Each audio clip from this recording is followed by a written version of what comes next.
All right, you're on. Now, what's going to happen here is I'm going to resize my screen, and this isn't going to work, right? That's what's going to happen.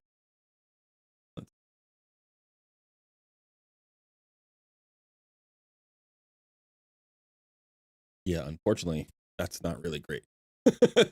So now that I've changed the format, we might have to go back to the other format. We might have to go back just for today, just for the live stream, which is a little bit weird because I actually do really like the new. I like the new format. I like it. But let me see. Maybe I can fix it real quick. Let's.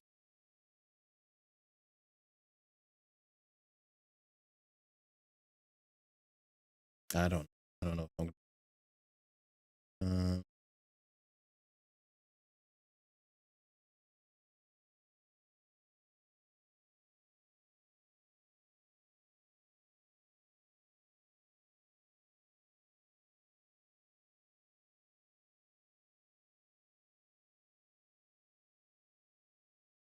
Yeah, I don't know how to. I don't know how to do this. I can't figure it out right now. I have limited mental resources at the moment. Hey, Pavel, good to see you. I have limited mental resources at the moment because the Hell Hades free to play challenge took it out of me. That's for sure. That happened. That's a thing.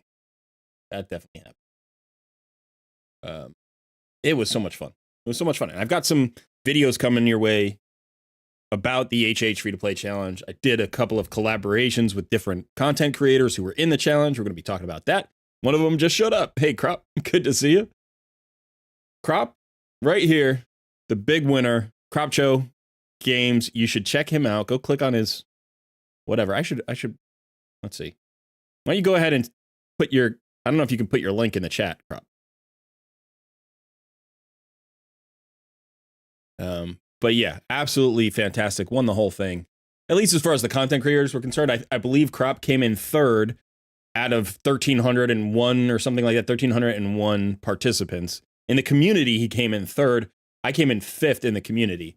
So out of those 1,300, I came in fifth. I believe Drock came in sixth or seventh. But then within the content creator competition, there were 51 of us, although I think only 48 actually ended up finishing the whole thing. And out of 48, Crop came in first, I came in second. Drock came in third, battling right down to the last hour. The last minute we were battling down. It was really fun. It was really fun. Yeah, Crop, if it won't let you, just send it to me and then I'll put the link in the chat because I have permissions to do that. So yeah, I just decided I wasn't going to have a video done by today. Unfortunately, the collaboration I did with Crop and Drock took like an hour and 40 minutes to record. We got a lot of recording. And Sun is working on the edit, but that's going to take a little while. I've got 2 or 3 more collaborations this week that are coming. It's all dependent on baby time. We're in baby time right now. You know, baby time is a weird time. It's where you're waiting for a baby to come, but you have no idea when they're going to get here. It could be in as little as like 10 hours. Like, you know, you could be one of those quick scenarios where like my wife goes into labor and tonight I'm holding my baby. It could be that, you know, that's not likely. That's not likely. It could also be that we have to wait another 10 days. You know, we have no idea. We have no idea. So yeah. So that being said, so the schedule is just nebulous. So I'm operating under regular conditions as much as possible. I'm just literally lining up collaborations and planning out a week of videos and live streams as if baby was not going to arrive because we don't know that he will. And so, yeah, so we've got a lot lined up. We still have to get to the Raid Madness Awards show. We still have to get to, I mean, there's guides, there's events, there's news in the game, there's things going on. So there's a lot of content to cover. And now that the free to play challenge is over, that's going to allow me some extra time to do some other content. That's cool.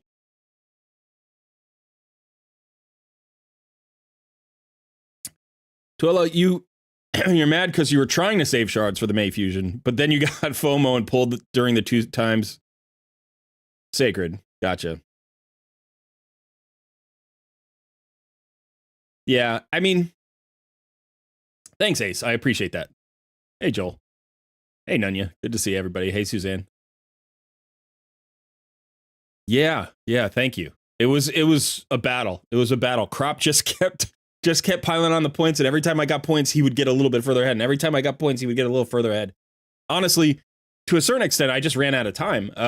There's only so many hours in the day you can play, and there were still points to be had, even with the roster the way it was, without new gear, without anything else. There were still points to be had, but there was a finish line, and it's like, okay, it doesn't matter if you have gas in the tank. Like when you cross the finish line, the race is over. So it's like I still had more in the tank, but we hit the finish line, and Crop nosed me, right? He got across just a few hundred points ahead of me. So this is my main account. We're on my main account right now. I will be giving away the HH challenge account. I don't know when. I don't want to like say that and then have everybody rush, be like, oh, he's going to be giving it away this week. Like I have no idea when we're giving it away.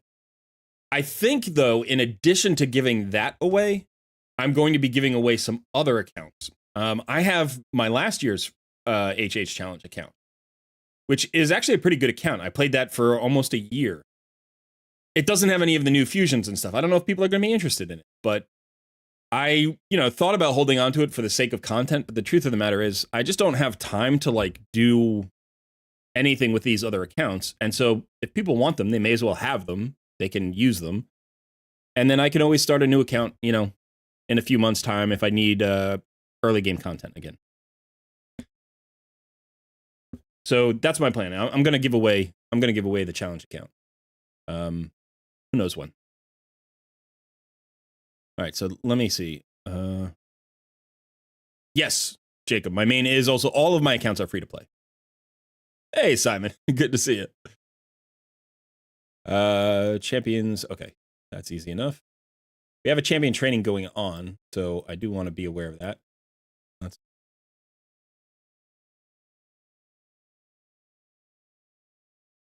So yeah, all of my accounts are free to play. It was really interesting because the top three point totals so we're talking about Cropcho, me, Papa Drock. Top 3 point totals for the free to play challenge. Each player came from a very different place. Drock was the most experienced, but also the most paid to play, right? Like he's a whale on his main account. He had the least experience with free to play content. So his performance was based, I don't want to like oversimplify. His performance was based on a lot of things. But I think the two most influential aspects of his performance were, one, he's super competitive, so he just committed to it really, really hard, like harder than a lot of the other content creators. And there is value in grinding. Like this is a grindy game. And if you're just willing to work hard, you can make progress. And so we were all working hard. But I think Drock was amongst the very, very hardest working players in the game for that period of time on that account. And then I think the second thing is being an endgame player. He's had access to more champions than is typical for a free-to-play account, right? Like he's played many, many champions. And so he has kind of an encyclopedic knowledge of the champions in the game. And I think that benefited him, even though he hasn't been free to play. So I think those were his strengths. And I think he kind of leaned into that. Sorry, I gotta. And then for Crop is a little bit of a newer, not new. He's been playing a year, right? Crop, that's what you said. You've been playing about a year. And is a free-to-play player and has been focused on free-to-play accounts and has run several free-to-play accounts at this point. And in fact, just did a challenge recently that was similar to the HH challenge, like on his own, just for himself. And so I think, what Crop brought to it was being immersed in free-to-play and then a lot of really high-level free-to-play strategy.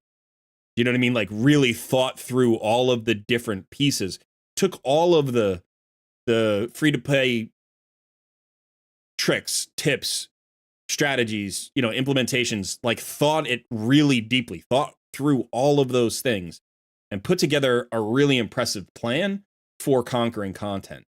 Put himself in great position pretty much from the get-go and just became like a snowball rolling downhill, right? Just the momentum just kept building and kept building. And he just started off hot and stayed hot the whole way through because he had a great plan.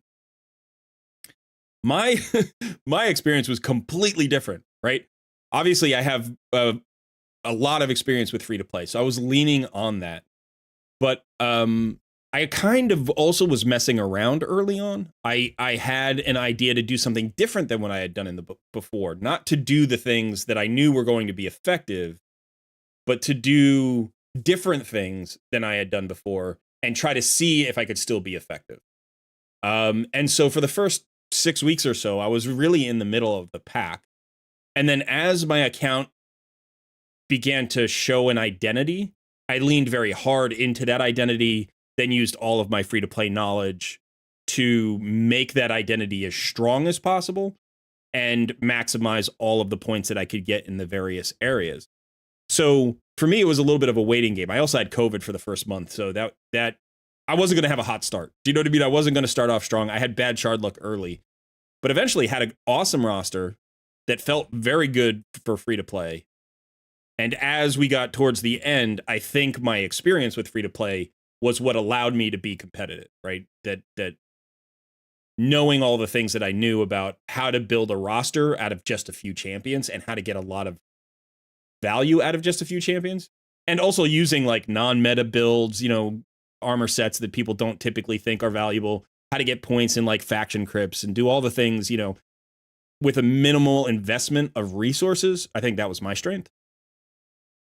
But you know, it's really interesting that those three different approaches ended up within a few hundred points of each other, you know, after more than 90 days. So it shows you that more than one approach can work. But for all of us, we all worked hard. For all of us, we thought very hard about how to get the maximum value out of the resources that we had. And for all of us, you know, our knowledge base helped. So it's weird because despite three different approaches, we were still all applying the same skill sets, I guess, you know, just in different ratios. It was really interesting to watch it unfold. Yeah, Crop was here for a year. Yeah. Hey, Techniques, good to see you. Ace just got Ashton. Congrats. Hey, Burso. Deep squats. Okay, so let's actually do some things here on the main account. I'm just trying to get through my dailies for right now.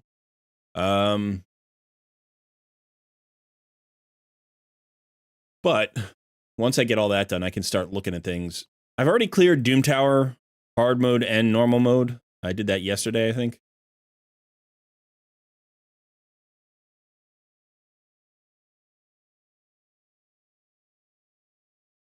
So let's see. I think Doom Tower's all done. So here's normal. Here's hard. Yep, all done. I also did most of the secret rooms. I've actually gotten all 12 secret rooms done here on the hard mode tower, which I think is it might be the first time I've ever done all 12. And then have I done all 12 secret rooms here on normal? No, there's 1, 2, 3, 4, 5. All right, so 5 left. So I've got to do those today. Let's do those right now. That'll give me time to talk to people. But my roster has now finally gotten to the point where, like, I have options for almost every secret room. Some secret rooms are still, I'm just eking by, but in general, the secret rooms are pretty good. So that's a pretty good pairing right there. And then let's do that. We'll do an unkillable.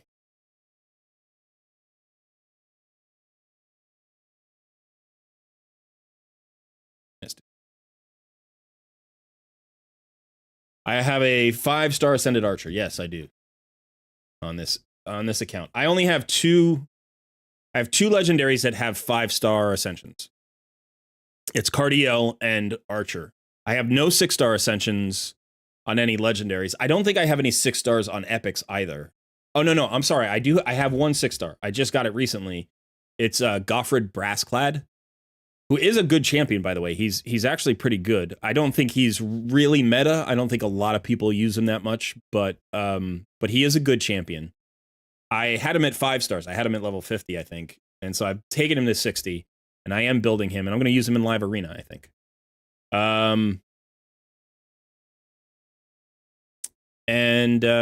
Yeah, so that's that.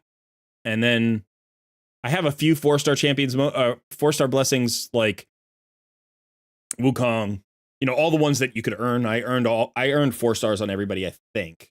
Pretty much. There may be 1 or 2 I skipped. Like I have, I have Blizzard. I did get a Ragash one. I actually had to buy that one all the way up. I didn't roll that. I had to buy 1, 2, 3, 4, I think, on him. I don't have that many big blessings. I don't have that many 5 and 6-star blessings. But I've started to accumulate more. Hey, check that out. Get that up there. Thank you. Congratulations LFC 1892. on winning the team challenge as well as coming second on individual challenges. Hope your family are well. Thank you. Thank you. That's really exciting. I appreciate that. First of all, yes, we won the team challenge. And actually, I'm really proud of that. I'm really proud of the team. We had 6 great teammates. Everybody was really positive and encouraging and helpful and, really good team spirit. And it feels great when you have a team that has that kind of team spirit, when you perform well as a team. YST was fantastic. He honestly was the guy holding down the fort for the first month and a half. He was the one who was on the leaderboards. I was nowhere to be found. Nothores also had a fantastic competition. He ended up, I think, right around 7,000 points. He might have topped 7,000 points by the end of it. So very respectable performance, but everybody was trying. We had one teammate who unfortunately had some family issues, a lot of illnesses and other things. And he had to kind of step away from the competition for the last month or so, which is, fine for the competition. Like, who cares about the competition? It's unfortunate that that's the reason he had to step away. And I hope that everybody is doing better now.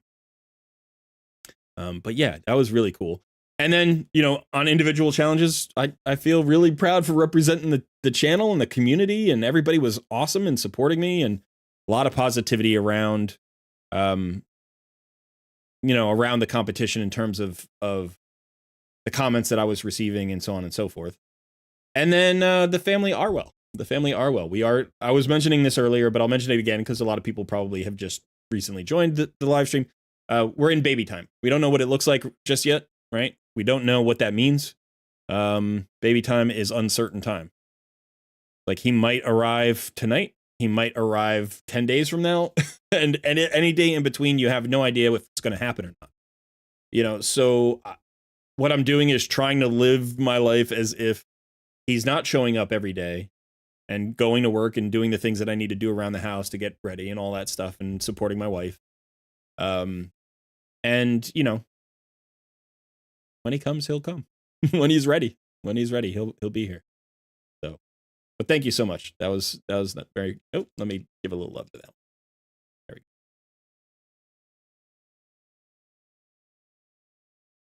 You got a 6-star allure. That's fantastic. I have a 6-star allure on an alt account. It was actually the first 6-star I ever got. A 6-star soul I ever got. And yeah, it's weird because it's like, it's great to have a 6-star soul, and you can get extra value out of her. The stats are really nice, especially. But she's not necessarily the champion that you need the 6-star soul on, right? It's like, she's better with the 6-star soul. Everybody's better with the 6-star soul. But simultaneously, it's like, I wish it was on somebody who was maybe a damage dealer, or maybe like somebody who had a more effective all-around kit as opposed to sort of just one really good skill. Your first baby came 2 weeks late. The second one came 2 months early. Wow. Okay. Yeah. I've been hearing a lot of stories about babies. Some good, some bad. And to a certain extent, it can be scary as a parent who your baby hasn't been born yet. They hear some of the negative stories. When I say negative stories, scary stories. So yeah, there is a part of me that is in full panic mode. And then most of me, I'm trying to tell myself I don't I'm not there yet. Like we won't know until it's happening if there's any kind of issue. So, but I hope the babies are both safe and sound and healthy now, and everything worked out for you. All right, let's see. We need let's get an increased attack here. Let's do that. We'll do a little bit of, let's do some AoE nukage. That'll be fun. Let's do an AoE slow. Let's do some CCs and Terminator. There we go. That'll work.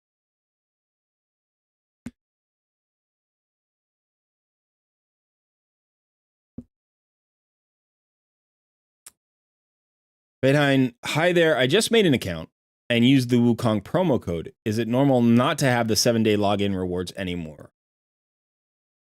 I don't think so. You should have the login rewards, except there's a new login champion, right? And they're doing this special thing where it's like, it's different than it used to be. There's 14 days because they're doing community weeks or whatever they're called. So there may be something going on with that. I don't know. But I think there should be a login reward champion for you. If you're not getting gear, if you're still getting the login reward for the champion and it's like it's energy and stuff, I think that might be the switch. They might have done that and you might get 14 days. And so it might be from like day 8 through day 14 that you get the gear. I don't know. I'm not 100% sure. 6-star Lazarius. That's nice. Hey, Tony. It's good to see you. Paul has a 6-star Gaelic. Yeah, I have a 5-star Gaelic. And he's only level 50. It's all about patience and relax. Yeah. Yeah, that's a good call. Hey, Ron. What speed is my Deacon on this account, Daniel? I think he's about 280, I want to say. Might be a little bit slower, might be a little bit faster. I'm not 100% sure. Let me see. 283. 280. 500 accuracy. And you need that accuracy in Doom Tower, right? You need that accuracy at the upper levels of Doom Tower.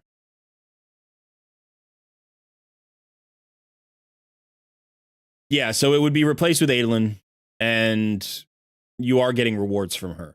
Yeah. Liam says, I started about 7 months ago. If it's like my experience, you'll get the login reward after. Oh, yeah. Okay, sorry. Hey, Nathan. How you doing? I'm good, man. I'm good. I'm catching up on sleep after the HH challenge has ended. For the last week, I've slept like 3 hours a night because I was playing so much. Gunnar has a question. I'm somewhere between early and mid game, clearing dungeons 1920, 2-key nightmare, etc. That's good. I am long overdue for a gear cleanse. Would you sell every double rolls in flat stats? Do you mean flat stats main stat, or do you mean when you've double rolled into a substat that has a flat stat? Because those are two different things. So I probably wouldn't sell everything in either case. I would sell most of it. But like, don't just auto, like, don't just filter and sell all. Like, unfortunately, you're going to have to pick certain pieces. Because, for instance, if you have, let's say you have a flat HP chest that has a double roll in accuracy or crit rate or speed, that could be a really usable piece somewhere. Or like, you have flat, I know flat HP tends to be the one I hold on to the most, but you could also do like, it could be flat attack on a glove or something. And just because where your gear is right now, that might still be a usable piece. It depends on the champion, on the build, on the gear set that it's in, whether, whatever else is going on. So I wouldn't just sell 100% of them, but you might end up selling like 90% of them. Yeah. Deacon is very good for Dark Day. Yeah. Not having early lifesteal gear is hard. I'll give you a tip in just a little bit though.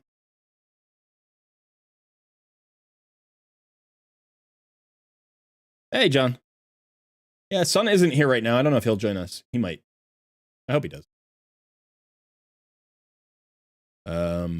Okay, so lifesteal.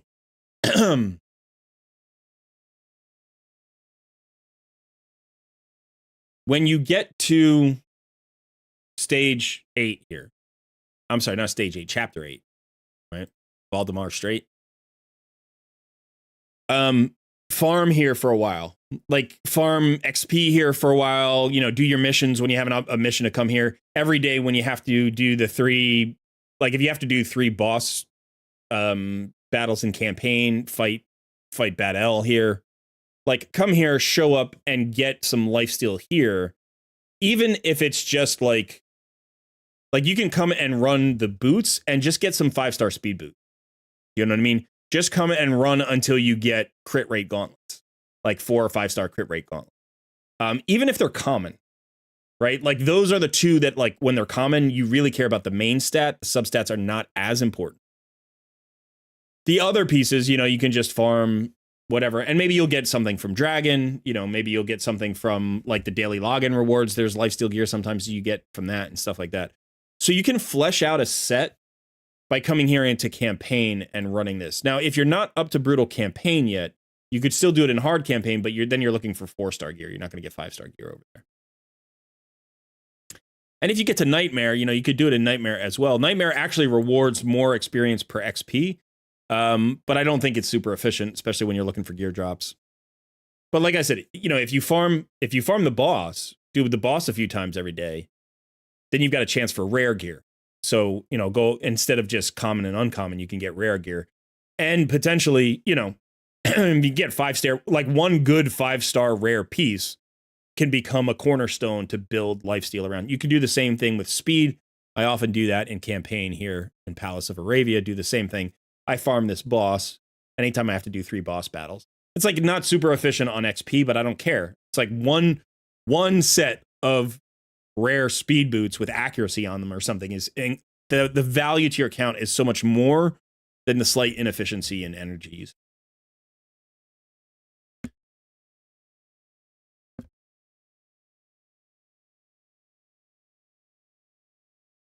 Am I sad that the HH free-to-play competition is over? Not in the least. I'm happy. I'm very happy the competition is over. For a couple of reasons. One, I was really heavily invested into it, and it was sucking up hours and hours and hours of my day. So the time investment, it had to stop at some point, and I'm glad it stopped now. The other thing is, this is going to give me a few days, hopefully, to get more prepared for the baby, to rest up, to switch modes, and to not have that lurking in the back of my mind. If the baby had come last week, you know, I would have focused, obviously I would focus on my child. That would be the main focus. But the fact that I don't have to worry about the free-to-play challenge anymore is just a load off my mind. So I'm very happy that it ended. I'm a little bit happy to not be playing. I'm sorry. I'm a little bit sad to not be playing the account anymore because I think it's a fantastic account. And like the idea of continuing to push that account as hard as humanly possible has an appeal, like intellectually has an appeal, like as a gamer, it has an appeal, as a content creator, it has an appeal. But as like just a human being, I'm just like, no. I'm like, no, it's too much. It's too much. I have to focus on other things. And this account that I'm on right now is my main account. And I have not focused on my main account since I became a content creator.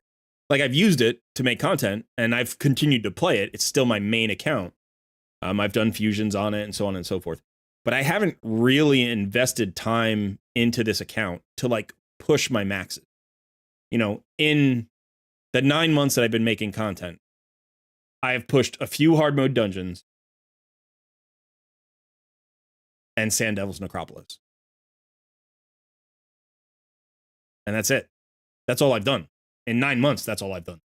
I didn't even complete all 4 hard mode dungeons. I completed 2 of them, and 2 of them are halfway done.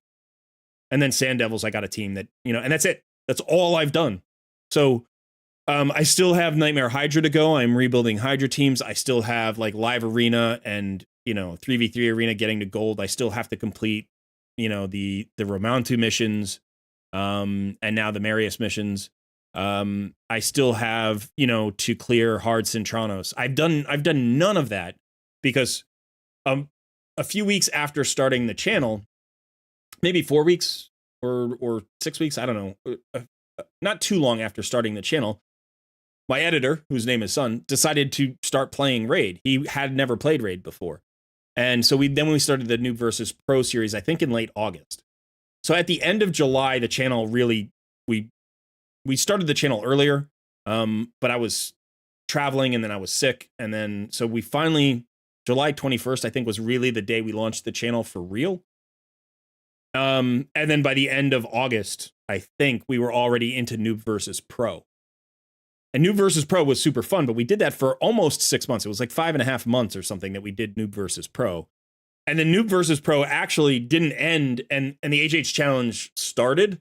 And so for like a week, I had all 3 accounts, maybe a week and a half. And I got COVID right then. It was just like awful. So I dropped the Noob versus Pro.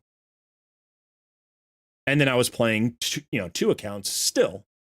So it's been 9 months since my main account has actually been my main account. So, Nathan, who ended up winning the competition? It was not me. I came in second.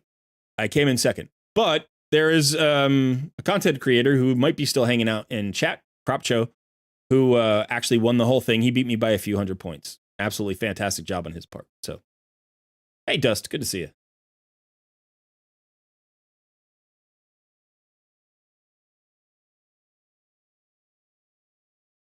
Liam, you are welcome. I'm glad the fusion plan helped you. That's awesome. That's exactly what it's there for. There's nothing really more satisfying for a content creator, at least for me as a content creator, to have an intention for a video, to execute the video, and then have that intention come to fruition for a player.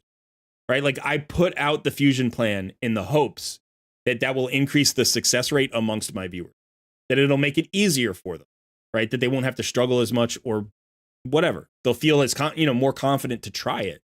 And so it's great when people actually, give me feedback and they're like, hey, I watched the fusion plan. It was really helpful. Or, I watched your guide and then I beat this boss or whatever. Like that. I love that. It's the best thing.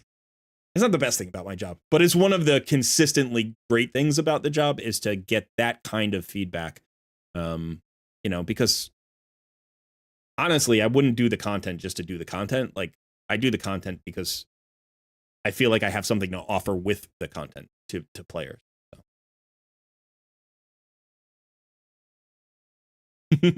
Fighting with Hydra hard. There you go. You're so lost on your account. All right. Well, yeah, that happens, man. Just keep doing the research. Keep hanging out on the channel. Watch my guides. Go to other content creators that have covered other questions that you have. It's good to get multiple perspectives. Also, use the Discord community. If you're not part of our Discord community, come to the Discord community and ask your questions there because there's some really good players in the community and people are talking about the game all the time. They're theory crafting, they're sharing, they're problem solving together, they're sharing their live streams. It's a really fun place to hang out and talk raid.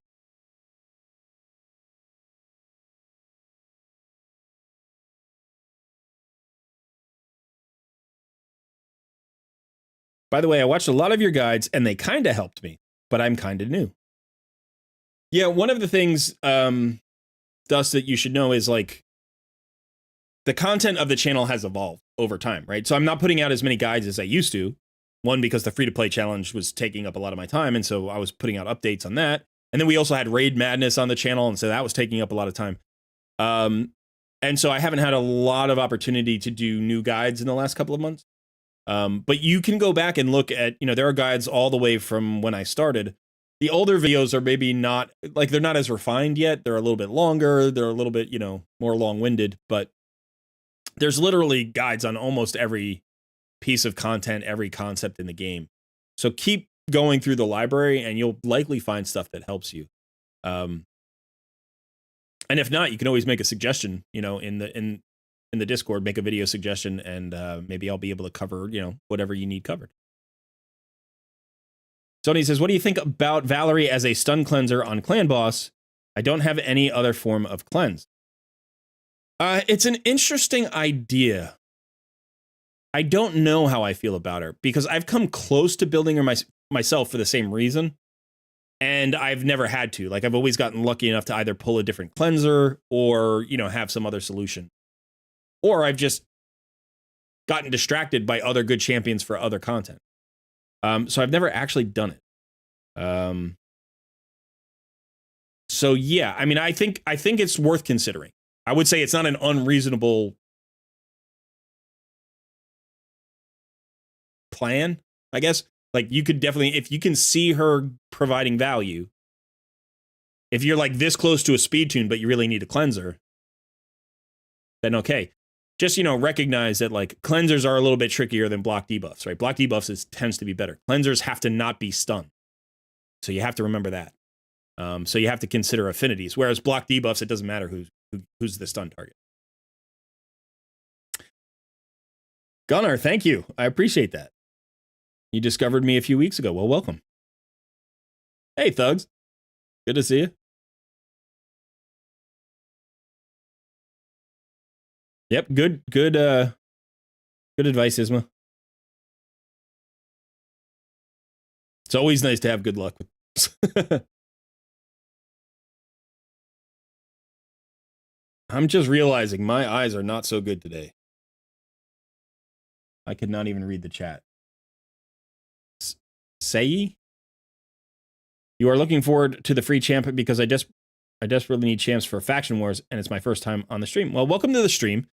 And yeah, I think the new champion is, in comparison to some of the login champions we've gotten recently, she feels underwhelming. But I think for a new player, she's actually going to provide pretty good value. And I do think she's going to have niche uses for a lot of players. If for no other reason than she ignores block debuffs, which is kind of a crazy thing. I think that's the first time that's been introduced to the game. So, hey, Volcano. I'm doing all right. Thank you. I hope you're doing well. See you, Nathan. What's my opinion of Wallmaster Athorian? Could he be one of the better block buff champions as of lately? Let me go take a look, because I'll be honest, with the free-to-play challenge, I haven't really paid attention to the new slate of champions.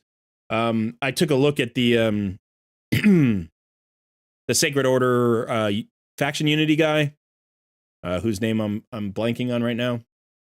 Starts with an F, I think. But other than that, I really haven't looked at the new champion. So.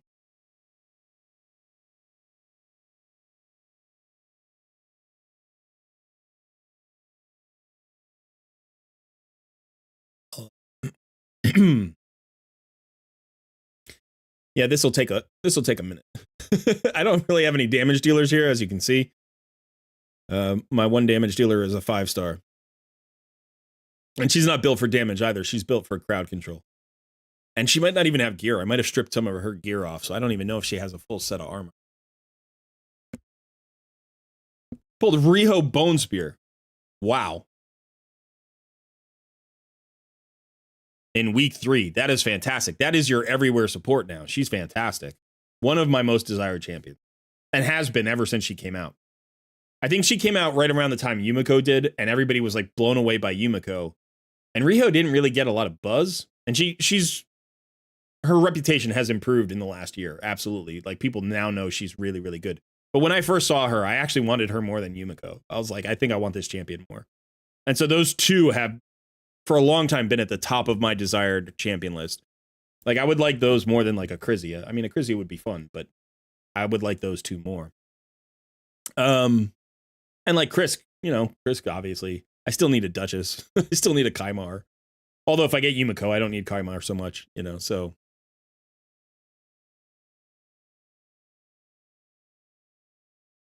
You pulled a 6-star Muckstalker Soul, but haven't built him, trying to decide if he will be better than the new free champ with the 6-star Soul or not. Yeah, I don't know. I've never been 100% behind the Muckstalker idea. People have told me it works and it's good, and I think, you know what? It's a cheap solution. So if it's good, if it's effective, works for you, do it.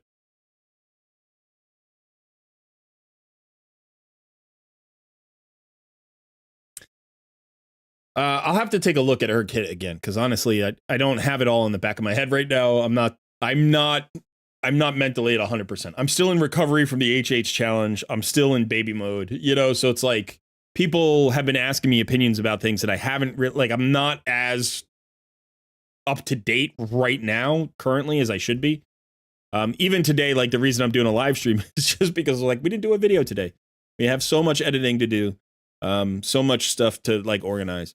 But I'll take a look. I'll take a look and at the champions. We've got a couple of champion questions. So Athorion and the login champion. BK, I am day 158 now. Been pretty lucky. Already have Duchess, Pythion, and just completed both Armands and Astrid. You have a god tier core. Those 4 champions, which are basically 4 supports, by the way, those are 4 god tier supports, right? Duchess, arguably the best non-void champion in the game. Pythion, absolute S tier, right? S plus tier. Armands is the most broken champion that we've seen maybe ever. And Astrid is, again, like Pythion, like S tier, I think. Maybe I might say Pythion's, I would probably say Pythion's the better of the 2 champions, but Astrid is very, very good. And that's going to provide you pretty much with all the supports that you need. You have a cleanse, you have heal, you have AoE revives, you have, perfect veils, you have turn meter control, you have so much. So absolutely fantastic. And really, what I would say, my best advice would be focus on 1 legendary at a time. Book 1 legendary at a time, get them fully masteried 1 legendary at a time, and pick what order you're going to go in and just do it that way, and it's like optimize each of those 4 champions. By the time you're done building those 4 champions, you will probably have another 4 to 6 legendaries because it's going to take you a few months to get all the books. Don't get distracted, right? Don't get distracted. The only thing you're missing from that lineup is damage. So, but let's go take a look at some champions. I am going for Astrid. Yeah, I have 75. I have 75 of the fragments. So I'm there basically. I have to remember the summon rush. I still have to get the 10 fragments here. So I still need to pull, 120 something mystery shards. I need to remember to do that tonight. Champion training, I haven't really done much of. I'm going to go for the whole thing. I'm going to do this mostly in the tavern. I'm going to do some of that today. So that's another 10 fragments. So that's 20 fragments right there. That gets me to 95. And then I think I'm not doing the artifact enhancement. I'm not doing the dungeon divers. Those are the 2 I'm skipping. I think I just have to complete the ice golem, and I think that's the last 5, and that's the 100. So I'm gonna get to skip the dungeon divers and one dungeon divers and 1 artifact enhancement.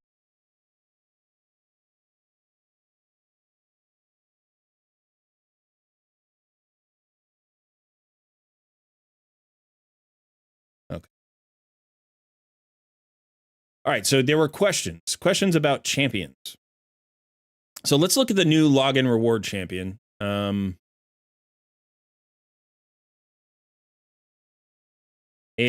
It's really interesting to me because we now have Aislinn and Adolin. So it's basically the same name, just a male and female version, right? I don't know if the lore supports that. I don't know if they're like brother and sister or something. But yeah, so let's look at her kit. So attacks one enemy has a 75% chance of transferring 1 random debuff from the champion to the target. Also has a 75% chance of stealing 1 random buff from the target. It's not a bad A1. It's okay.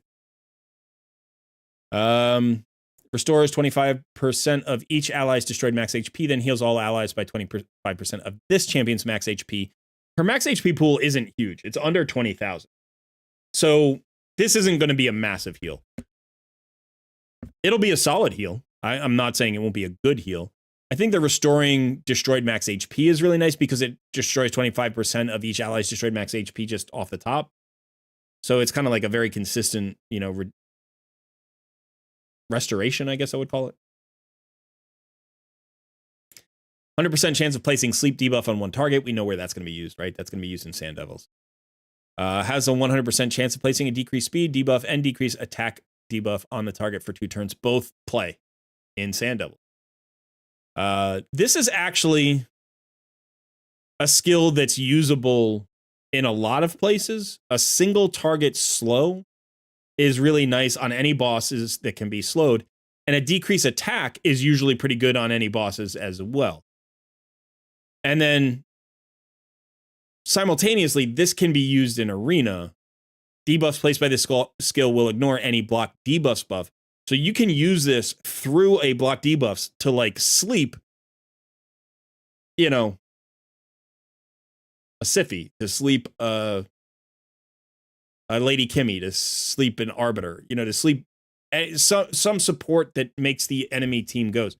You can even use it to just sleep the nukers if you want, and then, you know, waste a cycle of their turns.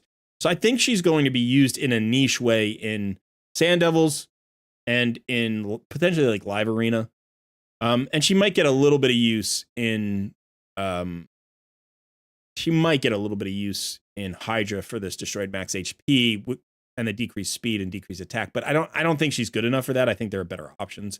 So it's kind of the thing where, like, since she's a free login champion, people will use her there, but they'll grow out of her. Allies deal 3% more damage to targets for each debuff placed on them by this champion, which is not bad. You place a decent number of debuffs on one champion. Three debuffs, so up to 9% extra damage.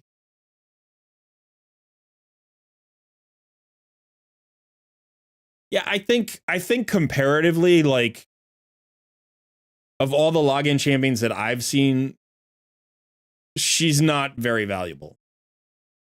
I think she'll be okay. But like, she's not nearly on the.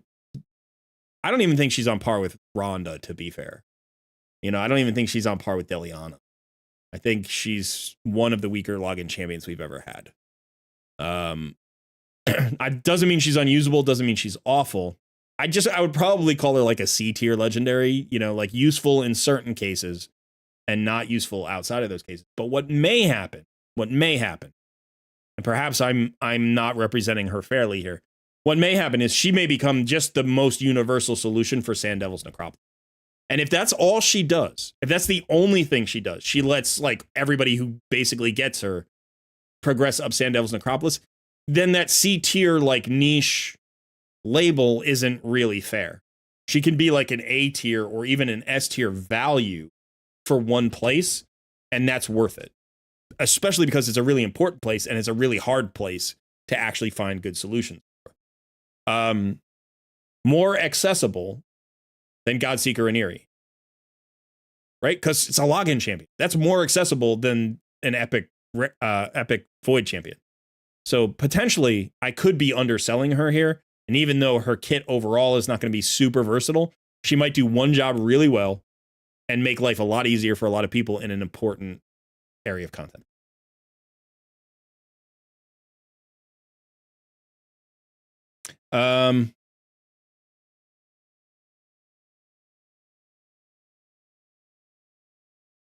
Let's see. I have 2 Necrets, and I'm wondering if I should have them in the same build or 2 different builds.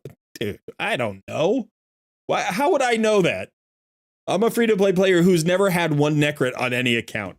My gut reaction is find 2 different uses for them, but sometimes you get a champion who is so useful in a place that you want to build them the same way multiple times, like perhaps Ishmael, right? Shamiel, Inquisitor Shamiel in Hydra. Like, you might want 2 or 3 copies of him, and you might want to build them all in the exact same way. So it's possible that Necret is one of those champions. It's like you're going to use them 3 times in 3v3 arena or something and just build them the exact same way every time. I have no idea. Okay,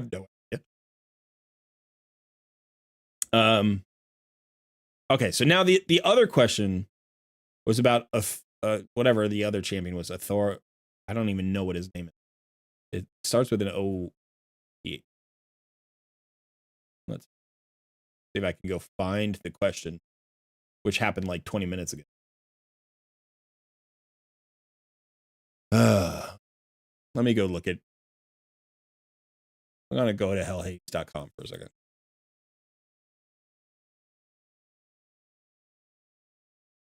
Wallmaster, that's the guy, the high elf, right? Okay. Yeah, so I was taking a look at this guy, and I actually think he's very good. I do think he's very good. I don't know how good he's going to be. It's actually a little bit hard to say.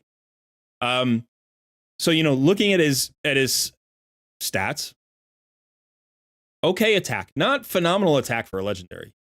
Really not. 1454. So I don't know what his multipliers are. Let me see if the HH site actually shows the multipliers. It's an enemy max HP hit, so it looks like the A2 might be very strong and the A1 is really weak. But okay, so let's look at the A1. AoE will not trigger counterattacks, fills his champion's turn meter by 5% for each living enemy after the attack. So I love AoE A1s because that, you know, you're thinking provoke set, stun set, hex, like, you know, a cursed set.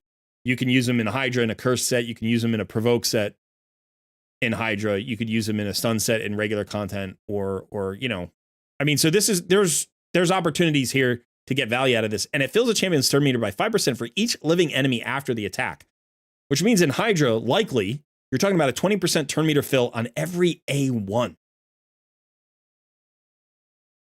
Right? And if you're using them in provoke or in cursed, just getting those back around to that, you know, coming back around to another A1, that's so key. I like this A1. I think this is one of the better, like low-key good A1s we've seen in a long time. Right? Like I liked Ancora's and Podrick, so they have the same A1 basically. And I think that's actually kind of OP. But this is like what a legendary A1 should look like. Right? It should be valuable. It shouldn't be like an afterthought. There should be a special use for it, or, you know, at least one high value application for an A1 on a legend. So I really like this. I like this a lot. And the fact that it doesn't trigger counterattacks is really cool too. Okay. So the A2 is an AoE, and this apparently is a god tier damage dealing hit. Obviously enemy max HP. So the more HP the enemy has, the harder it hits. So I'm already thinking Hydra for this guy. The first chance has a 100% chance block buffs debuff for 2 turns. The second hit has a 100% decrease attack debuff for 2 turns. Fill this is champion's turn meter by 5% for each living enemy. So again, a 20% turn meter fill on Hydra. Imagine him in Spider. Right? Like imagine him in Spider. Just the turn meter fill he gets from these two with the Spiderlings out there, you know, potentially up to 55% turn meter fill. And this could hit the Spider Boss really hard. Plus the decreased attack plays, you know. All right, so then here places an increased attack, increased accuracy, and increased speed buff on this champion for 3 turns, then grants an extra turn on a 4-turn cooldown, basically making it a 3-turn cooldown. So it's going to be up for 2 turns on a 3-turn cooldown. That's the way that works. It's nice to have a built-in increased attack. It makes him viable in arena.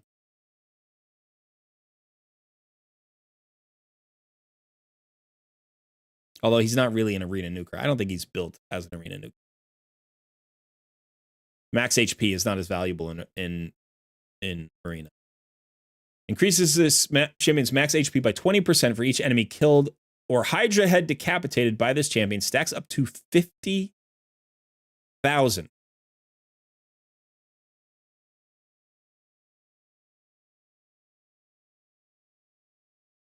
He's doing damage based on his attack stat. He's got a relatively low HP pool for a legendary. Under 16k is really low for a legendary. Well, not really, really low. Not like the bottom 5% or anything, but lower than average, right? So he's not going to like make a massive improvement. Or no, I'm sorry. He is going to make a massive improvement. But he's not going to... That massive improvement isn't going to end up with like an insane number. Right? Like if he had 23k as like his starting HP, and then you put on all the HP percentage pieces and all the extra stats and everything, you know, you could end up with like 140,000 HP on this guy. He's not going to do that. But this might be a guy who in a long fight just gets tankier as the fight goes. Again, highly useful in Hydra. Going to be easier to keep him alive.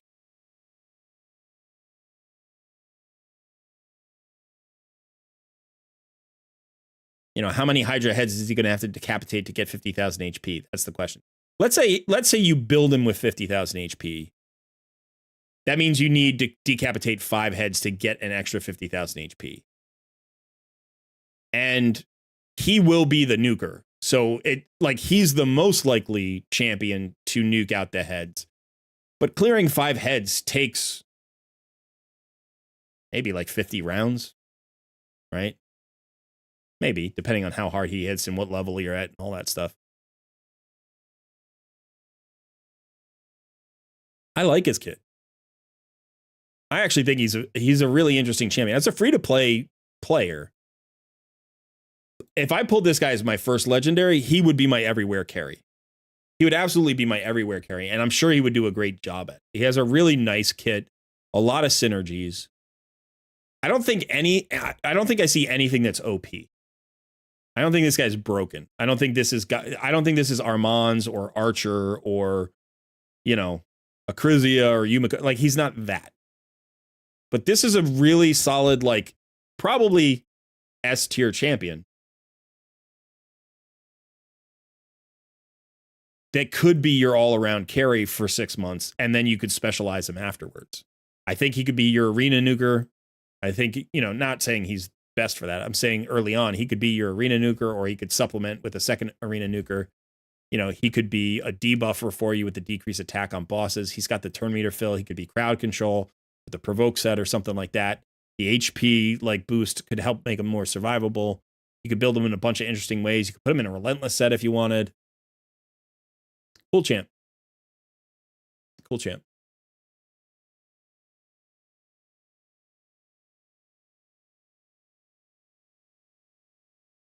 You have Finna? Yeah. Yeah, I think Finna is actually really solid. I like her. And I like her. I like all of her unity skills. So ally speed in all battles, 20%. That's a really good all battle aura. Most of the time we see 19. There are a few that are faster. I think the fastest is 24%. That's not a mythical. There might be a mythical who's got one at like 25% or 27% or something. But so this is like the second or third biggest speed aura for all battles. And then it increases allies' crit rate in all battles by 15% for high elf. Now, there are a ton of really solid high elf damage dealers. You know, when you just look around and you're like, we were just talking about Arthurian, right? Doing damage. Well, what about, like, you know, you've got Elinarl's a damage dealer. Alexander could be a debuffer or a damage dealer. You've got Royal Huntsman, Yannicka, Ethos, you know, Bellinor, Supreme Elhain, all of these legendary champions. And then you can even go down to your epics. You've got Royal Guard, Neldor, you know, so it's like you've got a lot. Honestly, even Ethlin, you got more. You might not think of that it's a lot. You're like, oh, you named like 7 or 8 champions. That's a lot. That's a lot. Even got Elhain here, right? Like, you've got champions that will gain value from that 15% extra crit rate if you pair them up, you know. And obviously you have to pair them up. Sorry, I meant to keep going on. And then so I like that aura a lot. It's one of my favorite auras in the game, actually. I would love her just for that aura. And then you have the unities. Whenever a buff is placed on an ally, fills their turn meter by 3%. That can be, the nice thing about this is it can be really well controlled. You can actually speed tune with this because you can know exactly when buffs come out, right? Buffs aren't like debuffs. They don't miss. So it's highly predictable. Allies deal 25% more damage when attacking out of their active turn. So ally attacks and counterattacks, really valuable, right? Okay. Faction allies. Whenever a buff is removed or stolen from an ally or when it expires, fills their turn meter by 10%. This is a little bit trickier to speed tune if there's a steal available out there. But if it's just about remove or expires, rather, if it's just about expires, then this can be predictable if you avoid certain masteries. Like, you can't extend, right? You can't extend buffs then, because then you don't know if they're going, because that's a RNG thing. Allies will ignore 5% of a target's defense for each buff on them. That's strong. I like all of these. All of these are cool. You know, and then you've got the faction unit, like, she's got a lot of faction unity. So she's got increased attack, increased crit rate, increased crit damage on all allies for 2 turns. Remember, she already has that passive increases crit rate by 15. So she can actually supply, 45% crit rate to a high health ally. Plus, she gives the increased crit damage and the increased attack. This grants an extra turn, which means she's going to be allowed, she could do something else. Before placing buffs, removes all debuffs from all allies. Awesome. Buffs placed by this skill cannot be removed. That's even better in certain PvE content. Block buffs, block damage, counterattack. And then the A1. So, really focused on support, not a damage dealer, clearly. Attacks one enemy has a 50% chance of increasing the cooldown of a random skill on the target by 2 turns. That's not a small A1. That's a good A1, actually at a 75% chance. When counterattacking with the skill, teams up with a random ally. The ally joining the attack will use their default skill. So if you have a counterattack, I don't think... she gets a counterattack. Okay. So when she counterattacks, she turns her counterattack into an ally attack. And then remember, allies deal 25% more damage when attacking out of their active turn. So when you counterattack, you do less damage. I think you do 25% less damage or 20% less damage or something, 15%. I don't know. You're docked a certain percentage of damage. And she's basically going to bring all of that back.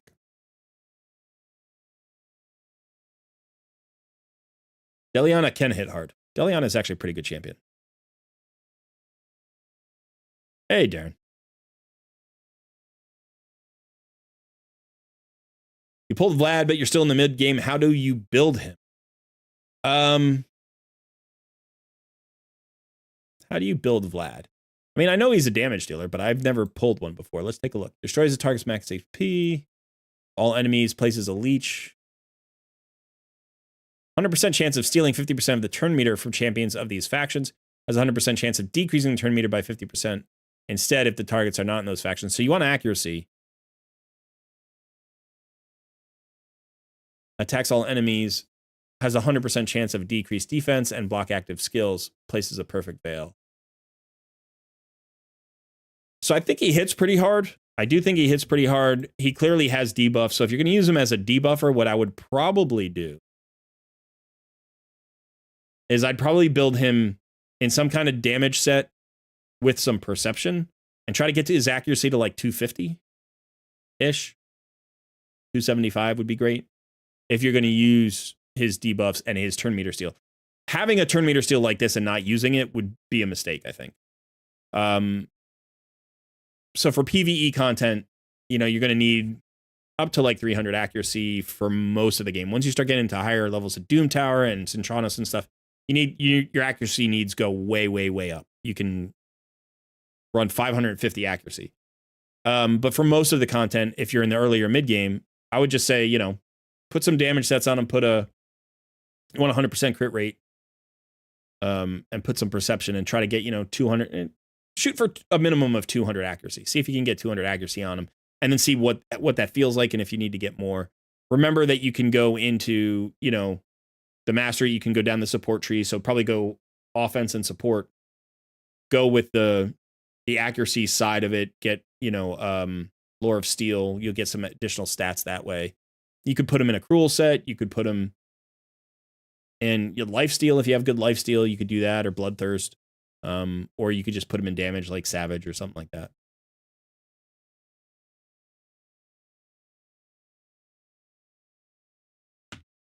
I do think if you're going to use him for PvE, one thing to consider is you may want to put him in an HP percentage chest plate.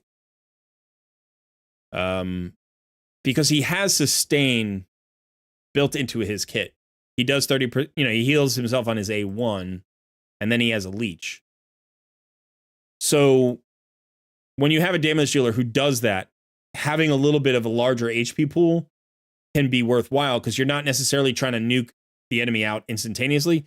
You're going to be grinding them down. And so, he's going to work well with like a Sill of the Drakes when you get her. He's going to work well with, shields and heals and decrease attacks on the enemy and stuff like that.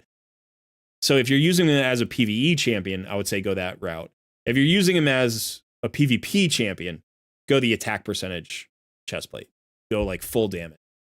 And probably in that case, you don't care about the turn meter decrease if you're using him as your main nuker. If you're using him as a secondary nuker, where like he's the setup man, then you want the accuracy for the turn meter decrease.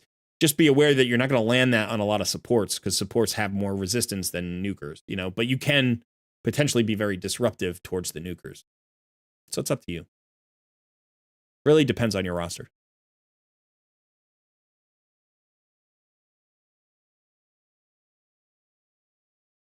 All right, let's see where we stand on our dailies. Just a second. I'm trying to rebuild my mystery shard count. I'm at 1971.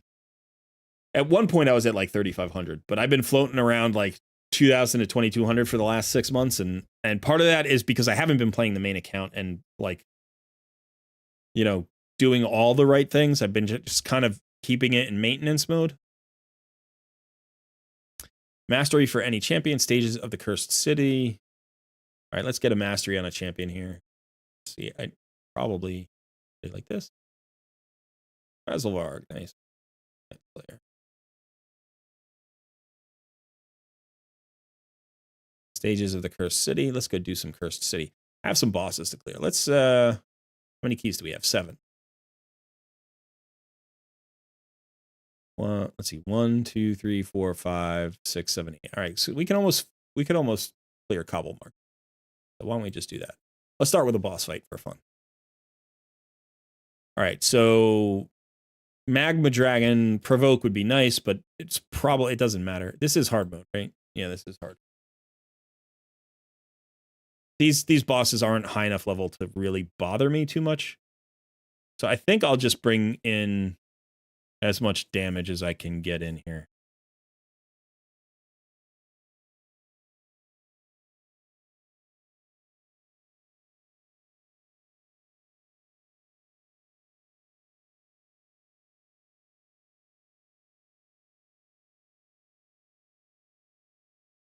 I'm trying to think if there's a way I could handle the ads, the Ice Golem ads.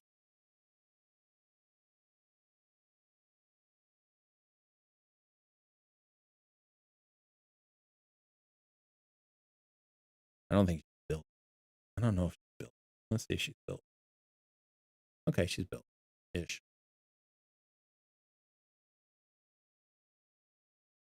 You know what I'm gonna do? I'm gonna do this. I'm gonna do this instead.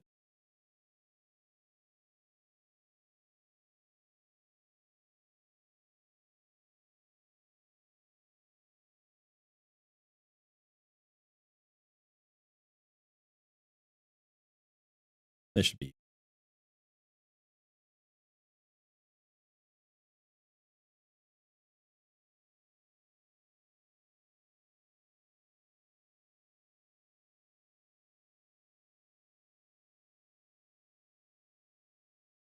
Wow.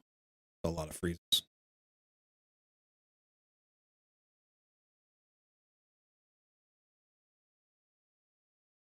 I could manual this, I guess, but like the boss is annoying.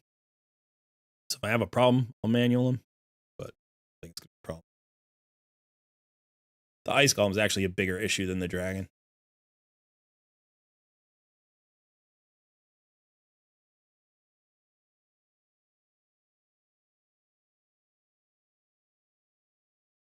Yeah, protected buffs and debuffs can be really valuable against Amius. That's true. It's okay. That's nice. That's not so great.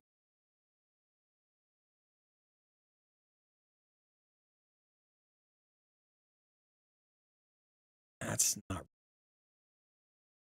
I'll keep it for now. I'll do gear cleanse later, probably. All right, let's clear out some.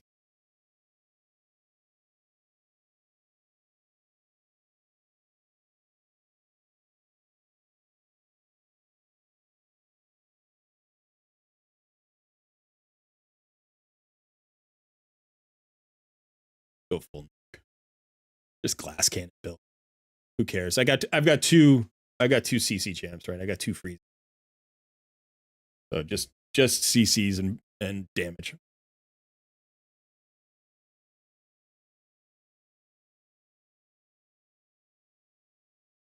Seeker for you is a better arena boost than Arbiter.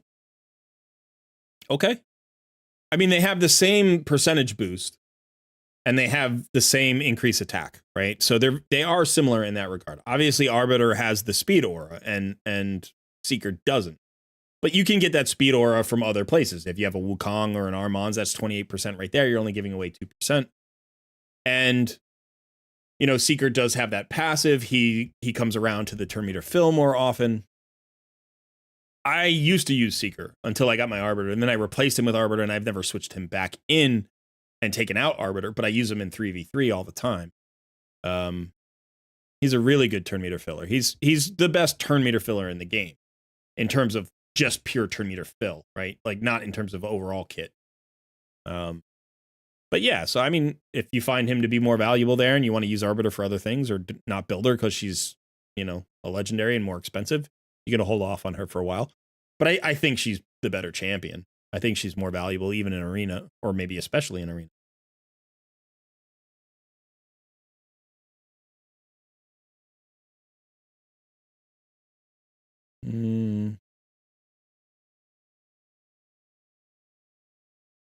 I don't think any of that.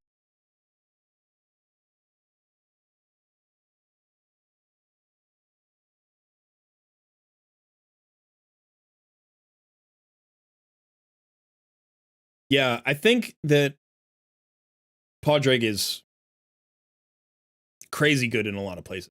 Another all-around account carry if he's one of your early support champions. Does so many things.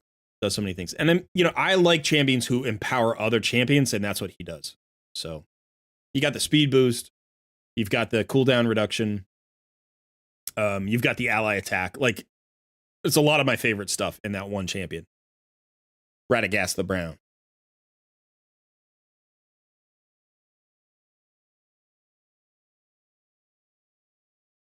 Arbiter and Armand at the same time, and you built Armand. Yeah, that makes sense. I think Armand's better than Arbiter. I think Armand's better than everybody. Armand's is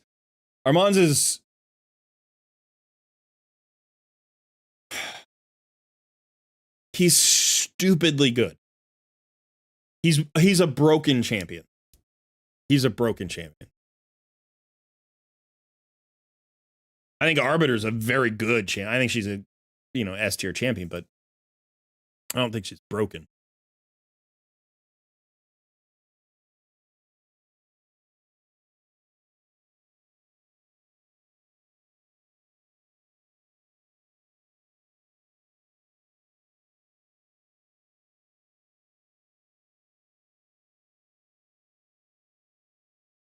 Yeah, if you got Armand's early, he's an all-around carry. What we saw in the HH challenge was anybody who got Armand's shot to the top of the leaderboards. And I was one of the few players who was able to maintain a high standing on the leaderboards without Armand's. I did not get him. I didn't even go for him. And everybody else on the leaderboards had Armand's. Everybody else had Armand's. With almost no exceptions. I can't really think of a notable exception. Everybody had. This will be fun. Let's do this, and we'll do this, and we'll do this. And then we'll back them up a little bit with this. And my Necmo built? I don't remember if I built him either. Sort of.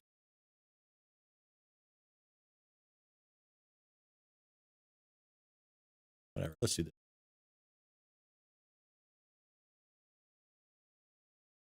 The only fusion you've ever completed was Armand's. Congrats, you completed the right one. I mean, I think he's in the conversation of best fusion ever. You know, I think Newt is, those two strike me as the best. After that, you've got kind of a cluster of several really good, really good, like S plus tier champions. You've got Pythion, Mighty Uko, Nishak Verminlord, Helikath, Brogni.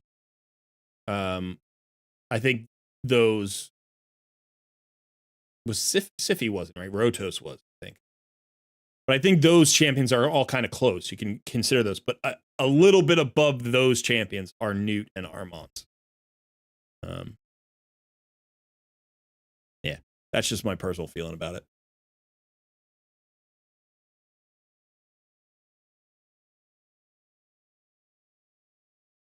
Yeah, if you don't log in every day, fusions are difficult. I mean, even if you log in every day, fusions can be difficult.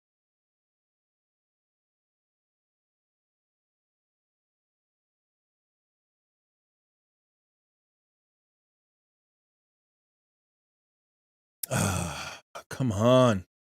Supersonic without a speed like substat is pointless. It's like a speed set. Why would you? And Merciless without crit rate. Come on. I'll keep that for now. No.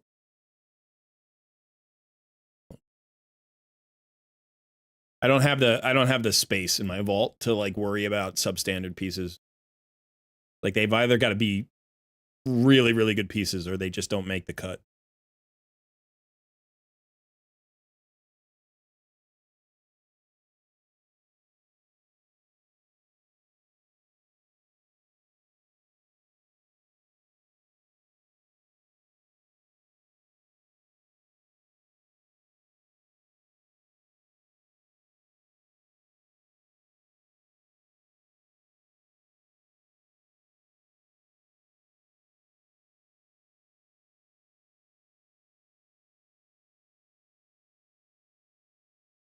That's true, Darren. If you're going up against an Armands and you have one champion in Stone Skin, he won't use his turn meter steal.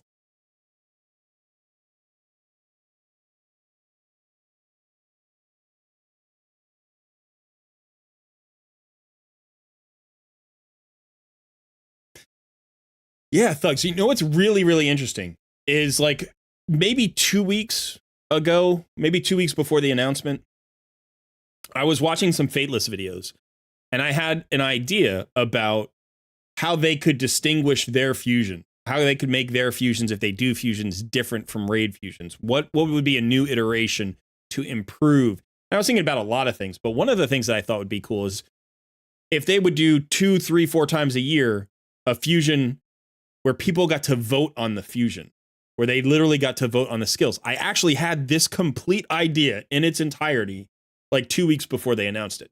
Now,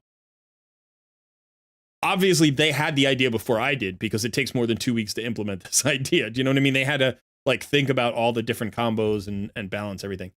But it's funny that I had that idea at the same time Plarium did. And I was actually going to suggest it to the Fateless guys. In fact, I think I may have put a comment in one of the videos.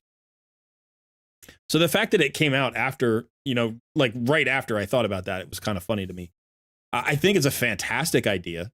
I think it's a great way to engage the community. I think it's a great way to provide the community with what they feel is a valuable champion, for a thing that they want, as opposed to the developers just telling us what we should have. We have an opportunity to participate in it. It's an absolutely fantastic idea. This needs to be stopped. What is going on? Stop turn meter decreasing. Newt. It's Newt turn meter decreasing. This is going to be annoying. And Deacon is turn meter decreasing. All right, so I need Newt to use a non-turn meter decrease. Let's see. I hate this mechanic. That the unkillable just stays there. Damn it.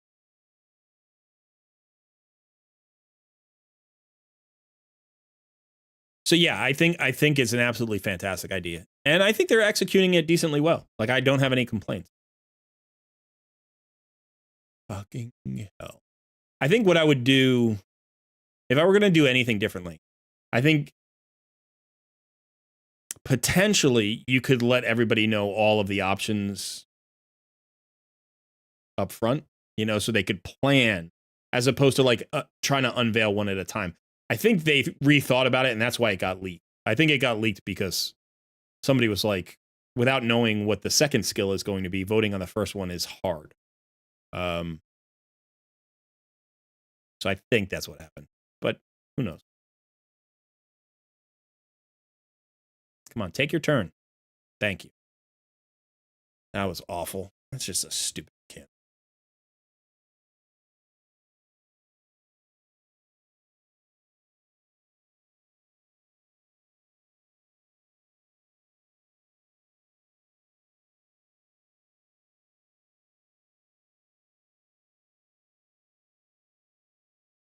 Yeah, there are counters to Armand's. There are. Or partial counters. But the fact that he's so crazy good in both arena and in PvP is sort of, my point. Like he's ridiculously good everywhere.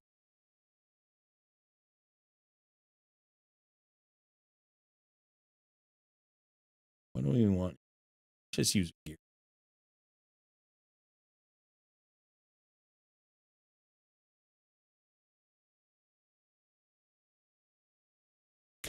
The player choice champ will be worth going for. I think that the defense option is going to win for the first skill. I think we still have one more day of voting, but I think the defense option is going to win. If the defense option wins and we stick with the defensive path all the way through, I think we will have an amazing champion.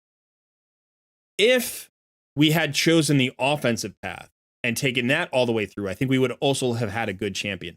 I think the support champion is easily the weakest by a long, long margin. Like by a big, big margin. It's not that the support champion wouldn't be usable. I think he would be usable, or the support version of the champion would be usable. This didn't work out at all for me. But I don't think that this has gotta be different. Okay, let's see. I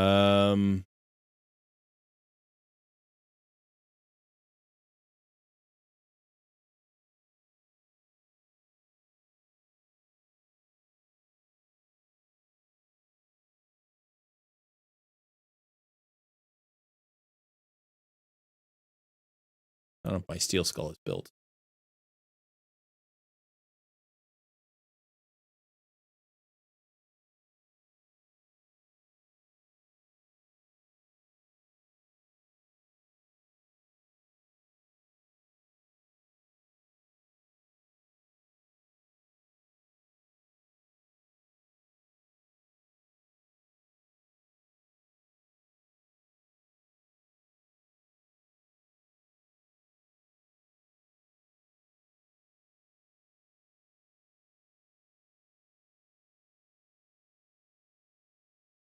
All right, so first of all, this is a little bit dangerous, right? You steal all that turn meter. Oh, this is Agrath.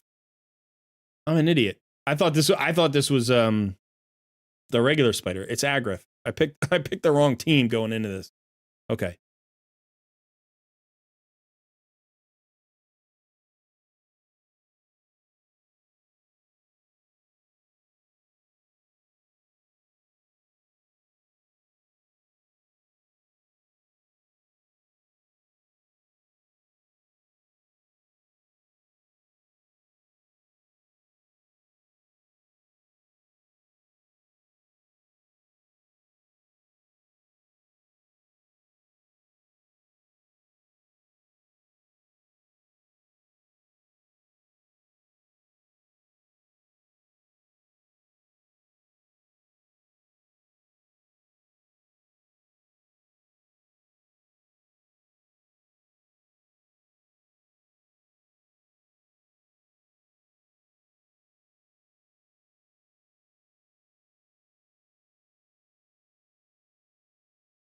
Sorry, I'm all caught up in this now.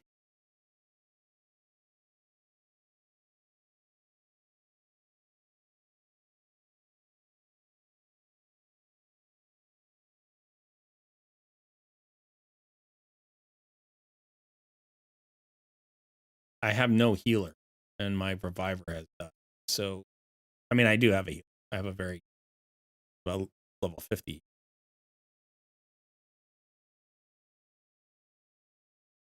Hmm.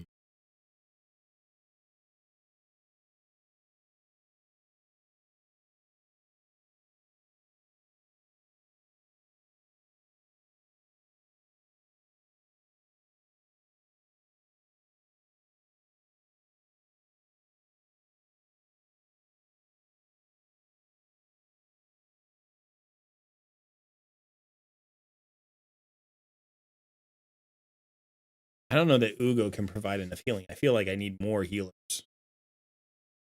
Or I need lifesteal, right? Do I have any of these champions in lifesteal? I doubt I did.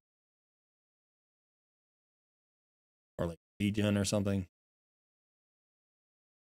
No. This one's a regen, but he's not good. Oh, freeze isn't built. Snick track isn't built.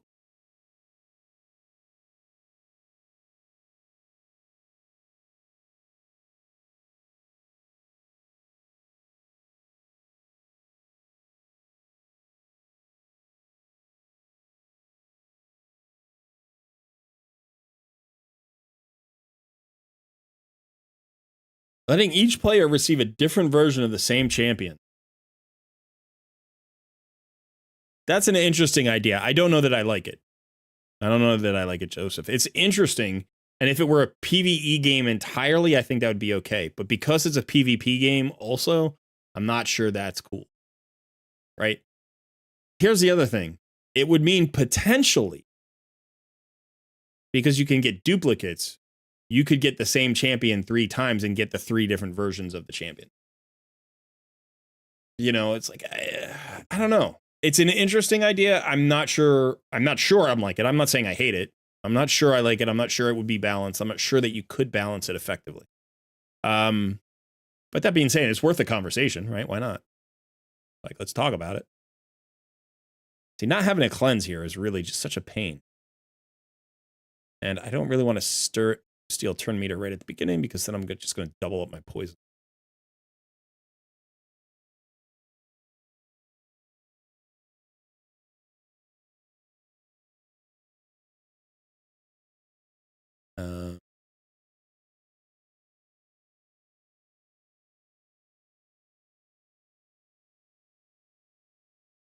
I didn't. That freaking little dude resisted.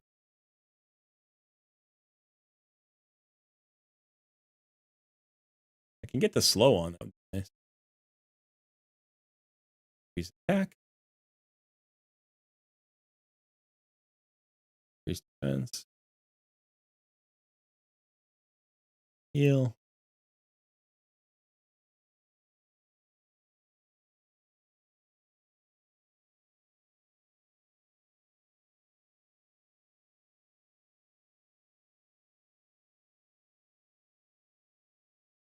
Well, I think you have a situation where different versions of the champion would be more valuable for different rosters, right? And that's always going to be true. Like some people need an AoE reviver, other people don't. And so for some people, the support champion might just be like, hey, I need an AoE reviver. It's a really good one.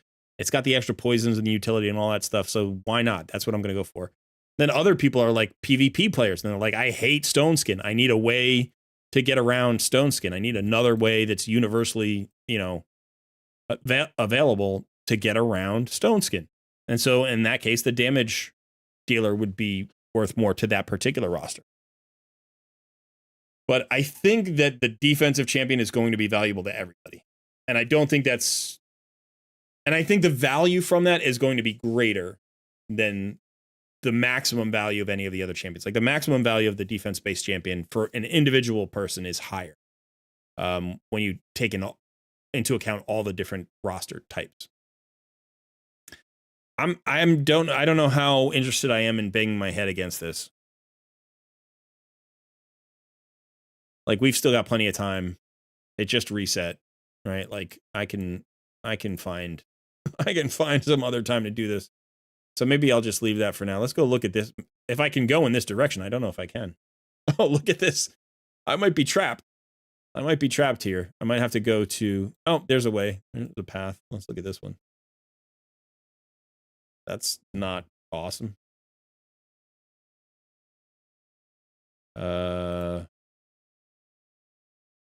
Oof.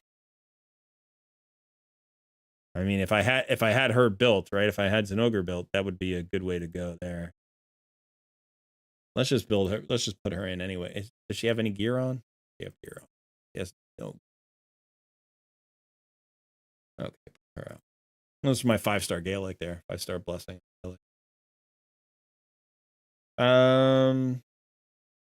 Whatever. I don't know. She's not built either, I don't think.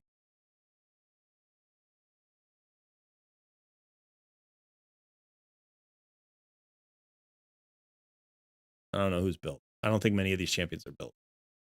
I know these 4 are built, but it's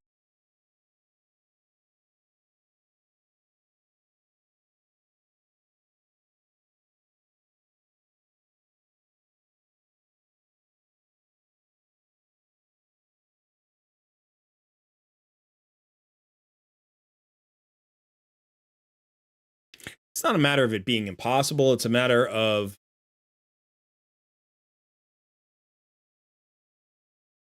how, like, what's the value, right? It's a matter of what's the value in it versus the alternative.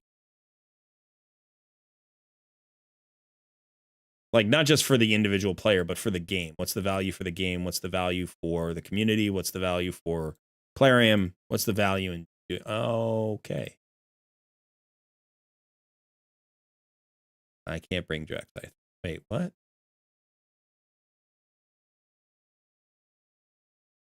Oh, not enough keys. I thought it said not enough star. Okay, done, I guess.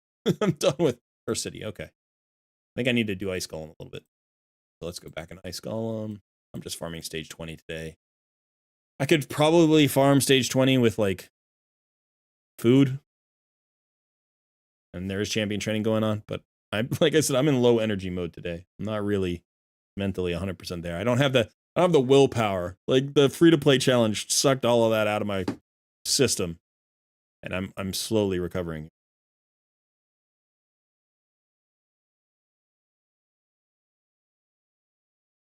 Quick question. I'm going to do a poll here.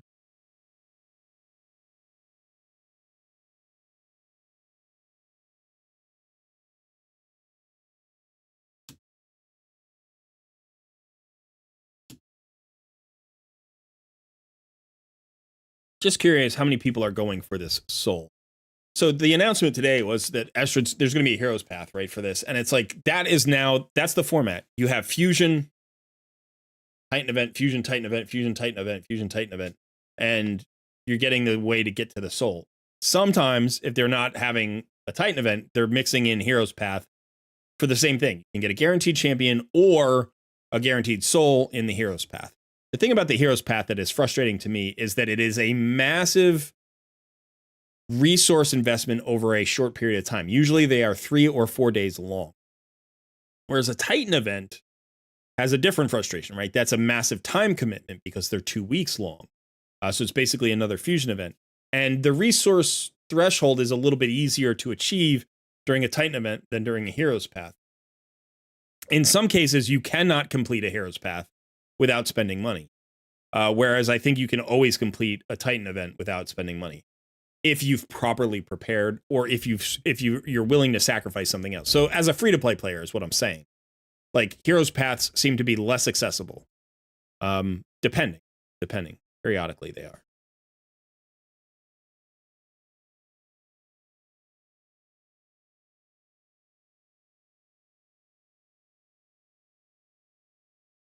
Yeah, that's the other thing. It's like, do you buy the souls if you know the soul's coming?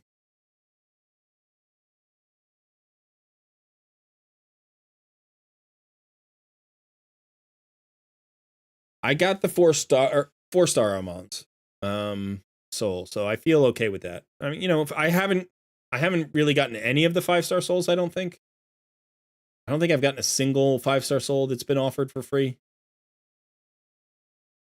I think I've only gotten the 4-star souls. Got 4 stars for UDK, Wukong, Armans,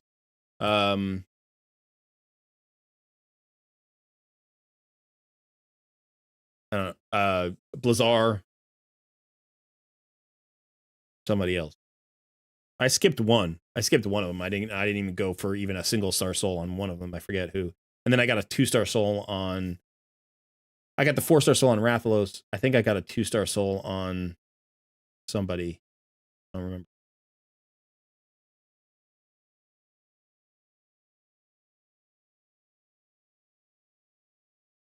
Yeah, Hero's Path is tough.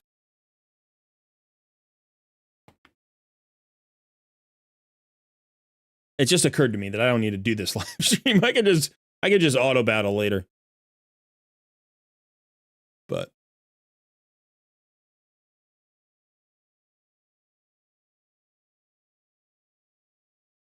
Wow, look at that. That was fun. 60% wiped him out.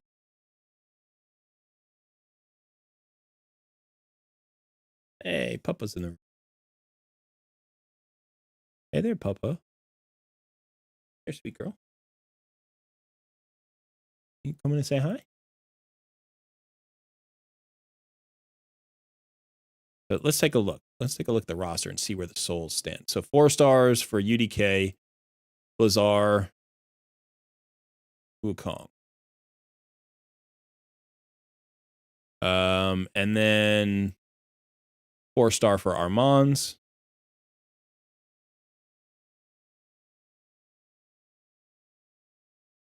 And 4 stars for Rathalos.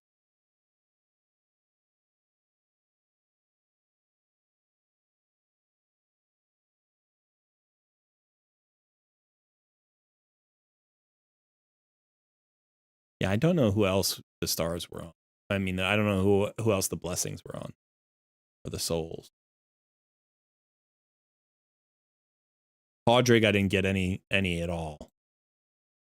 Because it was either, I think it was the 5-star soul or bust, right? And I there was no way I was going to get the champion and that soul.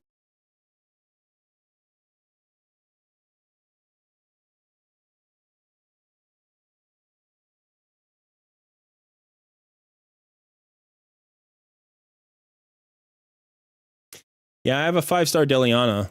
I got lucky on that. That just came from a Soulstone pull. It's actually why I 6-starred her. She was at 5 stars forever. I just had her in faction crypts. I didn't use her for anything. So I have a 5-star Deliana soul. She's not booked, I don't think. Yeah, she's not booked. But she actually has some uses, and I'd like to mess around with her as a free-to-play player because she was a login champion at some point, so some free-to-play players may have her. Yeah, if we just went by... Can you sort? You can sort them here. Yeah, only show Awakened Champion. Okay.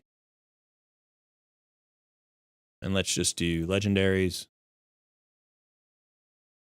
And then...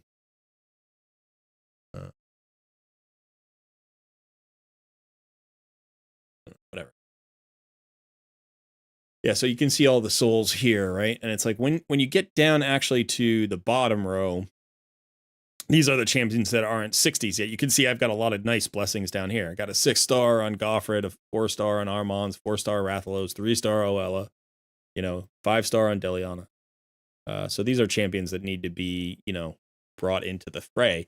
But unfortunately, some champions that I'd really like to have high souls on, I don't have good souls on. Like a lot of these are just 1-star champions. That's even a liability in Centranos because I can't get them into teams sometimes.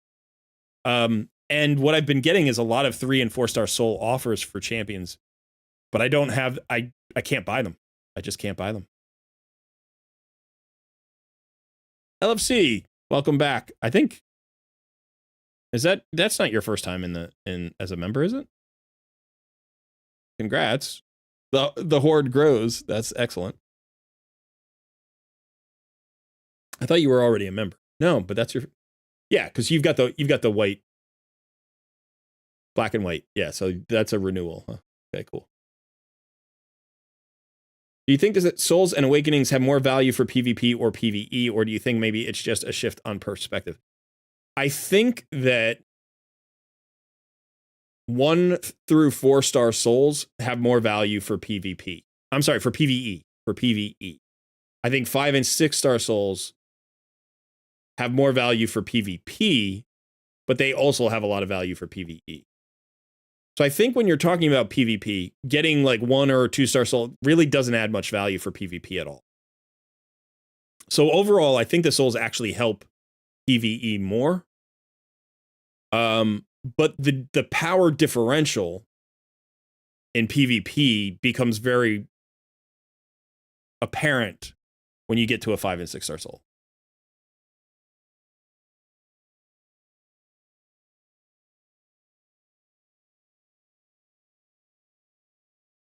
Yeah, Deliana and Retaliation can do work in Spider, but you also don't have to put her in Retaliation to have her work in Spider. She's actually good in Spider hard. you can actually work her into Spider Hard team. So like I have mine in Retaliation for the same reason. But it's an AoE leech. You know, it's going to help your team survive. Obviously, you have the decreased resistance. You're going to get the debuff. So if she has high accuracy, you can land the debuffs on the boss. And one of the things about hard mode Spider is that the threshold for accuracy is really high. So if you're using HP burns, you can actually use her for decreased resistance. And it's 100% chance if it's booked. So you can put that out there, get the decreased resistance. That allows your HP burners to be built like faster and tankier and with more direct damage and not so much into accuracy. You actually can also use her in high level Doom Tower for the same reason.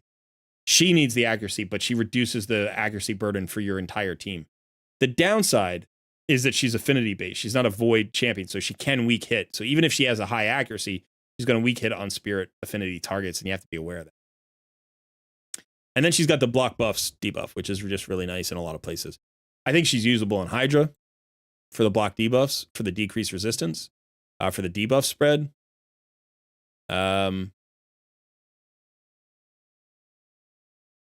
Yeah, I think she could be really good. And the passive is nice too. I actually think she's undervalued. I think she's a little bit undervalued. I don't think she's like an S tier champion, but I think she's better than people generally think about her. And she's usable in more content at endgame than people generally think about her. And this is the free to play mentality, right? Which is like, this is a non-meta champion that you could actually do a lot with. And I've always wanted to build my Deliana. And there's like, I just happened to get her at a time where my account was accelerating in terms of like shard drops and all that stuff. And so she's never been a priority. And I finally 6-starred her when I got the 5-star soul because I was like, I should. I don't know that I'll book her. I don't know that I can, you know, like, which is unfortunate because she's not going to get the value unless she's booked. But when I look at the champions that I need to book that are ahead of her, you know, potentially, there are several. Actually, on this list, on this page, I think almost everybody's booked. So I think from Armand's up, everybody is booked. I don't think anybody here is unbooked. I mean, there are a few, you know, we're missing a few A1 books here, but these are not critical books, right? So I think everybody's booked. Yeah. So, but if you go from Armand's down, I don't think anybody's fully booked. I think all of these are unbooked. So no books, no books, no books, no books, no books, no books. And then there are legendaries I have which are not awakened. So if we go to the awakened you know, the other champions that are here, like now I've got a bunch of others. And like Necmo's not booked yet. Rima's booked, I think. Yeah, she's booked. Tormund's not booked yet. Nobody down here is booked at all. None of these. Podrick might be booked. No, he's not booked yet. And Goffred's not booked yet. So Goffred and Podrick, Calvalax, Necmo. You know, these champions are ahead of Deliana. Iron Brago, Kira. I think Brago's booked. Yeah, he's booked.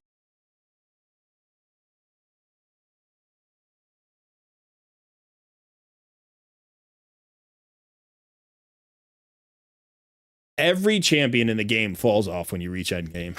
It's like there are no champions. There are very, very, very few champions that get better as you get into endgame. There are a few, right? There are a few. Cold Heart's one of those. Like the further you get, right, the better she gets because, I mean, up to a point. But like when you have an incredibly valuable champion that can be used free to play in a lot of different places, to say that their value falls off can be, I think, misleading. Because one, how much does it fall off? And two, does it fall off everywhere? Or is it like you're not using them as 10 solutions anymore, you're using them for 3 solutions? It's like 3 solutions at endgame is highly usable. You know, I can theory craft without much effort, like 3 high value uses for Deliana for a free to play player. I don't even think it would be difficult. I could do a video, like if I booked her and geared her I could gear her one way and use her in at least 3 end game pieces of content where she would provide really good value. I'm not saying she's the best solution for any of those. I'm saying she could be used, right? I can also think of at least 2 or 3 different builds for her that could highlight usage in various endgame content. Like I could find a use for her in Hydra. I could find a use for her in Doom Tower. I can find a use for her against Doom Tower bosses. I can find a use for her in hard mode dungeons.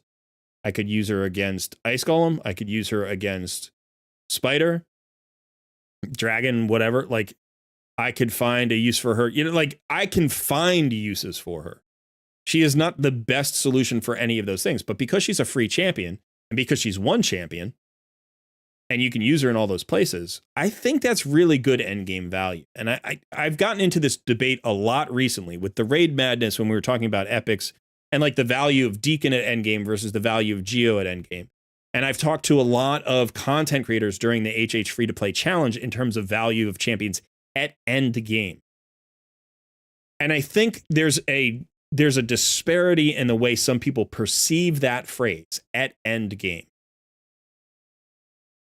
When you have every champion in the game, if you had a complete roster of every champion in the game, and you're a whale who's been playing for 3 years or 4 years, and you've spent $50,000 in the game, and you have all of these meta champions, then Deliana has no value because you have other solutions, right? You have other solutions. You have better solutions.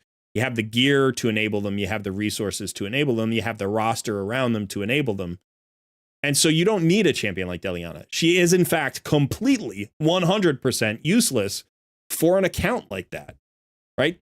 I don't even know that you use her in faction crypts. Like, you could not use her at all and never feel like it's almost like she doesn't exist in the game for that level of an account.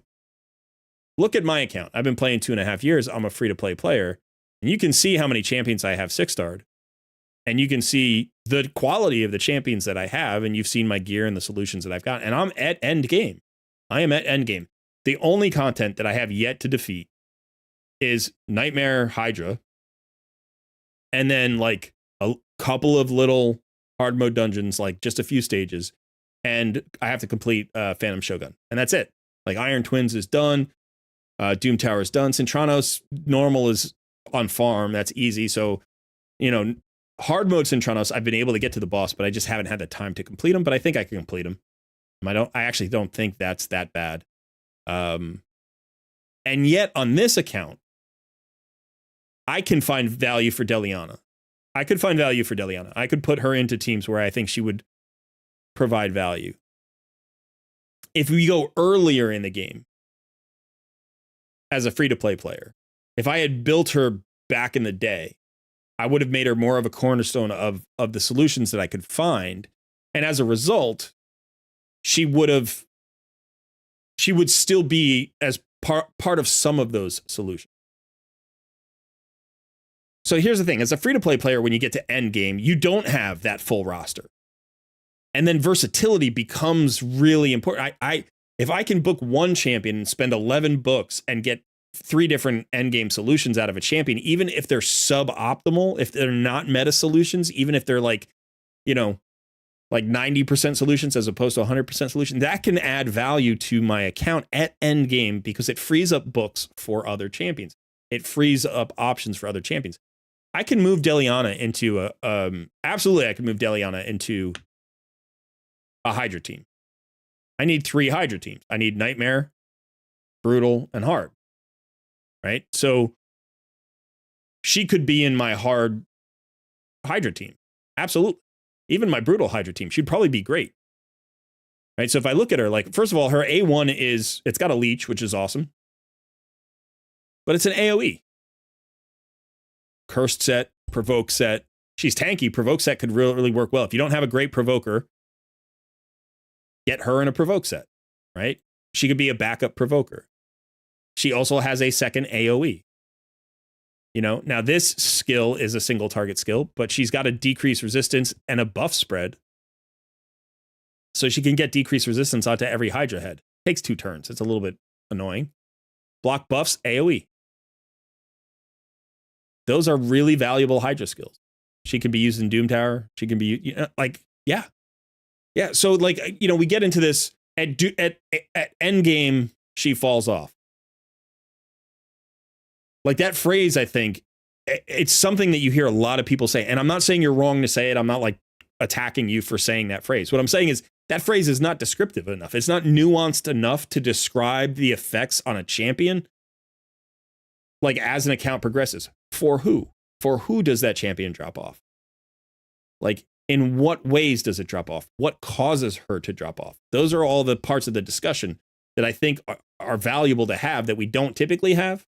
Like I've gotten into this debate, you know, around Deacon. People are like, oh, he drops off endgame. What are you talking about? Deacon is a cornerstone. Look at all of these legendaries. Look at all of these epics. Look at even the rares that I have at 60. I use Deacon more. He's in the top 5 most used champions on my roster. That's according to the video that Raid sent. I didn't like intend for that to happen. It's like he drops off at endgame. Why? He solves Dark Fae. He solves Gold 5. He's great for Hydra. He's good in every single dungeon. You can use him against Fire Knight. You can use him against Iron Twins. You can use it, like you can use him everywhere. You don't have to. He doesn't fall off because he gets worse. He falls off because you find replacement. Right? And that's true for every champion. If you have 10 options for a solution, 2 through 10 fall off because number 1 becomes the best option. So if you had 10 and then you upgraded to 7 and then you know, after 7 you upgraded to 3 and then you upgraded to 1, like even the third best option fell off. You know, I'm like, Deacon doesn't fall off. He doesn't fall off. You know, he gets past potentially. And maybe not even then. And on a free-to-play account, he may not at all. You know? So it's a weird phrase that we talk about. And like what I'm always trying to do on this channel, is like get out of the box. Right? We have the phrase, you know, the boxes and boxes and boxes thing on this channel. It's like I'm always trying to push people to be creative in their problem solving, because as a free-to-play player, that's what you need to be. You need to get away from the idea that there's a meta. There is no free-to-play meta. That doesn't exist. The meta is for spenders. And if you're a free-to-play player or a low spender, there is no meta. There is your account. And that's it. And you can inform yourself of the meta to find a starting point for solution. Like the meta solution for this fight is this. But if you think that you have to wait for that solution, then what you're doing is you're just a very poor spender. That's what a free-to-play player can be. You can just be a really weak spender. I've spent no money, but the spending aspect, like the spending meta determines how I play my account. That means that you are hamstrung by the meta. The meta is actually making you worse than you need to be. If nothing else, the HH challenge has highlighted how much you can do in this game with non-meta champions. Right? With low value champions that fall off at endgame. Right? I mean, let's go take a look. I haven't played this account in the last 2 days. Like I played it not at all. I logged in yesterday, but I didn't do anything. So this is the exact state I was in at the end of the challenge.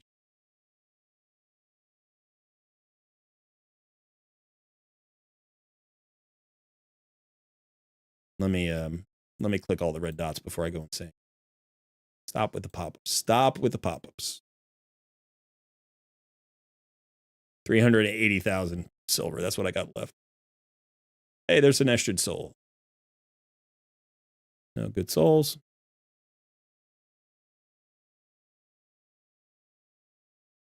Claim my clan boss. I don't know what I did clan boss yesterday. I did brutal. Oh, hey, epic tome.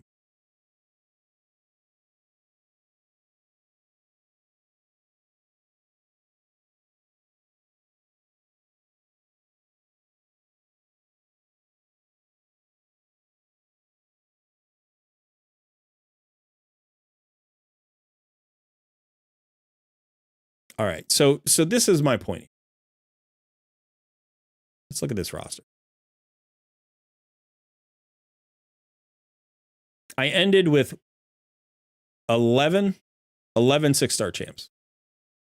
1, 2, 3, 4, 5. I thought it was 10. 1, 2, 3, 4, 5, 6, 7, 8, 9, 10. 10 660. And nobody else is 6 stars. And I've only got 3 50s, by the way. Right? It's not like I relied on a lot of 50s. So with 10 6-star champions in less than 90 days,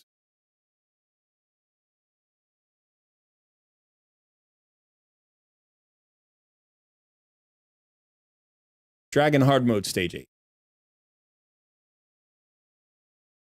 Spider hard mode stage 6. Phantom Shogun stage 14. Sand Devil stage 10. You know, Fire Knight stage 25 of normal. Ice Golem hard stage 4. Iron Twins Fortress. I actually got to stage 12 here. I could probably push Void up to at least 9 or 10. Hydra clan boss. 1 key hard, not even a problem. 1 key hard at the top chest is 20.4 million. I doubled that. I got over 41 million on hard mode.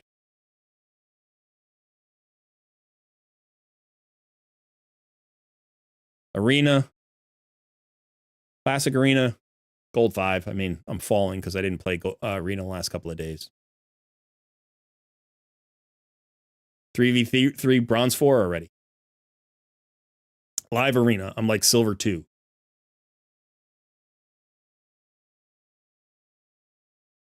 Cleared every Doom Tower normal rotation. 2/3 of the way up Doom Tower hard. This is going to be disappointing. Wow, that was disappointing. I should have manualed that. Let me manual this. Okay. Leorius is a problem.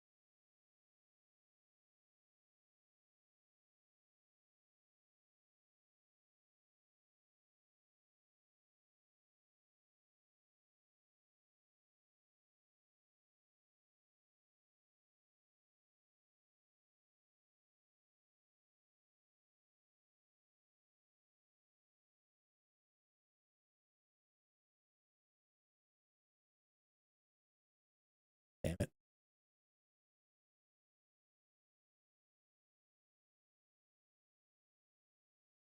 Yeah, I'm going to lose this one. All right, I don't care. I don't want to play this account anymore. But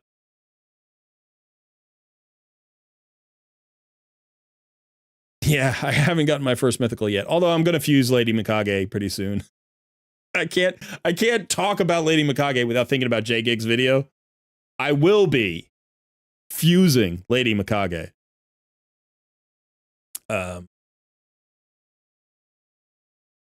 So yeah, I'll have that. But yeah, so look at this roster. And you're like, well, you have Rathalos and you have Archer. Those are 2 incredibly powerful champions. Sure. 2 legendaries. You key on your powerful champions. Who are the other keys of this roster? Deacon. He makes everybody go. He makes everybody go. Everybody. I ended up taking him out of my hard mode Hydra team. I did do that because what I found is more turns wasn't as valuable as a way to survive the head of Wrath. And so I had to bring Melga in and I couldn't remove anybody else because I needed Rathalos and Mordecai for damage. I needed Nergigante Archer for all the utility. I needed Ugo for the block debuffs. That's 4 champions. And then I needed Shamail for the fear removal. So that's 5 champions. So that means I had to pull Deacon for Melga. I had to. I didn't want to, but she was the only way I could survive the head of Wrath because of her shield. And then also, if somebody died, she had an actual revive that was usable, whereas Ugo's is not usable in Hydra. And so that's it, you know. But like, he's the reason I cleared Doom Tower. He's the reason I got to stage 8 hard mode of Dragon. You know, it's like Deacon falls off. What? he's still getting better. He's still getting better.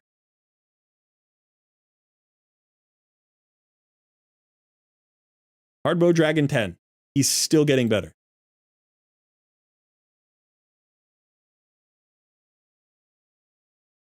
No, I don't want to spend money. Stop with the pop-up. You're so infuriating.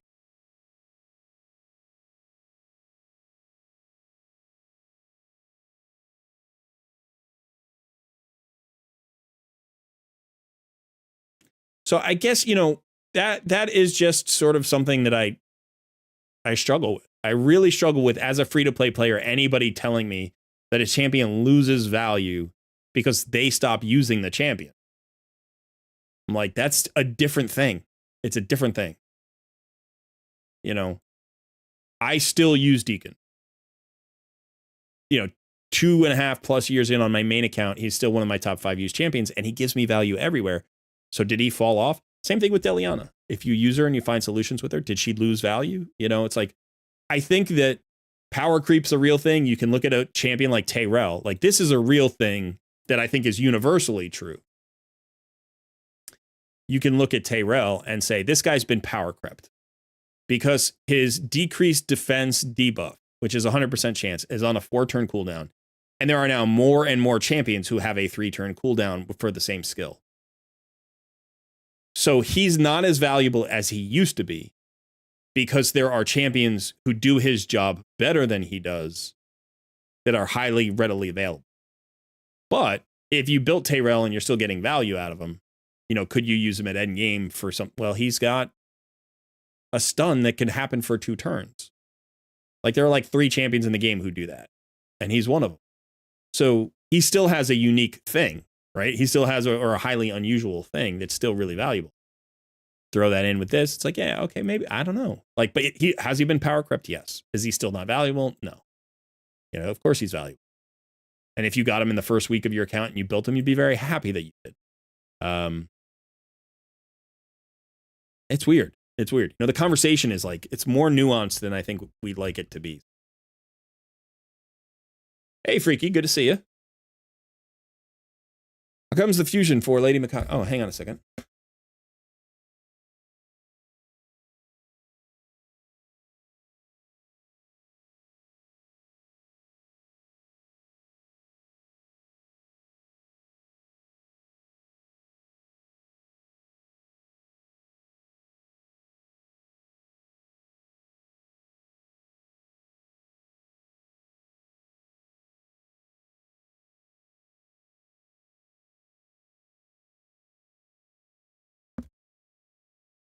All right. Yeah, Doug, I think the reason he doesn't fall off is because he's still, Deacon is unique. I hear the comment, or I see the comment a lot, that he's replaceable. Like, you can replace him with a lot of different champions. And I'm not sure you ever can replace Deacon for one simple reason. And it's that he has this extra turn mechanic. And so he can give a turn meter fill and a drop defense on the same turn, right? With the extra turn mechanic, he can do it. He's the only champion in the game who can do it. And he's free, and you can get him on day 1. He allows you so much flexibility in your team composition with that combination of skills. He allows you to fill 2 roles with 1 champion. So no matter if he loses power relative to the content, he opens up a roster spot or a composition spot, a team spot for another champion who could fill that value. Right? Like, if I look at my arena team on my main, let me go back to my main. I've showed this before, but if we go to my arena team on my main, it's like, the reason I can make that team so flexible is because of Deacon. Like, the reason that team is so good is because of Deacon. And it literally, like, it almost doesn't matter who the 3 other champions are. You know, it's like you're getting so many roles out of that 1 champion. Hey, Redline, thanks, man. I'm having a good Sunday.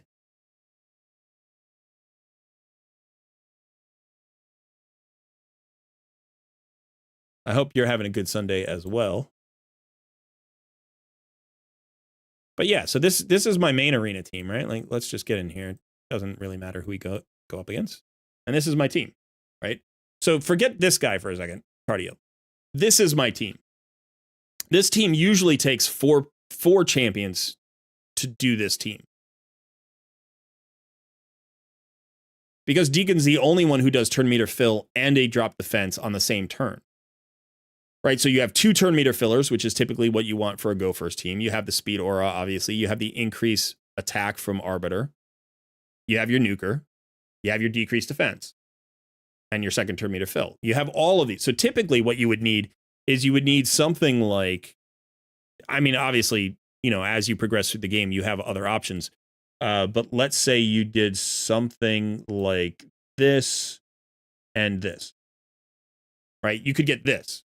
So you get Arbiter into Haikatune. That's your 2 turn meter fills. Arbiter brings your increased attack. Duke the Pierce brings your decreased defense, your AoE decreased defense. And then your nuker. So you have increased attack, decreased defense, turn meter fill, nuke. You have those components are what you need, plus the speed aura. Like, so that's everything. That's the 6 components of a perfect go first team. So we've replaced Deacon with 2 champions. There are 2 champions in the game who really do that.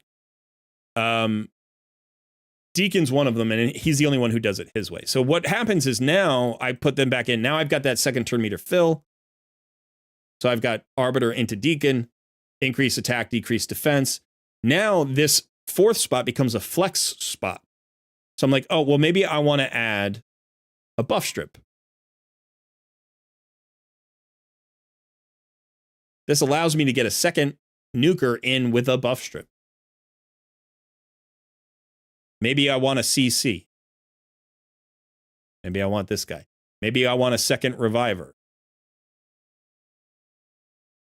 You know, maybe I want an ally attacker. Maybe I want a tank. I can't do that without Deacon. I can't do it. I don't have the flexibility in this team. And this flexibility is true in PvE as well.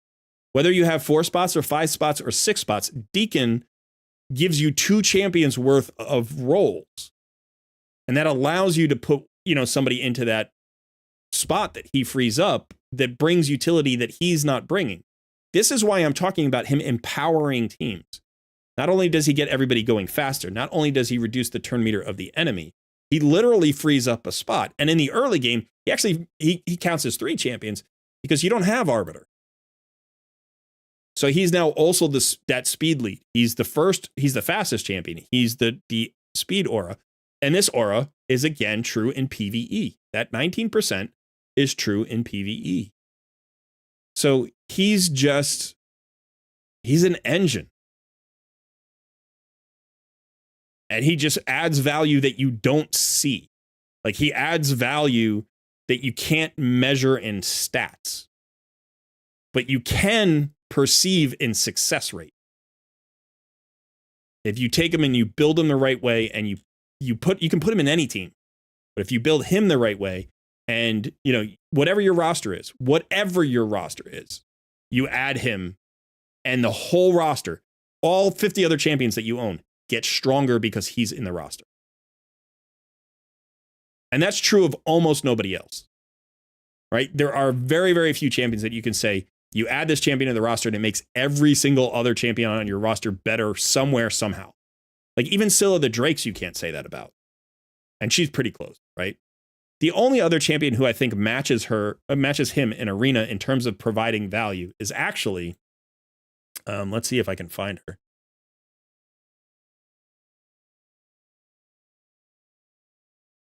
Madam Sarah. That's the only other champion I think that comes close. Right? Because she also does 2 things. She's your drop defense and your buff strip. Right? Now, you don't need a buff strip. You don't have to have it.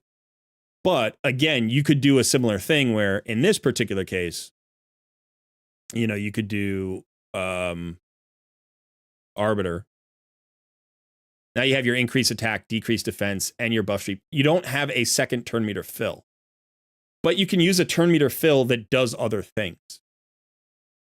Right? It doesn't have to be a drop defense and turn meter fill. You could have a turn meter fill that gives you increased, crit damage or strengthen or what. I mean, I don't know what all of the champions do in terms of increased turn meter, but there are others. Again, you could use with a straight up like High Katoon or Apothecary. But if I let's just look at the other turn meter fillers that I have. So yeah, like Lady Kimmy, right? Lady Kimmy could be an option. I'm looking for AoE turn meter fills, not just single target turn meter fills. There aren't that many actually. Podrick, obviously him. Right? You could get Armands in. You could get Armands in with Deacon as well. But my point being, like, she adds that flexibility to that extra spot in the same way that Deacon does. It's just not as valuable in addition because he's got the second turn meter fill. You don't always need a second, but it's easier to speed tune if you do. Thugs, you got your Deacon at 329. That's awesome.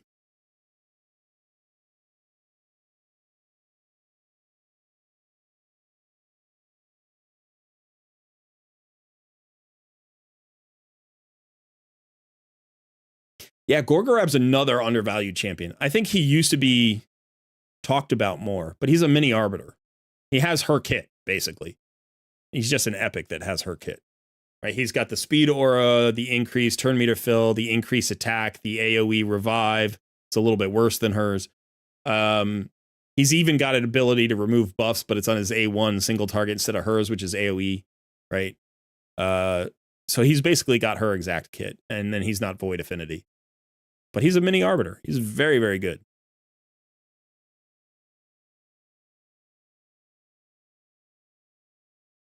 Yeah, Mikage Fusion. My Mikage Fusion is complete, basically. So I fused the 3 other champions. I actually have 2 copies of Kira now because I pulled one from a shard and I have another one. So I'm going to keep one, obviously. I'm going to have one. I haven't done this one yet. I haven't done Tatsu, but I do have the 4 epics built. And I got an extra copy of Fire Gun, and then I got another extra copy of Fire Gun. I was looking for an extra copy of Fire Gun, and they had her in a progressive, and I actually got 2 of them. So that was funny. So but I'm going to be able to keep my blessing because this one's fully booked. The one with the blessing is fully booked, so I didn't want to have to sacrifice her. I do have an extra copy of these 3 I got extra copy of every champion now. The one champion I didn't have an extra copy of was Ilsinia, or whatever her name is. And I actually did want an extra copy of her, but I was not able to pull one in time. She is actually highly respectable as an epic. She's really solid. Ilsinia. 50%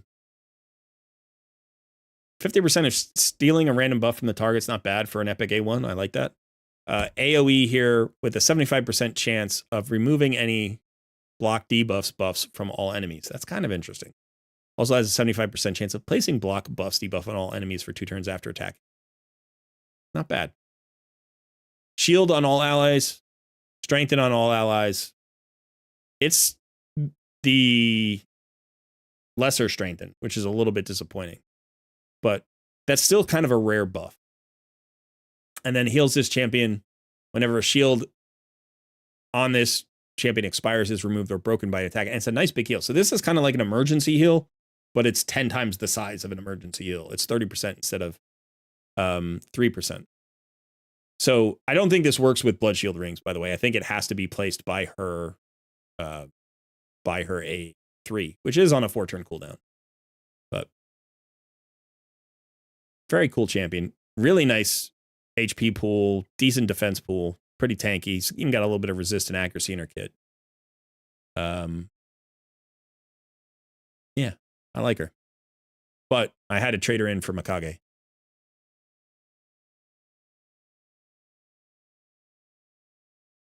It has to be by her. Yeah, Darren. Hey, Smog. You just pulled King Galkabar. Is he worth investing in?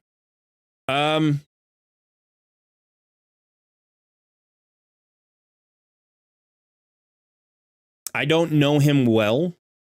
I'll look at his kit and give you my opinion. I've never built him. I don't think I own him on any accounts. I may have pulled him on an alt account or an alt of an alt, but I don't recall ever having him. So attacks one enemy, places a shield buff for 2 turns on the ally with the lowest HP. The value of the shield is... So he can solo Scarab, right? That's right away. That's some value. He can solo Scarab. AoE has a 100% chance of removing all buffs. Places a 5% poison debuff for 2 turns on each enemy for every buff removed from them.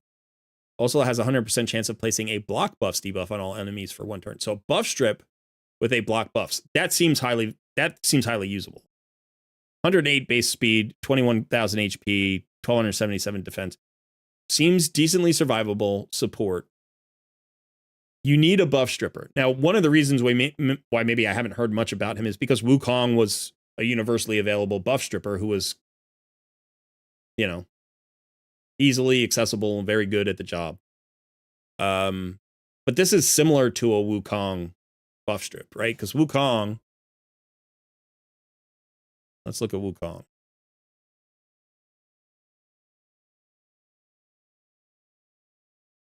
Steals all buffs and places block buffs on them for 2 turns. So Galkabar would not steal the buffs, he would just strip them, and his block buffs is for 1 turn. So it's a similar skill to Wukong's, but Wukong's is a little bit better. He also does it before attacking, which is nice. So King Galkabar,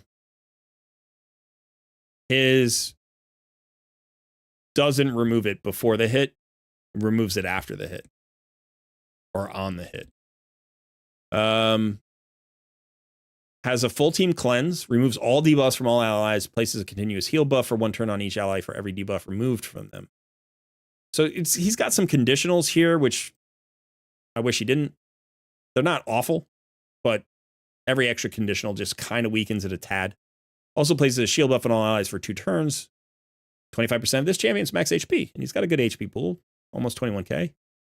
So it could be a nice size heal. So he's got some sustain. He's got a cleanse, AoE cleanse. He's got chance to remove buffs. He's got a chance of poisons. The poisons kind of, I don't know. Whenever an enemy under poison debuff attacks an ally under a shield buff, again with the conditionals, instantly activates 1 poison debuff on that enemy. Also instantly activates the continuous heal. So he's got some weird conditionals. But honestly, if I just look at if I forget the conditionals, he's got 2 ways to get in shields onto allies. He's got an AoE cleanse, an AoE buff strip, an AoE block debuffs. I'm sorry, AoE block buffs. If you get him early enough, if you're in the early to mid game, he feels like an all-around support carry. He feels like this is the guy you put on every team, probably. He's going to go into dungeons with you. He's going to go into Hydra with you. He's going to go into Doom Tower with you. He's going to go a lot of places with you. He's maybe not as universally usable as like a Pytheon, right? But he fills a similar role with a little bit of extra utility in that he also is a buff stripper. He's not as strong a support as Pytheon. He's not a AoE reviver, for instance.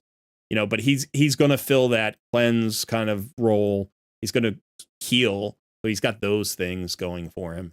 And then that buff strip is really nice. I don't know about the poison. But he seems solid. Seems at least like an A tier champion, if not higher, Pretty solid.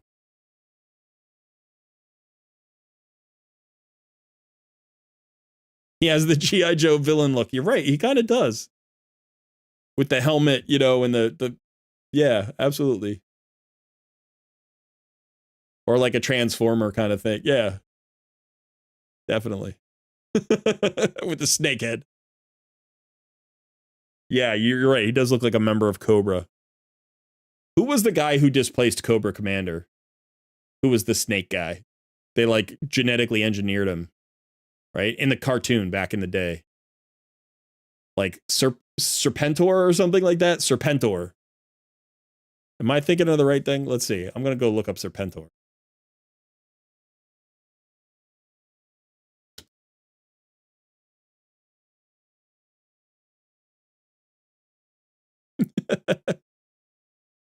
Serpentor. There he is. That's King Galkabar. Right? It looks just like him.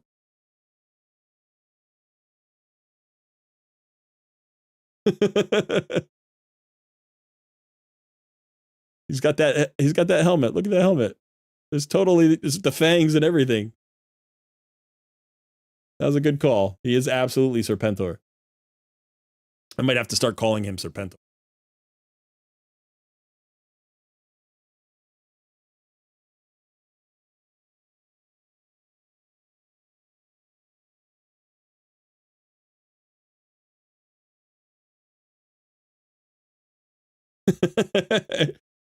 I was surprised that was still in my brain. I haven't watched that show in 35 years. It has been 35 years, probably. Let's see, what, like 88, maybe? 1988, probably. The last time I watched that, 36 years. Wow. Serpentor.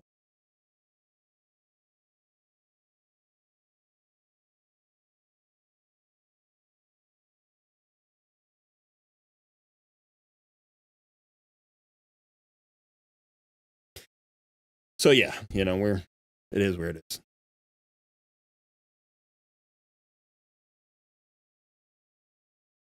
Any thoughts and tips on Shiramani? Burso asks.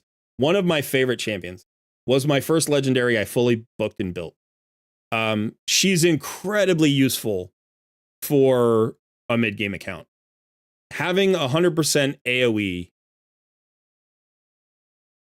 crowd control, having 100% freeze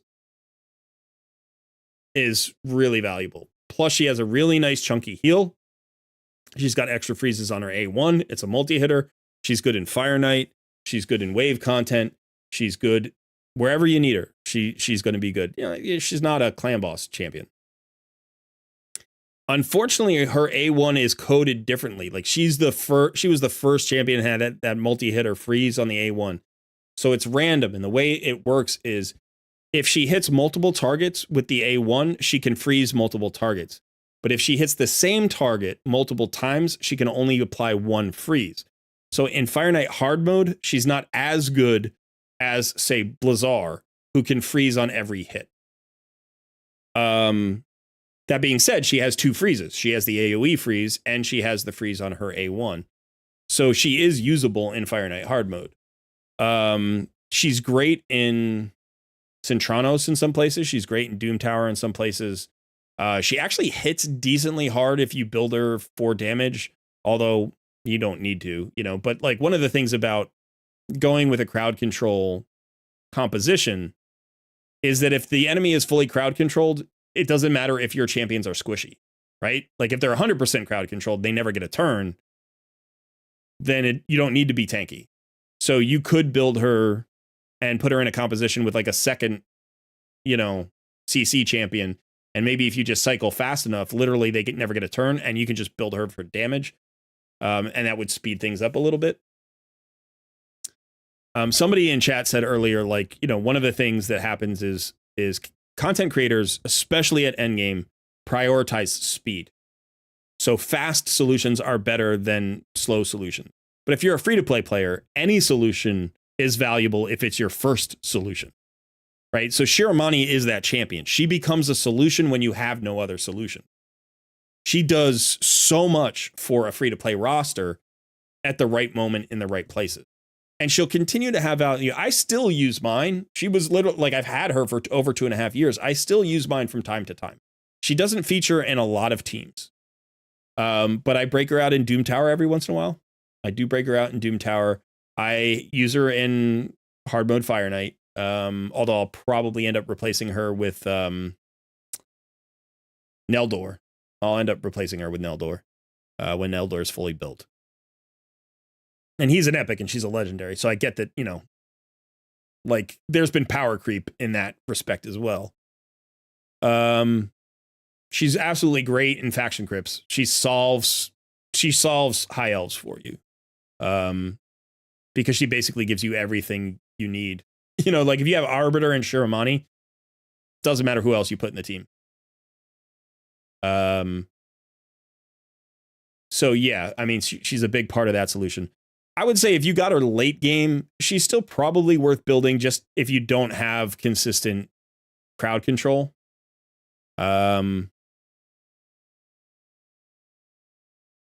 probably, you know, I'd classify her as like an A tier champion.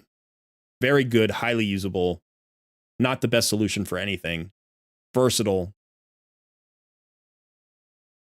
Depends on your roster, you know, like most A tier champions.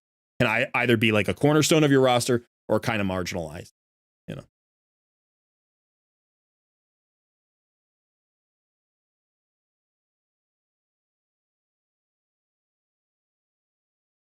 I mean, Nether Spider, sure, you could use her for Nether Spider. That's actually a great way to approach Nether Spider is to use 100% AoE champion, AoE CC champion. I'm sorry, lock down the Spiderlings and not steal their buffs, right? So you just leave them alive. The downside of her in Nether Spider is that she has an like a random hitter A1. So she can activate the heals from the boss. So you probably want to run her alongside a heal reduction champion. So you can use her there, but it can also be tricky if you don't sync up her. Like if you just auto battle, she can sometimes hose you because she can activate the counterattacks.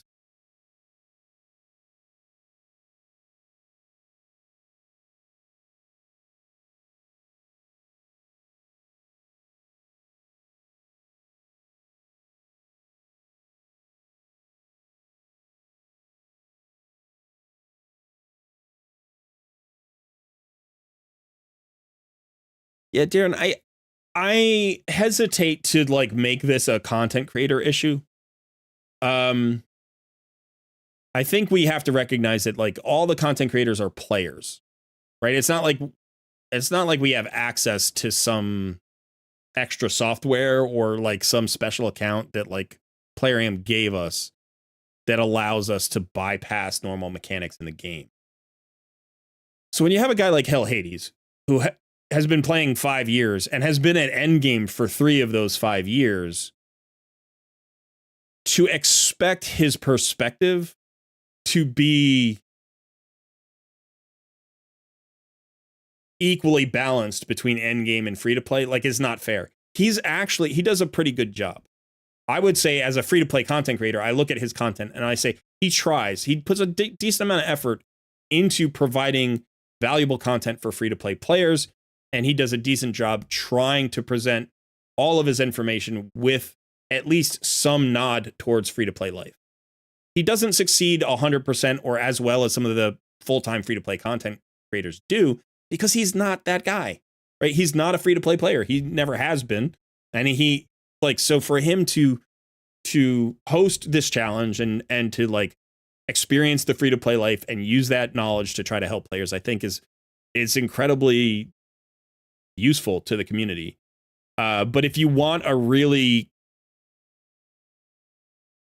pure free to play perspective, you need to go one of the free to play content creators. You need to go to Airbad. You need to go to Boozer. You need to come to me. You need to see somebody who lives that life all the time. Because I think one of the things that's different between a spending content creator who does free to play content and a free to play content creator who only does free to play content, one of the difference between those two scenarios is the mentality. I live in the free to play space. I'm always there. And so I'm always viewing, like when somebody says a statement to me, I don't think about that as a spender and then simultaneously as a free to play player. I think of that as a free to play player. I'm like, how does that affect me? How do I look at it as a free to play player? Can that be something that makes sense to me or doesn't make sense to me?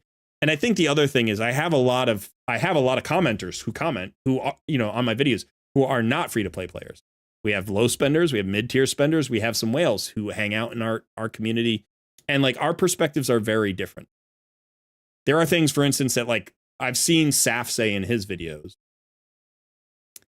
that a lot of my spending like community members will also say, and they'll be like, well, Saf said this and blah, blah, blah. And like, he's one of their guys. They go to him. Right. And I'm like, yeah, but that idea doesn't play for 90% of the population. Like what you're talking about optimizing there is exactly what I was talking before about the meta, right? It's like that meta is only available to a small fraction of players. And so to talk about like an optimal solution for a spender, like a big spender, and to talk about an optimal solution for a free-to-play player Sometimes those things are different.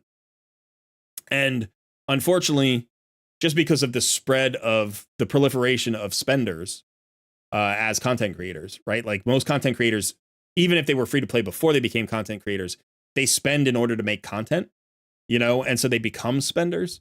Unfortunately, because of that, I think there's an imbalance in the representation in the community. There aren't as many free to play content creators who have the reach of the spenders. And that makes sense. I mean, there's a reason for that. I'm not blaming anybody. I'm just saying that is a reality of it. So I don't want to say it's a content creator issue. I think it's the natural outcome of the way YouTube and these games progress and proliferate. If more people watched the free to play content creator, right, the free to play content perspective would be more balanced part of the overall community.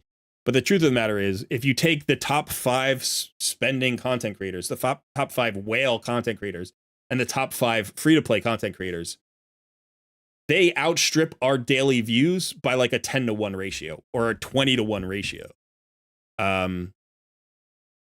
That's not their fault. They're doing a great job, right? That's not like a problem with their content. That's just what the community wants, you know?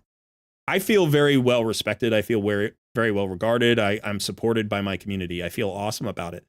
And, you know, hopefully I can be that guy or one of those guys that really gets bigger just based on free to play content. So that we can kind of address that balance a little bit. That's my goal. That's what I hope to do. It's one of the reasons why I got into content creation in the first place. Like, I want people to hear the free to play ideas, even if they're spenders. Because this is what I believe. I believe spenders can get as much value, if not more value, out of the free to play mentality than free to play players can. Right? Like, imagine if you're a whale who's spent $20,000 on this game, and you could have done the same thing that you did with $20,000, but with $10,000 instead. Like, that's literally, like, the videos could have saved you $10,000. Now, it's possible that that's not actually the outcome. But even if it's 10%, that's like real world value. Now, granted, you might be like, well, you're literally taking money out of Plarium's pocket. So what? Like, I don't care. Let's take money out of their pocket, right? Like, let's do that. I'm okay with that. The game's doing fine, right? And I think if we had a scenario where like more players could get more value out of everything that they got, then more players would stick around, right? I think spenders leave at a higher rate than free-to-play players leave, right? Because free-to-play players don't expect much from Plarium.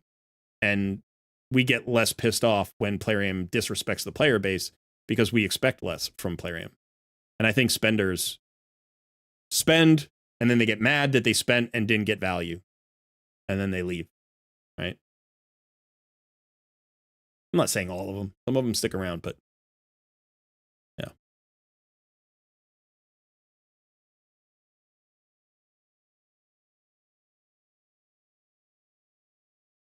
That's true, Preston. The highest viewed videos in general are the shard pulling videos. In fact, the shard pull video I did yesterday is my highest viewed video of the last week. So yeah, absolutely.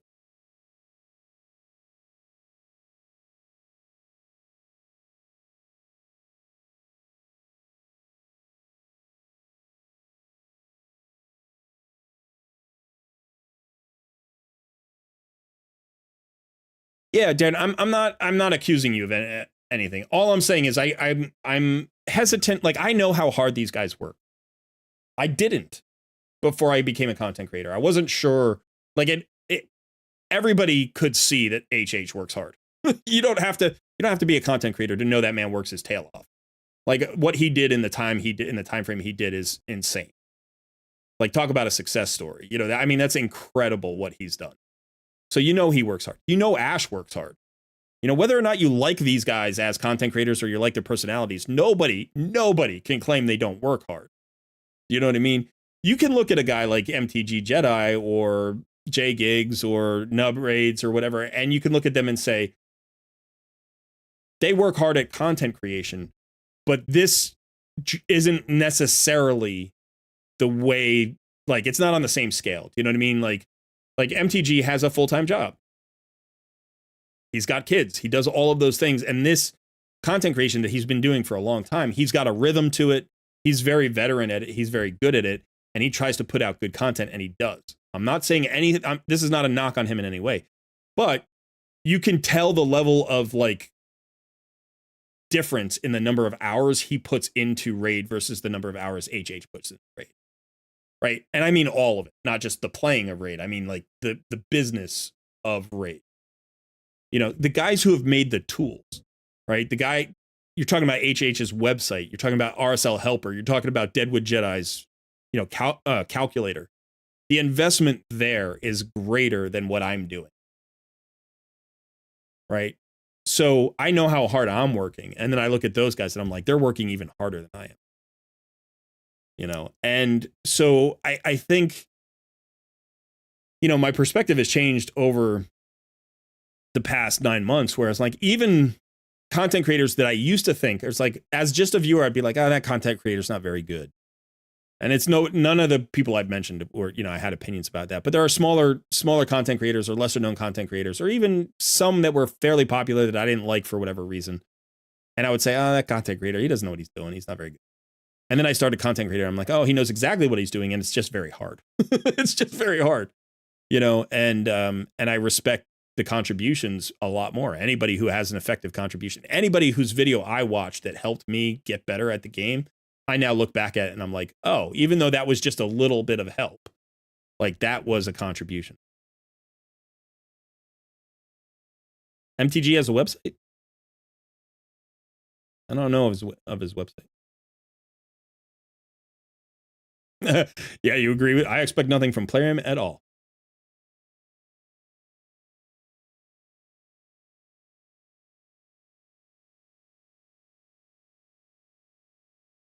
Yeah, no, I think at endgame it makes sense to value speed, right? And I, in fact, value speed more than I used to on my main account, right? A solution that only takes 2 minutes is more valuable than a solution that takes 5, because there's so many hours that you have to put into this game, especially as a content creator.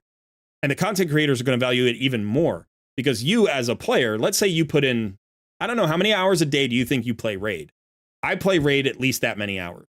Like whoever you are, I play Raid as many hours or more than you do. Like, unless you're really, really unhealthy, unless you're like playing 20 hours a day, you know, during the HH challenge, I played 16 hours a day between my two accounts, plus make content, plus trying to have a life, plus trying to do other work. You know, it's like, and content creators do that. So anything, if you can save 20% of a content creator's time, you're not saving 20 minutes. You're saving 2 hours. You know, it's like, that's what you're doing. You're saving tons of time. So speed is highly valuable to a content creator, even more than a regular player. And regular players value speed as well at endgame, you know, so like it makes sense. All right. I need to take a 5-minute break, take a quick bathroom break, talk to my wife for a second. I'm going to let this run for a little bit. I'll be back. Sorry, son isn't here to entertain you, but I'll be back shortly.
Hello.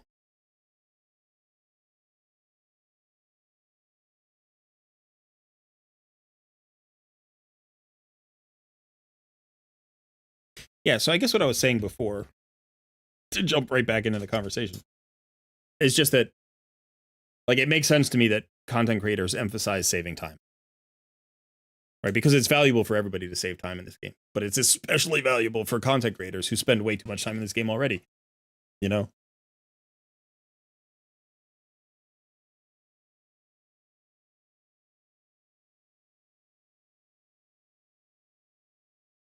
Let's see how the poll went. Only 30% are going for the soul.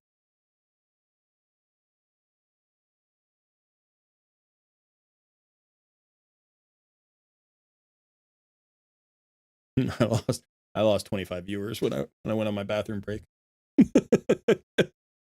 That's fair. It's totally fair, but that always happens. I'm always kind of curious. Nope, no, not yet. Not yet.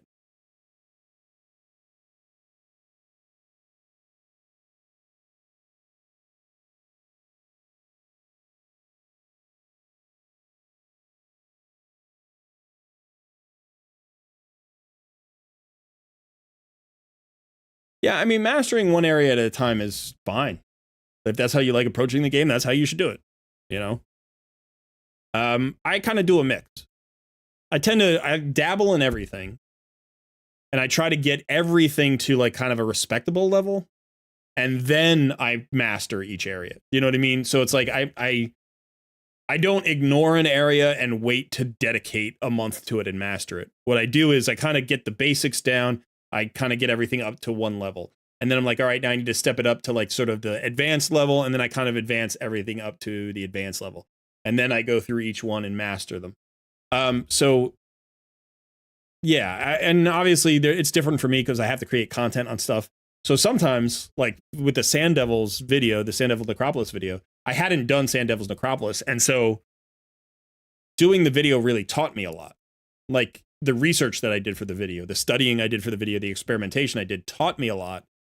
And since doing the video, I've learned a lot, like after the video, based on people's responses and on questions they asked me.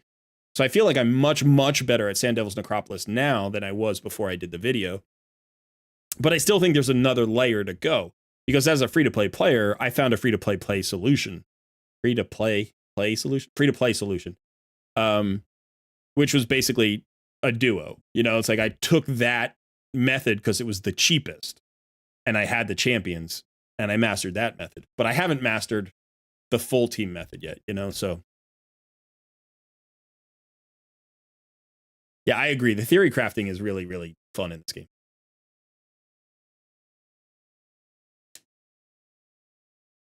There's a reason you want to call me Captain Polred.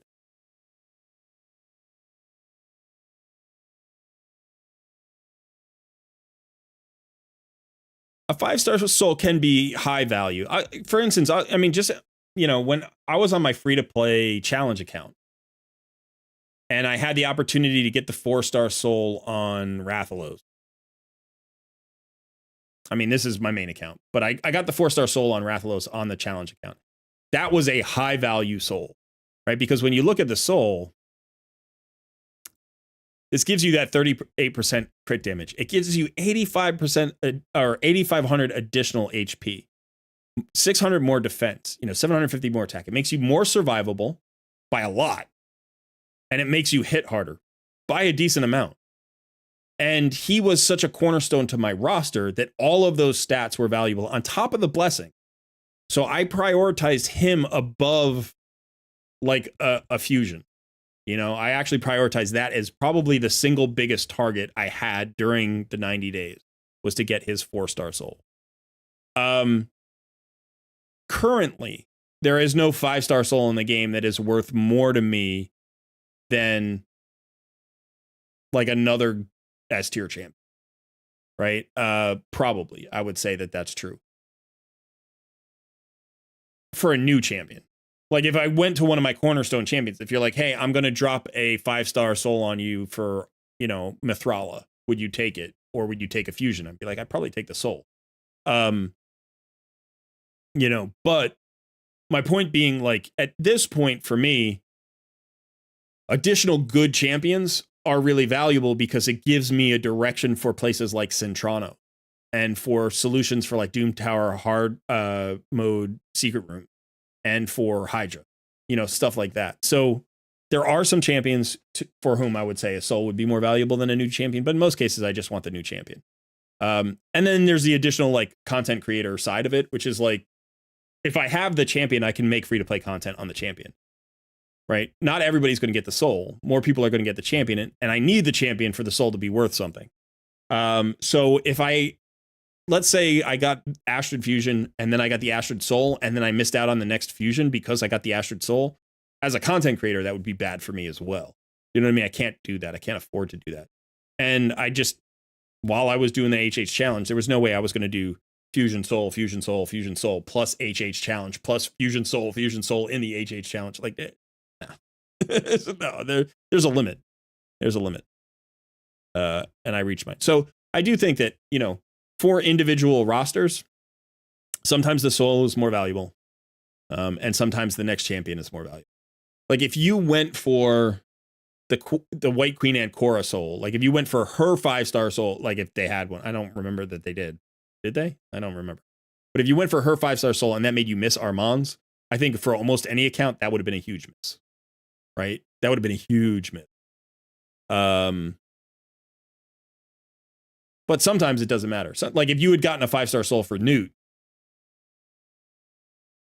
right, that would be incredibly valuable, and you could have missed out on the following champion. I don't remember who followed Newt, but like it wouldn't have been as big a deal. Could I look at Falman's kit? Sure.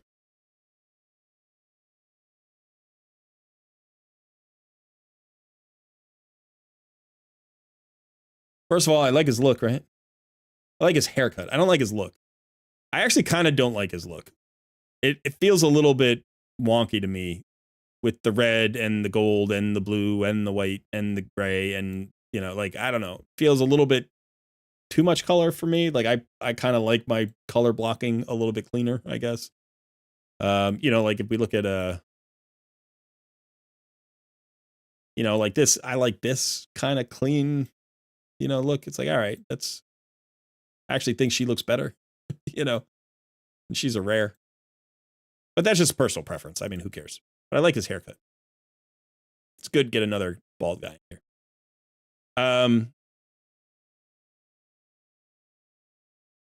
But yeah, so from a stat standpoint, pretty low HP, decent defense, low speed.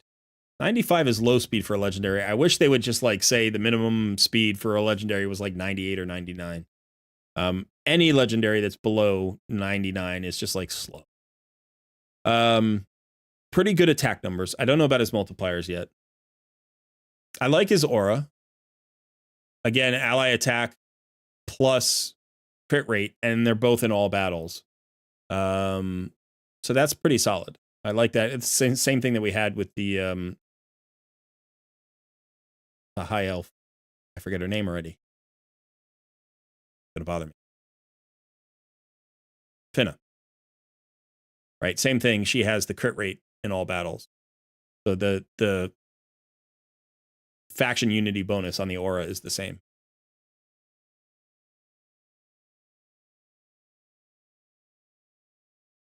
Let's start with the A1 this time. Attacks one enemy, heals this champion by 50% of the damage inflicted, and he's an attack-based champion, so it could be a pretty significant heal. We'll see. Any surplus heal places a shield on him for 2 turns equal to the surplus heal, potentially giving him solo Scarab potential. Like he could solo the Scarab without a blood shield ring, maybe. Probably not, but maybe. Because even if you get provoked, if this hits hard enough, but he'd have to stay close to fully healed in order for it to work, or he'd have to hit very, very hard. Right? Maybe in lifesteal. That would be interesting. I wonder if this surplus works with lifesteal. If that does, then that would be fantastic, right? So we'll attack using the Burning Courage skill, which is the A3, instead if the target is from the Corrupted Alliance. So this is basically also an A1. which is kind of interesting. Let's look at the A2 AoE. Damage inflicted by the skill increases by 5% for each buff and debuff on the target. Will ignore 25% defense of targets that have no buffs.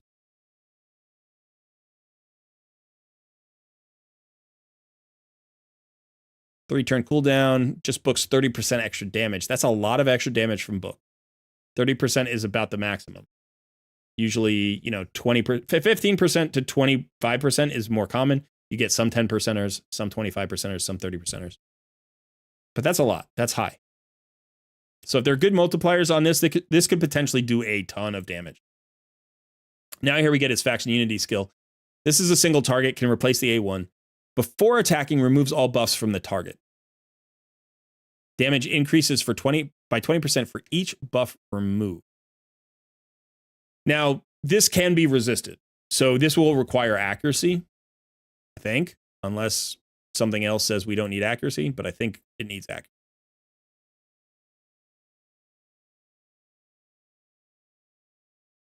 Now, here's the thing. I don't think this skill heals, right? Like the A1 provides heals, but this doesn't. So if this replaces the A1, you miss out on the heals.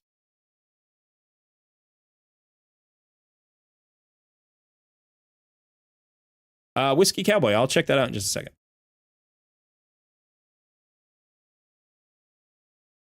Supreme Athel got a juicy buff. Yeah, I don't own Supreme Athel. I have Supreme Elhain.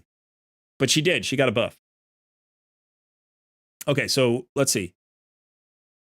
Before attacking, steals all buffs from the target instead. So instead of a buff strip, it's a buff steal. This effect cannot be resisted. Oh, okay, so you don't need accuracy. You just need an ally from the Sacred Order. Damage increases by 20% for each buff stolen. So just becomes a steal, becomes unresistible. That's huge. That the fact that it can't be resisted. That's massive. You need no accuracy. And also, it doesn't matter how much resistance they have. It just automatically takes it. Okay. With two faction allies, the damage is increased by 20% for each turn taken by an ally or enemy before this champion's next turn resets at the end of this champion's turn. So however many turns in between it gets 20% extra damage, that potentially could be a lot. You could build him very slow. You could build him very slow deliberately in order to maximize his damage. That's kind of interesting. Will attack all remaining enemies with any surplus damage if the initial target is killed. This attack cannot be critical if the initial target survives places. So you could build him really, really slow, get a ton of maximum. I don't know that this has a cap. It doesn't say that it has a cap. You could potentially get 200% extra damage. And then it'll literally kill that one thing and spread the damage like a Wukong hit, right? Like a Wukong A2. Maybe. I don't know. Somebody will theory craft that, I'm sure. Okay, decreases the damage taken by this champion for 10% each turn taken. So the same thing. The longer you wait, the tankier he gets, basically. Again, it doesn't seem like this has a cap. If it's multiplicative, you can't hit 0. If it's additive, you could hit 0. He could get to a point where he doesn't take any damage. Fills an ally's turn meter by 2% whenever they place a buff or debuff. Places a revive on death buff for one turn on an ally whenever their HP drops below 50%. No cooldown. All allies are immune to cooldown increasing effects. He seems really interesting. I don't know how good he's going to be, but the theory crafter in my head is screaming at me right now. It's you can make so many cool things out of this. So many cool things. He may end up being kind of niche, but really, really good in his niche. It might be that, or it might be that people find ways to pair him with specific champions that just kind of become universally applicable.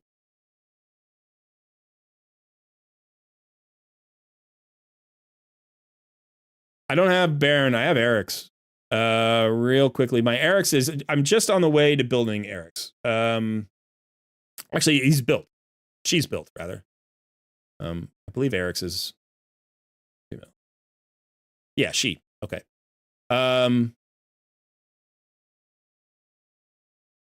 So right now, 5-star Slayer. I'm trying to get to 6-star Slayer. I need an amulet. And then I have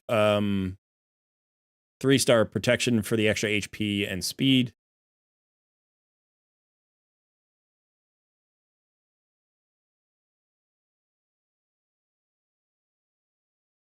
Yeah, I really need to get to the six pieces.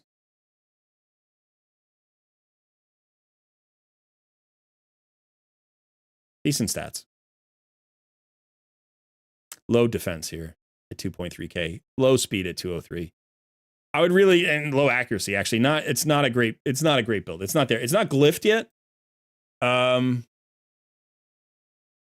You know, and if I could get a Slayer, an accuracy banner for Slayer, then I would put that on her. But I need this stun to land more, and so the accuracy is not there yet. She does hit up, and her masteries aren't done yet. I mean, I have the scrolls, I just haven't completed.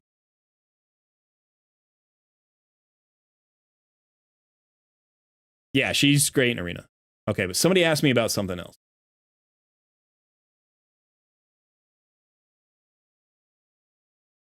So I looked at Fellman's kit. Yeah, Emek followed. You're right, Emek followed Newt.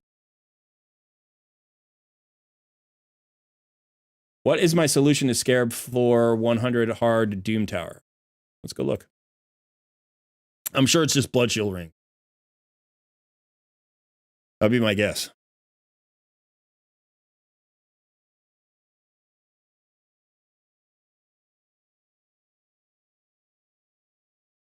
So let's see if everybody has a Blood Shield Ring. They might.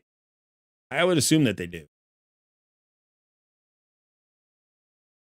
So Sissia does not. This is weird. Why does Sissia not have a Blood Shield Ring?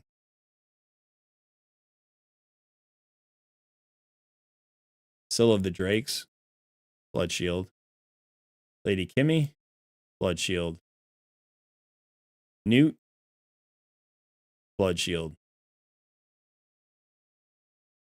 And who was the last champion? Ninja. Ninja, Blood Shield.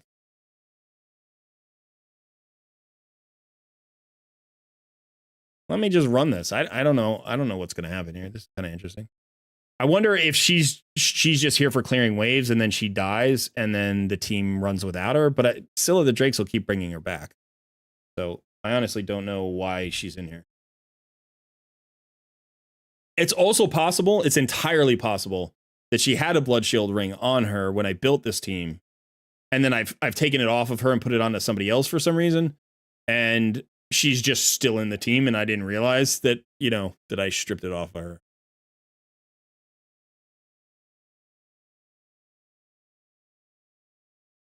I used to have Royal Guard in the team in a Destroy set, but I have since removed him from the Destroy set because I put him in Hydra.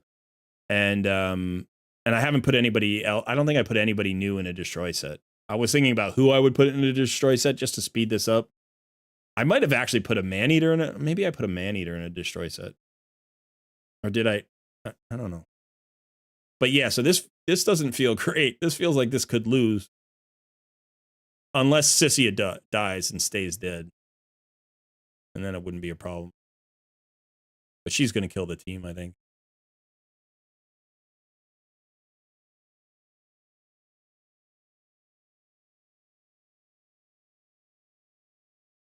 Nice, though.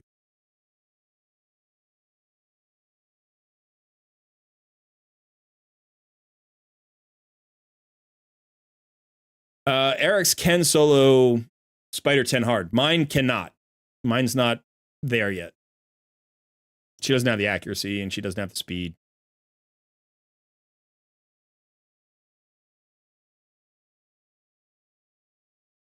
That's the plan, though. That's what I'm hoping for.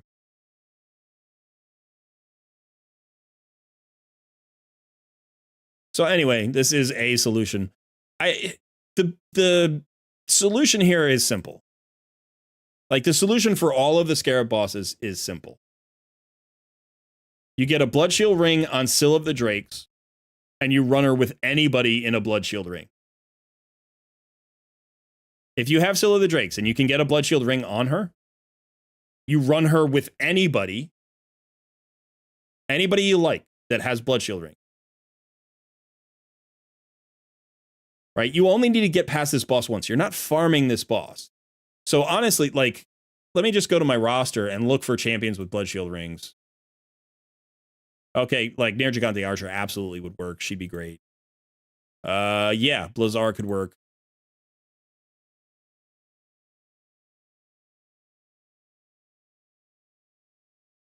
I wish you could sort by blood shield. I don't know why you can't. Artak, you know, Islan by himself could probably solo the boss in a blood shield ring, no problem. He'd never die, you know. The only issue would be, would you be able to do enough damage? If you have a blood shield amulet, that works too. Oh, do I have a blood shield amulet on? No, maybe I had a blood shield amulet on her. That might have been the thing that I had.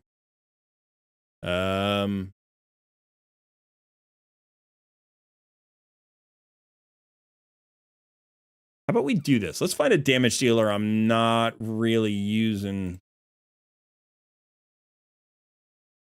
Oh, here we go. Here's a Kemptham. Perfect. Actually, I don't want to change his build. I don't want to change his build. Bane in a blood shield ring. There we go.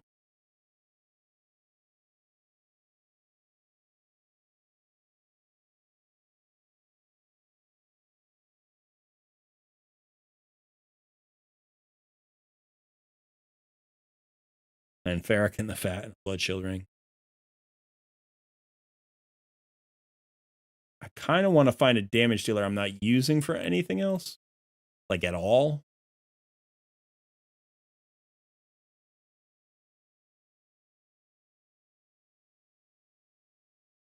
Frank I'm not using for anything yet. But he's not built yet. How about Ruel? He's not built yet.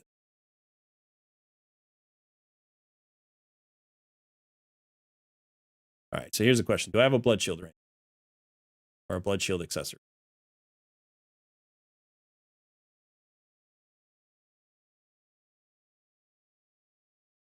Yeah, I have one on Miss Rider. Okay, let's go ahead and equip that on her. Now let's find a destroy set.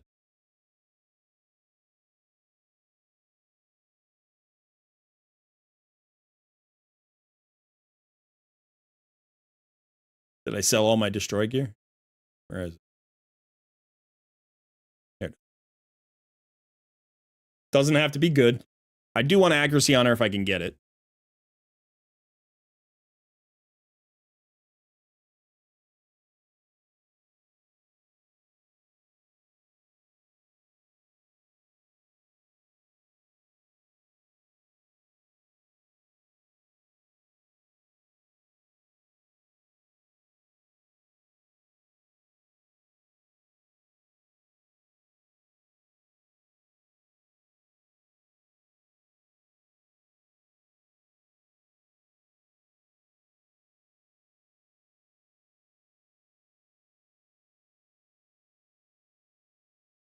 Not awesome.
I need crit rate.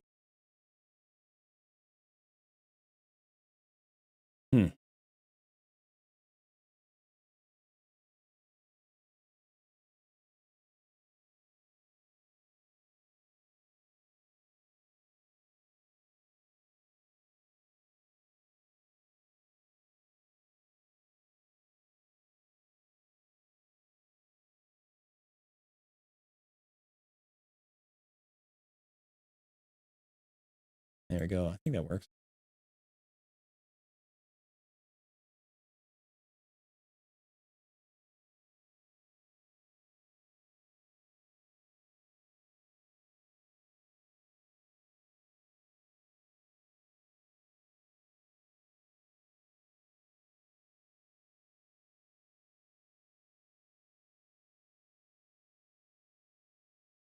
All right. We're getting close. Good night, Darth.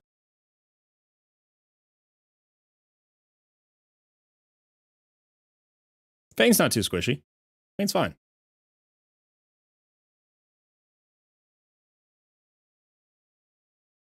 I could do Fane, but I have a different plan for Fane at the moment. So I don't want to put her and then regear her in like a week or 2 days tomorrow.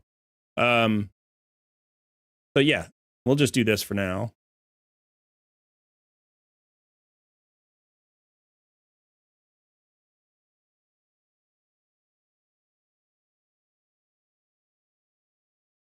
We want crit damage with accuracy.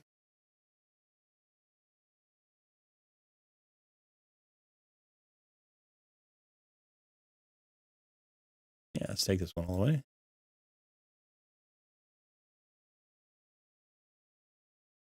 And then we want an accuracy banner. Speed. We have none. We have one on Naya. That's pretty good. That adds some survivability. We'll take that for now. I don't have Naya running anything at the moment.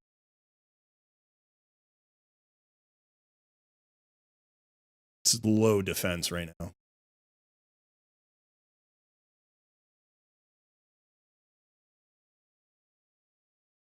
Really low defense. 1500 defense here. That's okay.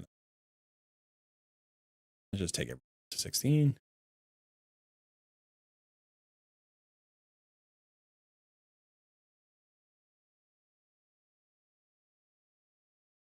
I'm not going to glyph everything just yet, but I will take this to 16. Do that.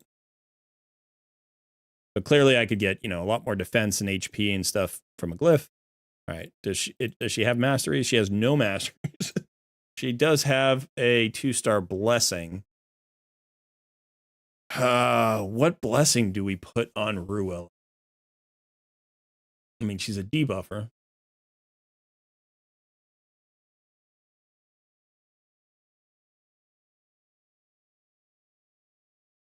Cruelty, maybe?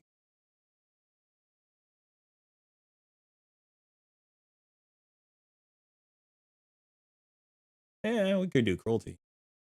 That's fine. All right, now.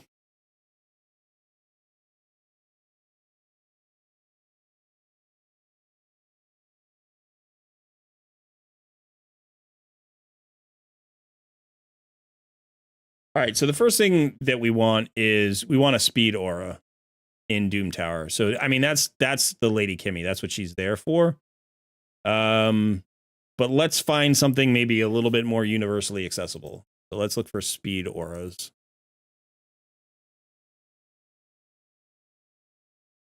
Can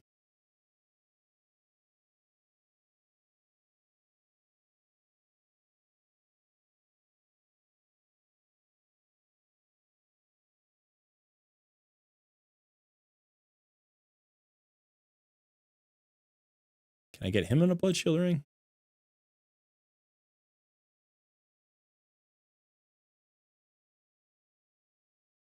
I've only got one blood shield ring. Oh, there's another one. Why is he in a blood shield? That's a weird choice. I'm not trying to make him a mischief tank, I don't think. Maybe I was. Maybe I was trying to make him a mischief tank.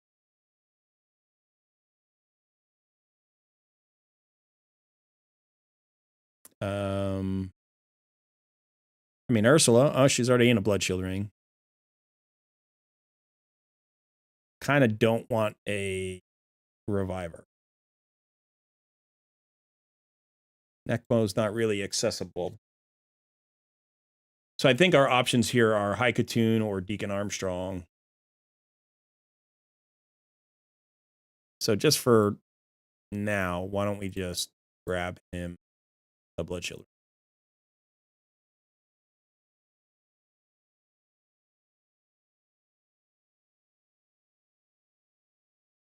All right.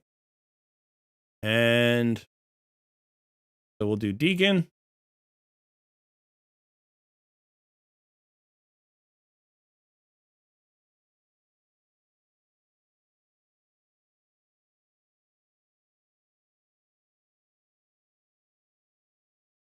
Solo the Drakes. Where's Solo the Drake? And Ruella. Who's like level 30.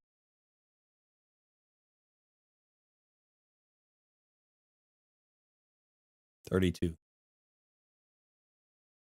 Let's run this. Let's see what happens. She's in a destroy set. I don't know if I care.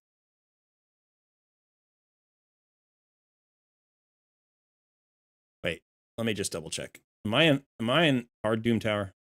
I'm in normal tower. Go up to hard tower. So that's what it was. I was in normal Doom Tower. This is my hard Doom Tower team. So let me see if my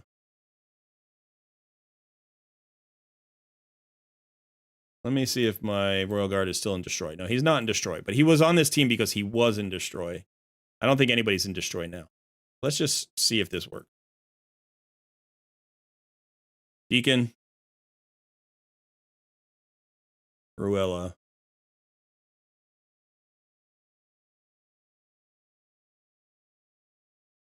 And Ruella could be tricky. Like, she'd obviously be better at 60 and with masteries. Remember, she's not masteried. And still there. See what happened.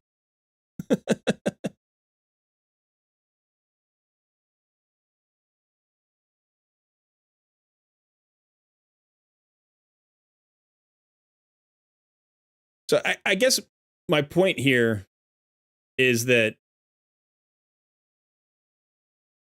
what you need for Scare Boss is pretty simple. You need Blood Shield Ring.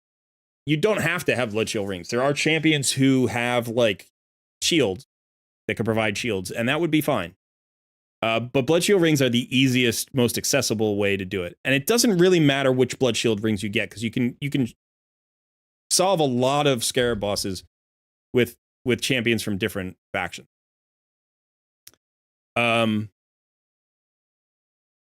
So here, I wanted Ruella for a couple of reasons, because one, she brings decreased speed, which is really nice on the Scarab boss, decreased speed. She brings a weaken, that's going to speed up your run. And then, you know, you've got Syl of the Drakes providing the sustain here. You want the speed buff from Deacon. It looks like this may not be enough. They may die because it's... Yeah, they may die anyway.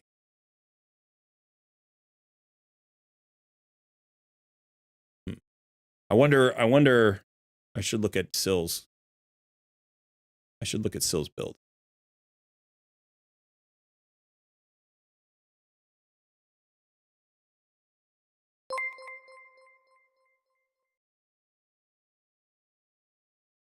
Uncle Dan.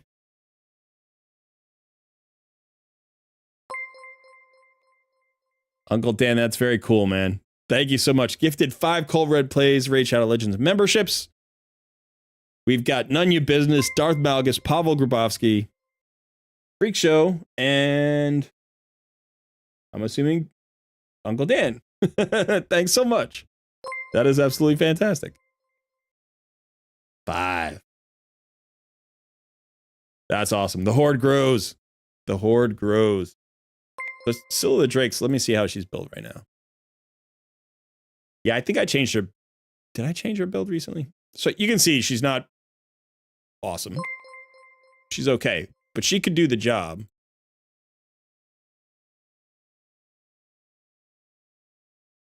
Painbreaker.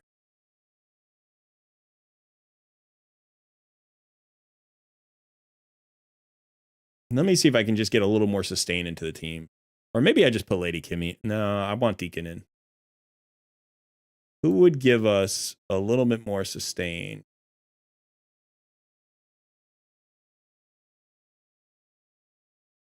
who is a relatively, well, yeah, I mean, Doom Priest would be awesome. Does she have? No.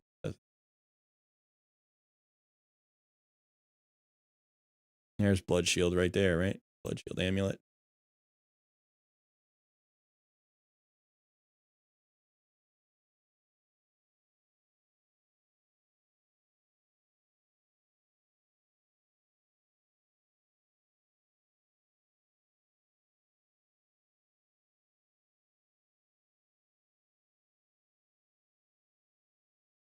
That works.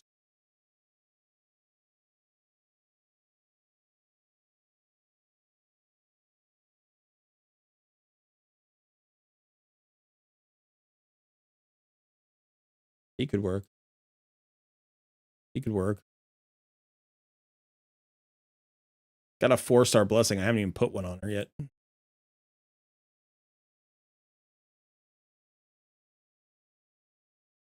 mean, he could work too.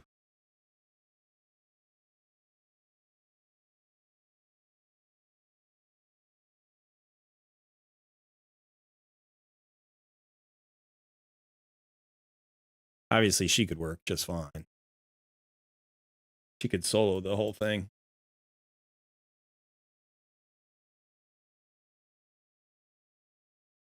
Where I use Farrakhan the Fat, clan boss typically. Any boss fight, he's good.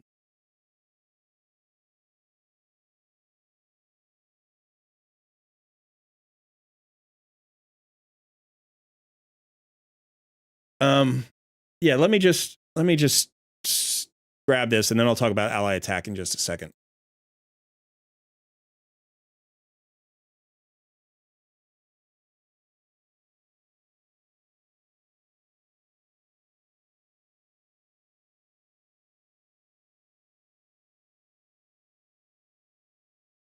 I want to provide some sustain, but I don't want to do it with a legendary champion.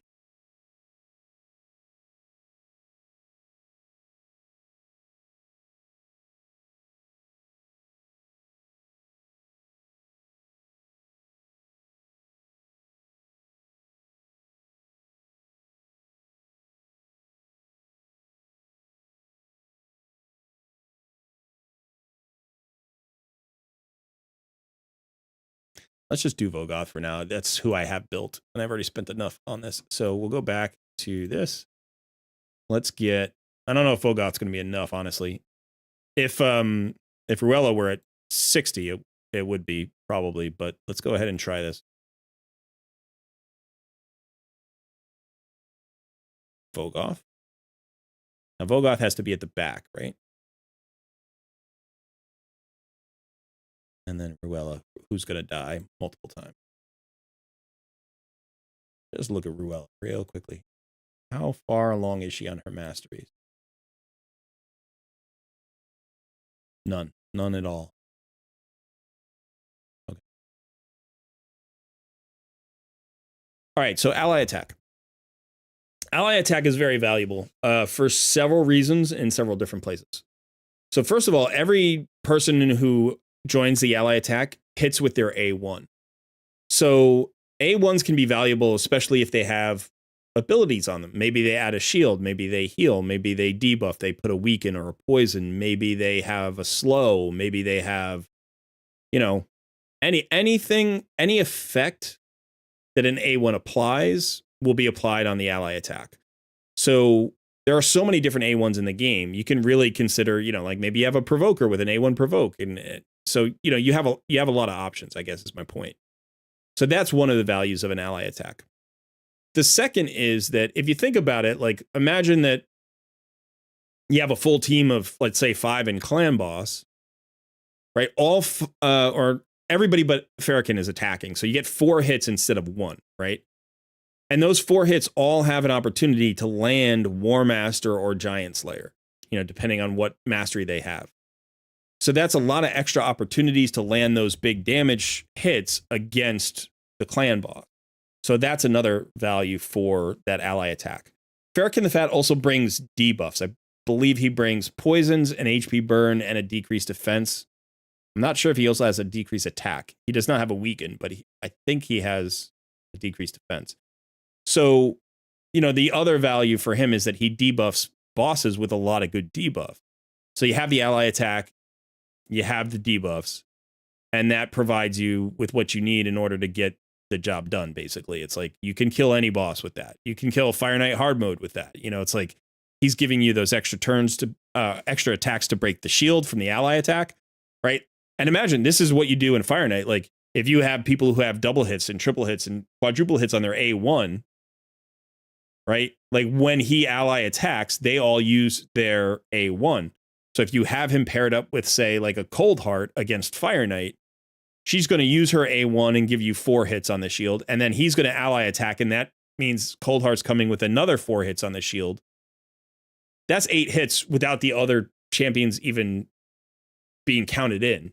So he's incredibly valuable in places like Fire Knight. He's incredibly valuable against any boss where the debuffs can be applied. And so that's, you know, the ally attack is only part of his kit. But that's where the value from ally attack comes from. Okay, so you can see here that, like, it looks like this sustain might be enough. This is not a great damage deal. Like, I wouldn't typically put Ruella in Destroy. The reason I did is because I hadn't built her yet, and I needed a damage dealer I wasn't using somewhere else. She's actually more of a debuffer than a damage dealer. She's not a great damage dealer. She does okay, you know, but she's pretty much single target. And, you know, so she's bringing that weaken. She's bringing that slow. I mean, I have the slow from Scylla the Drakes, but she gives me another opportunity to land that slow. So now we've got a leech, we've got the heals from Scylla the Drakes, and we've got the passive from Vogoth. Potentially Vogoth could solo this, right? Like he could potentially solo this. He's in a Guardian set, I think, which is also helping to keep everybody alive, other than Ruella, who just can't be kept alive because she's too squishy. You know, and so she's going to work on this HP bar, get that shield down a little bit. If she can just get the 10% off, right? If you can get this, where is it? It might not even show it here. Yeah, if you can get the 10% off,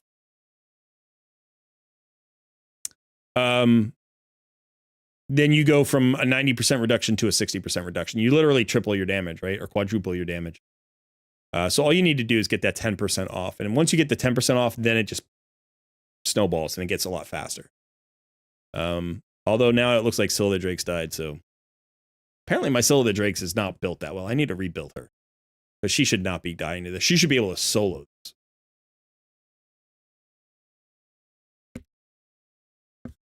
I mean, she should be able to solo 1,500 turns. She probably wouldn't kill the boss.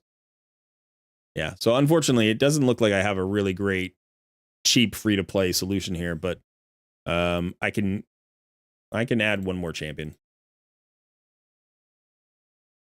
Let's say we just did that. Let's say we just did that. That'd probably be enough.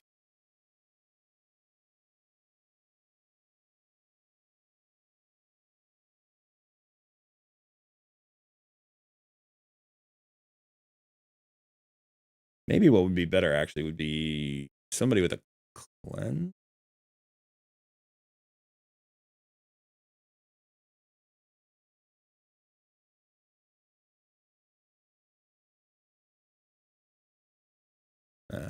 I don't think.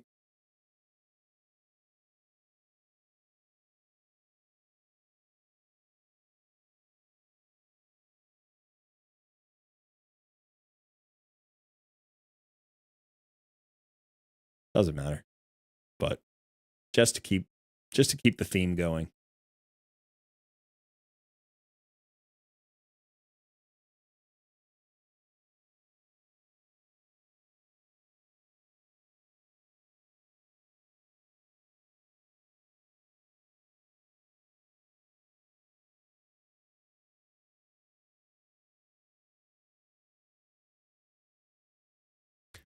Allure with Blood Shield. You're right, I could do that. I could do more turn meter decrease.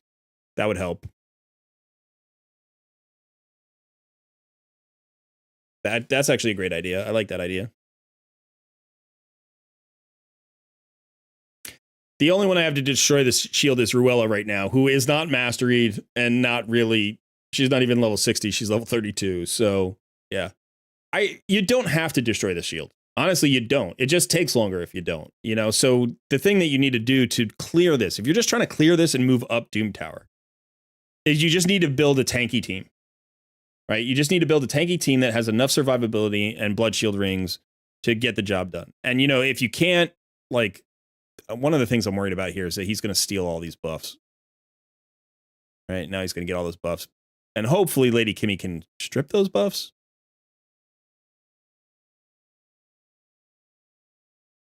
Yeah, that's annoying. So we might actually be speeding him up, which kind of counteracts the speed that we're getting. And let's see what she does. The block debuffs would be nice because that would actually help. So if you can get the block debuffs on him, then he doesn't strip your buffs. I mean, he'll strip your buffs, but he doesn't get them. He doesn't steal your buffs.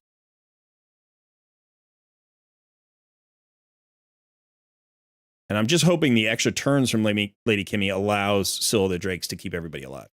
Because it's not going to help Vogoth. Vogoth only heals you when he gets hit. Although he'll get more regen. But yeah, like you can see, you know, with the more attacks and the more turns, and now we had the block buffs up there, so, but it was still close. He's doing enough damage to almost wipe us out.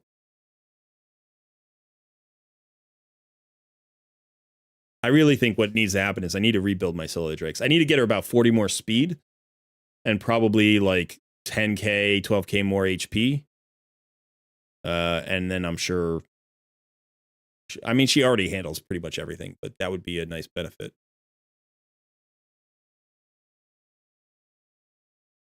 Why not use Destroy on Cold Heart? I'm using my Cold Heart for other things. As a free-to-play player, I'm not interested in building a champion that specifically defeats this boss at this level that I can't then also use that champion in a lot of other content. Right? Like that's not, I would much rather put Lady Annabelle here. That's what I'd rather do. I'd rather do a 20-minute run with Lady Annabelle, who's already built for clearing Bommel. Lady Annabelle can clear Bommel, can clear Scarab Boss. I don't farm either of those champions. I don't need their forge materials, so I just need to get past them and move on. I would rather do that than waste a champion in a destroy set who doesn't get value out of that set elsewhere. So that's just how I feel about like roster building. That's how I feel about roster building is like, let me get a cheap, easy solution out of the champions I already have built. Right? Like I have other solutions for this. I'm not trying to show you my best solution. I'm just trying to prove a concept here, which is basically that like you build a tanky team in Blood Shield rings and you can clear Scarab Boss. Like the goal isn't to impress you. It's not, I can clear Scarab Boss in like, with my best team, I could probably clear him in about 2.5 minutes or something like that. I don't know. Like, and if I wanted to build an even better team, I could probably clear him in like 90 seconds, maybe even faster. You know, bring in Newt, bring in Cold Hearts, you know, like, but that's not what everybody has, right? So all we're trying to do here is say, you know, tanky is fine. Like, tanky is really fine. Double Scylla. I have two. I could bring in my other Scylla Drake. You know, you bring in Doom Priest and Syl. And, you know, 1 damage dealer. But yeah, I mean, if you've built Lady Annabelle for Bommel, she's a great Scarab solution as well. Obviously, you can't put her in Destroy. But she'll solo it. It'll just take 20 minutes. Maybe less. Might take like 9 minutes. I mean, she does my Lady Annabelle does Bommel 90, and I think about 9 minutes, 8 or 9 minutes. Scarab takes longer because of the damage reduction, I think. So I don't know how long it would actually take, but maybe it'd take 20 minutes, maybe take 30 minutes. But if it takes 30 minutes, I can click on once, you know, let her run, go make lunch, take the dog for a walk, come back, it's done, and I never have to do it again for a month, you know, like I don't have to worry about it. It's done. Or 3 months.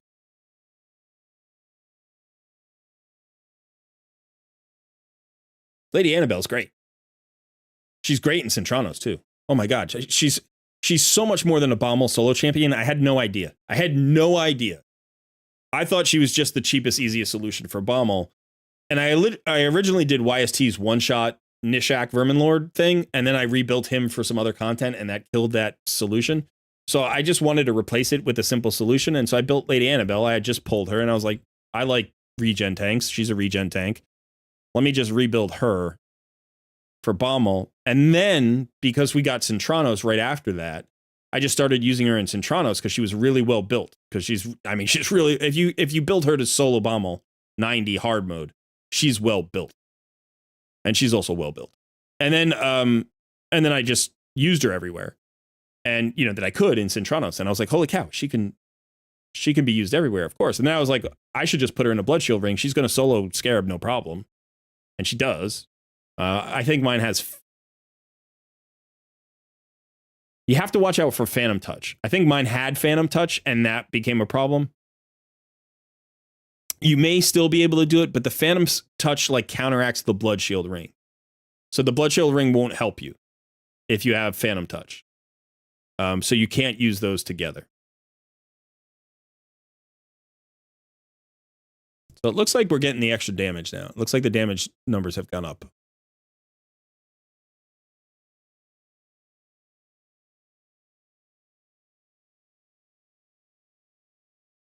Or at least close.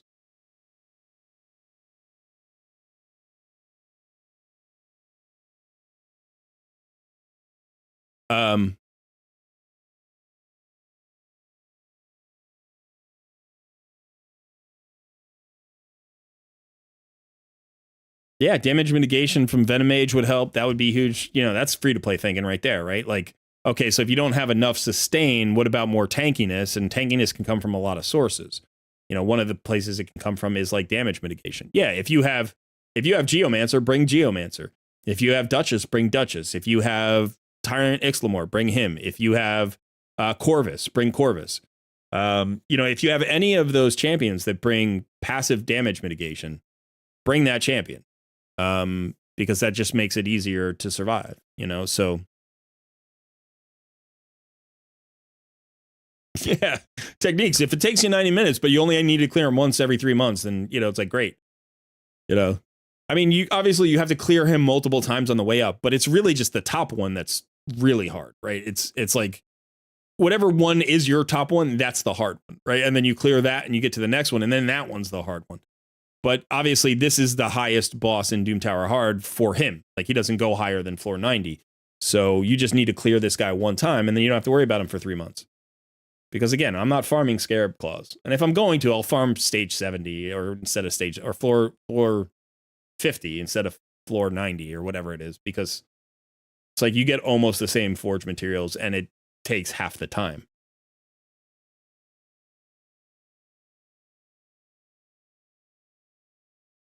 I did that with I soloed Scarab Boss 50 hard Doom Tower on my HH free to play challenge account with Archer, with Nair Gigante Archer. I soloed it. And originally my first 2 attempts went over 1500 turns. My first attempt at 1500 turns, there was 10% health left.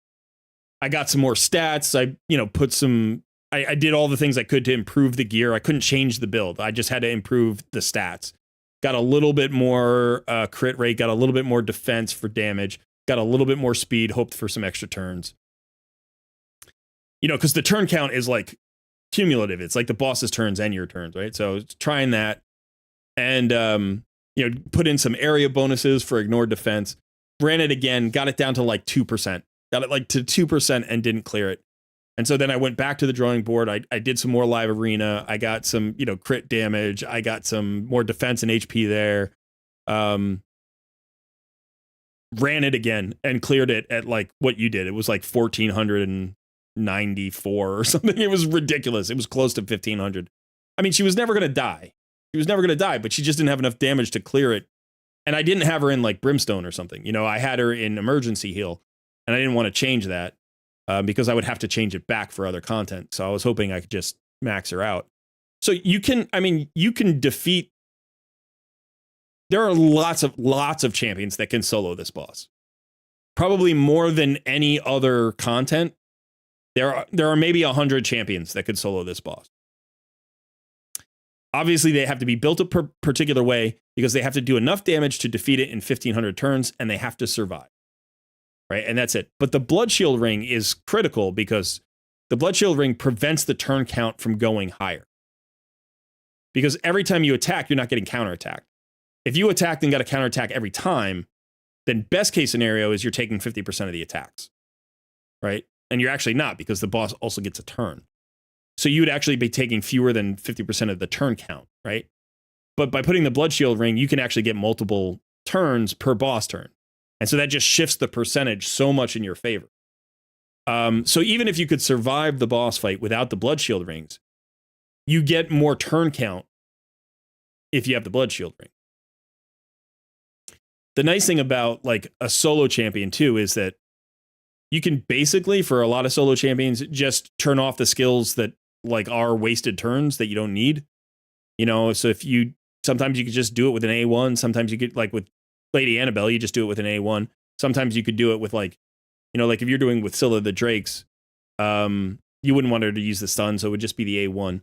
But if you're using a champion like a damage dealer, maybe like an Artak, right, then obviously you want him to use his HP burn and his HP or burn activation, and then he has to use his A1. So he's using all of his skills. HP burns can speed things up. Poisons can speed things up. You can put somebody in a toxic set. You know, like there are lots of ways to get the damage that you need. But Blood Shield Rings are kind of the constant, you know. Now you could bring somebody like Lugan, or you could bring somebody like Lenathril, you know, somebody who has a shield on his A1 and basically just let that work like a Blood Shield Ring. And that can be fine. And the nice thing about both of those champions who have A1 shields, I think Lugan has one A1 shield, and a Blood Shield Ring, they work the same way, which is that even when you're provoked, when you attack based on your provoked, you get a shield. And so the provoke doesn't get reapplied. Right? So even if you don't have the resistance and you sometimes get provoked, the provokes will eventually drop. And it almost doesn't matter, because if you're just using your A1, who cares if it's a provoked A1 or a non-provoked A1? They do the same damage, right? It's the same thing. So, I mean, you can see that this is working. It was just about getting to the point where we had enough sustain. Will we clear this in 1500 turns? Because we're getting close to the halfway mark, and we were only about 26% damage in. But remember that the shield is coming down. We do have that destroy set. So my feeling is we've got a pretty good chance of doing it. I think that at this point, the damage is... Where are we on the shield? We're closing in on this.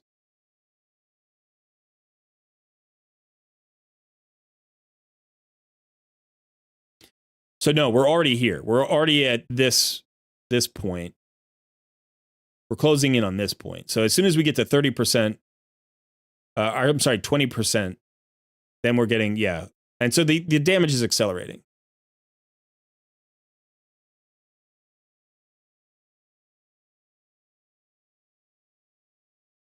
I'm not sure, actually. This shield is a little bit weird. I've always kind of misunderstood this shield. Like, this feels like it's about 10% damage now. It's closing in on 10% damage. So we might only be getting to here. We might be getting to 60%.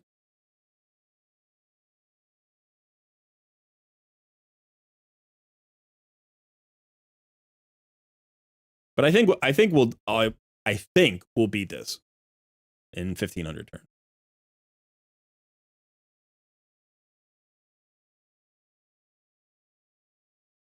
What Hydra score are we talking about? Armiger's good in a destroy set, sure. That A1 turn meter decrease, right? So even when he's provoked, he decreases turn meter. Absolutely.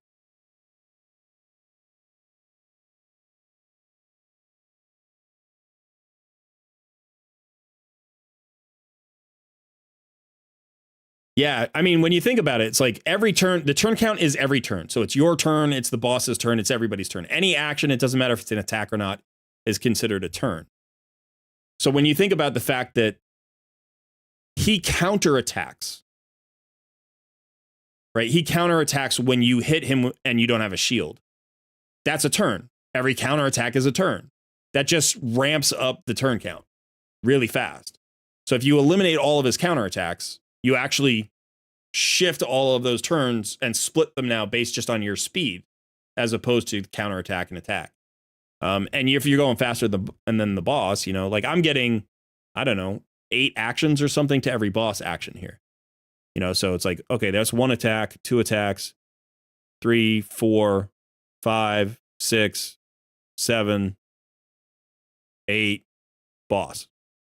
You know, 1, 2, 3, 4, 5, 6, 7, 8, 9, 10, 11, 12, 13, boss. So, you know, I'm getting 90% of the turn count now as opposed to less than half.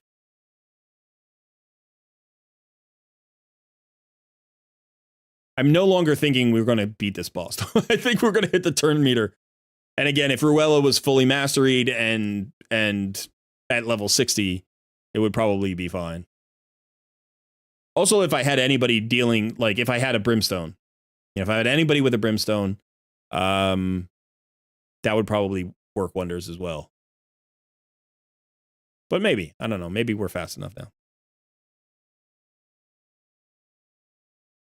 The free-to-play challenge hard. Yeah. No, I did 44 million on normal. And I did 41 million on hard. So the challenge ended on Friday, and Hydra resets on Wednesday, right? Is it Wednesday or Tuesday night? Tuesday night, I think. It's like Wednesday morning for me. So I basically had Wednesday, Thursday, and Friday to try to get another score. So a week and 3 days before the reset, I did 44 million on normal mode. The following week, I did 40 million on hard. And then in the last 3 days, I was trying to get past the 40 million in hard, and I got to 41 million, but that wasn't enough points to like do anything. So I didn't use the key. You know, I didn't record the key. So as a result, the leaderboard only shows my they call it easy mode. There is no easy mode in Hydra, but it's the normal. So Crop passed me. He passed me and got like 57 million on normal, but I still got 40 million or 41 million on hard. And he tried hard apparently, and he only got like 17 million or something. So it wasn't worth, like his normal score was better than his hard mode score. It is a crazy score to get in 90 days or 92 days, I guess. And honestly, I had the perfect Hydra team pretty much. I mean, I had 5 perfect Hydra champions out of 6, right? Because I had Archer, Nergigante Archer is the perfect, she's the perfect champion for Hydra. Ugo, perfect. Inquisitor Shamail, perfect.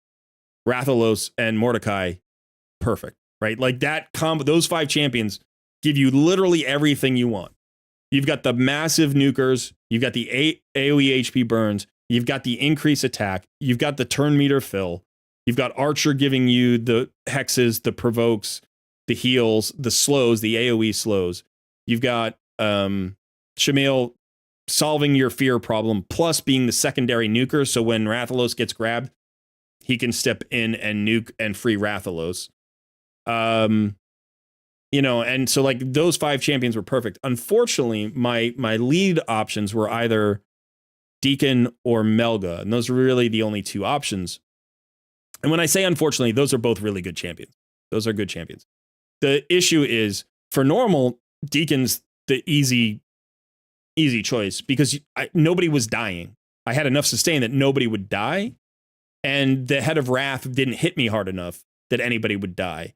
So I could just let Deacon get me extra turns, and that allowed me to pump more damage, and then, you know, get the decreased defense out all there, and the leech would help me sustain and stuff like that. And yeah, this is now breaking at turn 1,000. That's awful. We just watched that for 20 minutes and then it fails.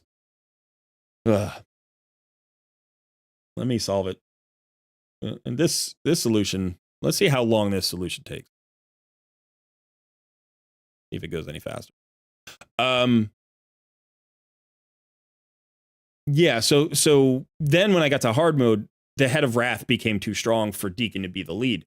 And so I had to switch to Melga. Now, Melga gives you 15% extra HP as an aura, which makes you a little tankier, which is nice. And then she gives you, obviously, the shield and the revive. So since I was manualing the fight, if I could line it up, I would line up the shield for the Head of Wrath, and then I would trigger the Head of Wrath deliberately so that he would hit when the shield was up. Unfortunately, I had no increased defense. I had no strengthen. I had no decrease attack. Right? So all of those things would have also given me like more survivability. So, you know, if I had a lead or even a non-lead, if I had somebody who could do that, like if I had a Duke the Pierced, I would have put him in. You know, like he would have given me that provoke plus the decrease attack plus the decreased defense. You know, like he's survivable. Like I could have put him in instead, but then you lose, you know, what happens if somebody dies? You don't have the revive. So it's weird because I have like 5 perfect Hydra champions, but they don't necessarily synergize perfectly together. And I didn't really figure that out until I was trying to push that hard mode score. And I'm like, yeah, I'm missing a decreased attack. I'm missing an increased defense. And I went looking for that in my roster, and I had very, very few options, and I didn't have the time to make the swap. So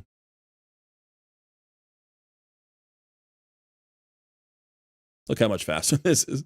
This is, by the way, no destroy set here. This is just Newt doing Newt things.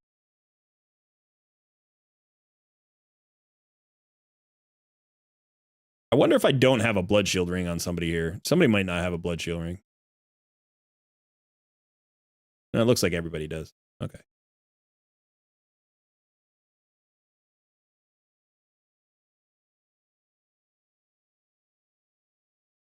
You don't know about Archer and Slayer. Maybe she doesn't seem to be enough damage to warrant.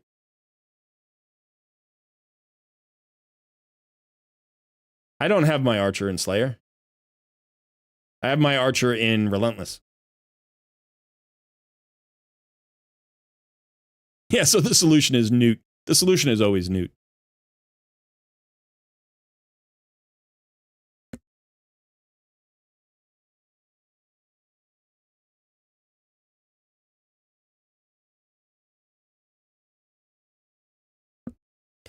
Oh, you're talking to Nathan. You have 2 archers. One of them you have in a 9-piece Slayer set for damage build.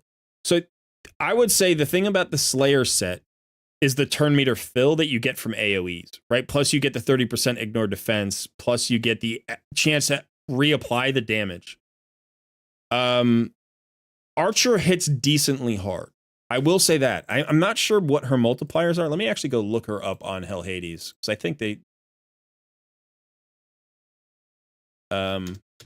they've done all their ratings now. I'm not sure if they've completed 100% of their new ratings.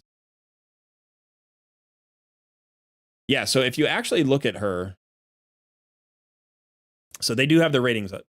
You can see that her A1 is rated strong, her A2 is rated strong, her A3 is rated strong. Now, strong is top 50%.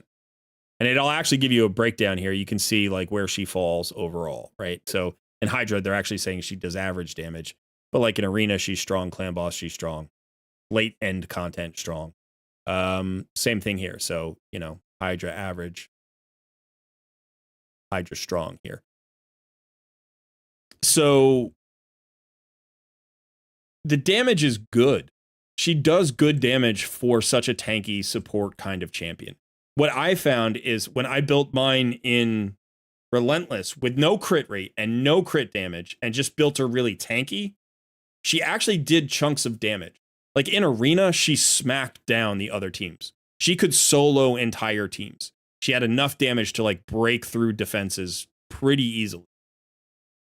So now if you're looking at a Slayer set, and you know, you have the extra damage, the extra ignored defense, the extra, you know, all the extra stuff that comes with that, the extra crit damage.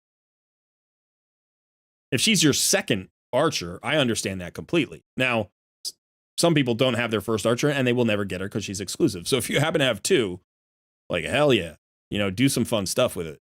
I would absolutely do. Oh, by the way, we just cleared this. So this was what, 4 minutes 55 seconds. Okay, so not my fastest time ever, but it actually does say my fastest time ever. So it might be. That might have been my fastest time ever. Who knows? Not the fastest I could reach. But anyway, you know, so if you look at that Slayer set and you think to yourself, well, let's see.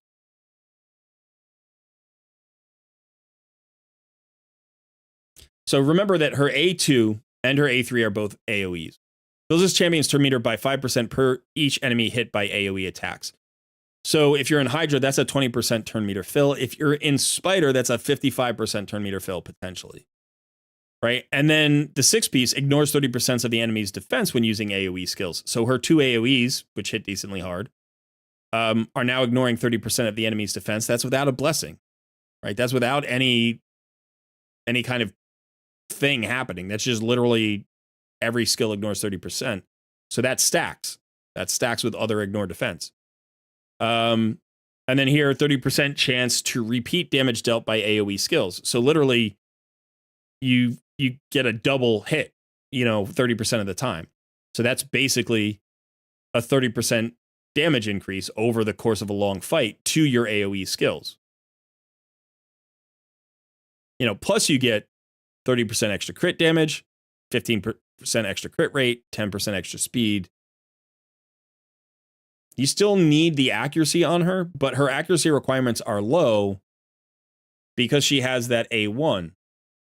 So Archer's A1 gives her a 50% increased accuracy buff. So you can see I run mine, you know, actually this one is at 319. I was running mine on the Hell Hades challenge account at 200. And that's enough because that ramps up to 300. You know, plus you get the masteries.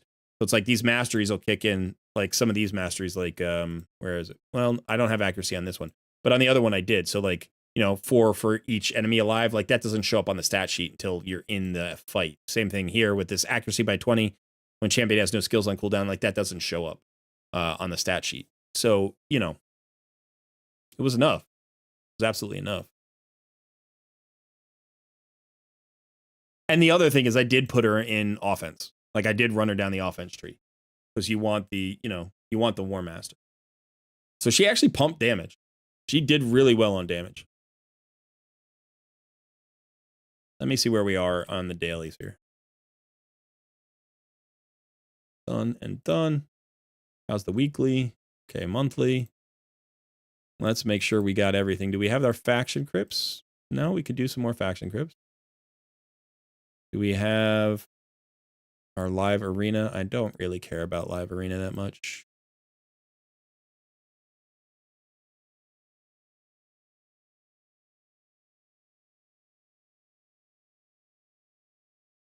We've got Centranos done, right? We did Curse City. We did Doom Tower. We got 30 keys here. Let's burn through some keys. Do this. This is kind of interesting. I wonder if I should put... Nah, she's weak affinity here. I was going to put Archer in here.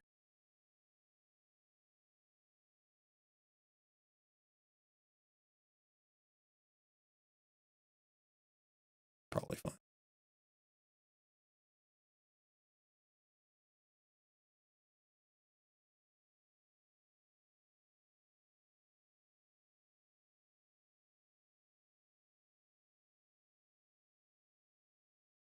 Yeah, the double damage proc on Slayer is insane.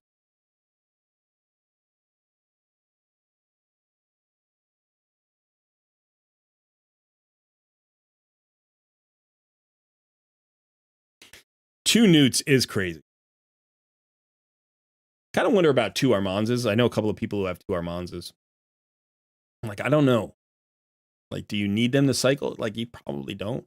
But you could build one specifically for like PvE content, right? You could do one in like Stone Skin and then one not in Stone Skin.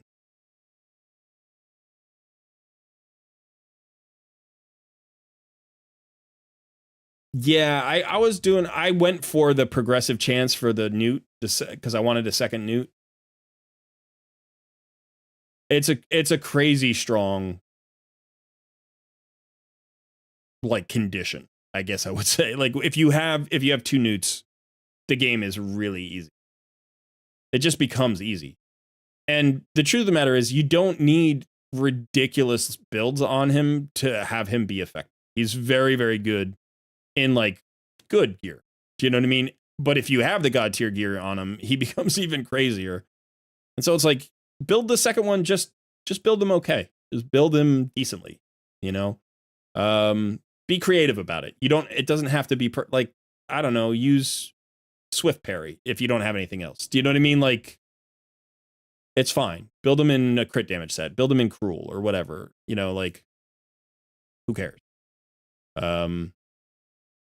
If you don't have Relentless form or you don't have, you know, Merciless or something, or Slayer, you know, like, it's okay.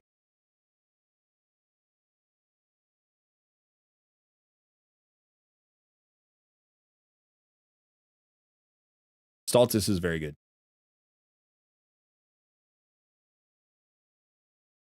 I don't know if his Stultus is underrated. I think what happens is the conversation moves on. I think Stultus was talked about for like 6 weeks, and everybody was like, "This guy's crazy good." And then he didn't get talked about for a while, and then he became was he a guaranteed champion or a progressive champion? And then he got talked about again for like a week, and then he kind of went out of the conversation. And I think you've just gotten to the point where like Stultus is an incredibly good champion that isn't meta in a lot of places. And everybody knows he's good, but you've got Harima out there. Do you know what I mean? You've got these other champions who are just like a step up from Stultus in his roles. And so as a result, the conversation focuses around Harima, not Stultus. But Stultus is like, if he's 96% as good as Harima, I mean, whatever. You know, he's 93% as good as Harima. Like, it's not enough. You know what I mean? It's not enough to be the conversation because Harima's better.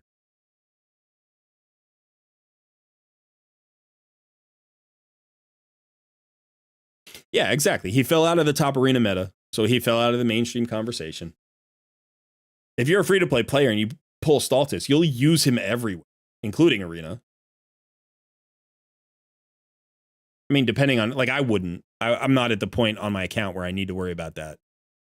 I would like Stultus. He'd be fun, but like, I have Harima and I have Ragash. Like, building a third defensive nuker, probably not.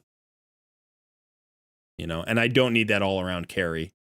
Right? I've got, like, Artak carries in so many places. You know, I've got plenty of carries. I've got plenty of carries. I've got Archer now. You know, I've got all the supports I need. I've got Cardiel. I've got Sissia Flame Tongue. I've got Newt. I've got, you know, it's like, so the value for me to pull Stultus is to like have fun with him because he'd be fun, and to maybe, you know, find one best case use for him and then do content on him. But I think if you're in the first, say, 18 months of an account, you're probably not, you know, if, as a free-to-play player, you're not where I am in terms of roster, and he's probably still going to provide a lot of value. And if you pull him in the first, like, 3 or 4 months of an account, he's literally the god of your account. You know, like, he's the centerpiece. He's the guy that carries you everywhere. So, yeah, he's very good. He's very good. You're toying around with Stultus in a Slayer set because that seems like fun to me. I will say, I try to celebrate that on the channel. I think I could do an even better job. And like, fun is the big part of this. Like, I remember I did a video at some point. I forget why exactly this happened. But I did a video that some other content creators commented on. They did like reaction videos to my video. And one of the content creators, and I don't remember his name, although I remember his face, I could probably figure out who he is, but I don't care. Like, that's not the point. I'm not trying to throw shade. But one of his reactions to like something I said in my video was, if you're trying to have fun, don't play Raid. He was like, we don't play this game for fun. Like, play it the right way or don't play it. And I was like, and I saw that and I stopped watching his video. Right? I stopped watching the reaction video. Like, people pointed out the reaction video to me, so I went and watched a little bit of it. And he said that like 3 minutes in or 5 minutes in. It was like a 30-minute reaction video. And I just stopped watching the video right then because I'm like, clearly we have a difference of philosophy. So whatever he says might be valid to people who agree with his perspective, but like, I'm coming from a fundamentally different place, which is that the game is supposed to be fun. And whatever you define as fun is what you want to get out of it, right? And I want to always celebrate that. So people sometimes ask me questions and I'll say, whatever works for you. Like, if you want to know an easy solution, I'll try to provide you with an easy solution. If you want to know a cheap, like accessible solution, I'll try to provide you that. You want to see like the best solution I can find, the fastest, toughest, most impressive one, I'll try to provide you with that. But if you solve it differently from any of those things that I've done, first of all, great job on solving it. Like, finding a solution can be tricky, and you found one. And then two, if you love a champion because the way they look, or, you know, you like their skill set, or that's the philosophy of like champion design you get most behind, then that's also a reason to build a champion. That's also a reason to make that champion part of solutions, because you're just going to be more satisfied. You know, people are like, should I build this epic? And I might say, well, yes or no, depending on what you need. But simultaneously, how much do you like that epic? How cool does that feel to play with that epic? There are people who tell me all the time, well, this champion hits harder than that champion. I'm like, nah, not really. Not really. Like, maybe a little bit. Maybe it's a 5% difference. You know, realistically, you can solve the same content with both of those champions, but it's clear that you love this one champion. You know, that's what Raid Madness like showed me even more than what I already suspected, which is that, you know, there are people who are calling Morag Bronzelock the best epic in the game. There are people in chat who are like, Morag is number one. And I'm like, by any objective measure, that's not true, right? It's not true. She's good. She, of course, is a good champion, but there is no way that she is got more value or more power or more versatility than all of the other champions in the bracket. But she looks cool and she does some great stuff. And if you pulled her at the right time where she just lit your account on fire, and so you will love her forever and you will happily die on that hill, then good for you. That tells you that you've had fun playing Raid. That tells me that you found a champion that lit you up, you know, that made you excited about the game. For me, that was Cardiel. Right? Like, I enjoyed Shiramani, I enjoyed Seeker. Like, I had some cool champions. The game was like hard. It was grindy. I didn't really like Plarium in the way they were acting. And then I pulled Cardiel and all of that went away. And I was like, this game is awesome and I'm going to dominate everywhere with this dude. I built him as well as I could. I made him the centerpiece of my account and I love playing him to this day. He's in more teams than any other champion that I own, including Deacon. He is my number one used champion. Deacon's in my top 5. And I have pulled him out of probably like 25% of the teams he used to be in. But he's still everywhere. And every time I put him in I'm almost embarrassed as a content creator to have this guy in so many teams because nobody has him, right? It's not a free-to-play friendly champion. But I also kind of don't care. I'm like, if you had him, you would put him everywhere too. If you pull a Yumiko, or you pull a Chris, or you pull an Acrizio, or you pull somebody who just you love, you know, who cares if they're the perfect champion for that meta solution or not? I would happily build a team. I would happily build an entire roster where I solved everything in the game and Cardiel was in every team. Like, if I could put him in 100% of my solutions, I would put him in 100% of my solutions. And then I would record all of those solutions and be like, see, you can solve everything with Cardiel. And everybody would be like, yeah, we know. Of course you can. Look at him. He's ridiculous. You know, and be like, no. Wait a second. I'm not saying everything can be solved. I mean, you can solve everything simultaneously with Cardiel. And people will be like, shut up. And be like, oh, man. But I just love this champion. He's fantastic.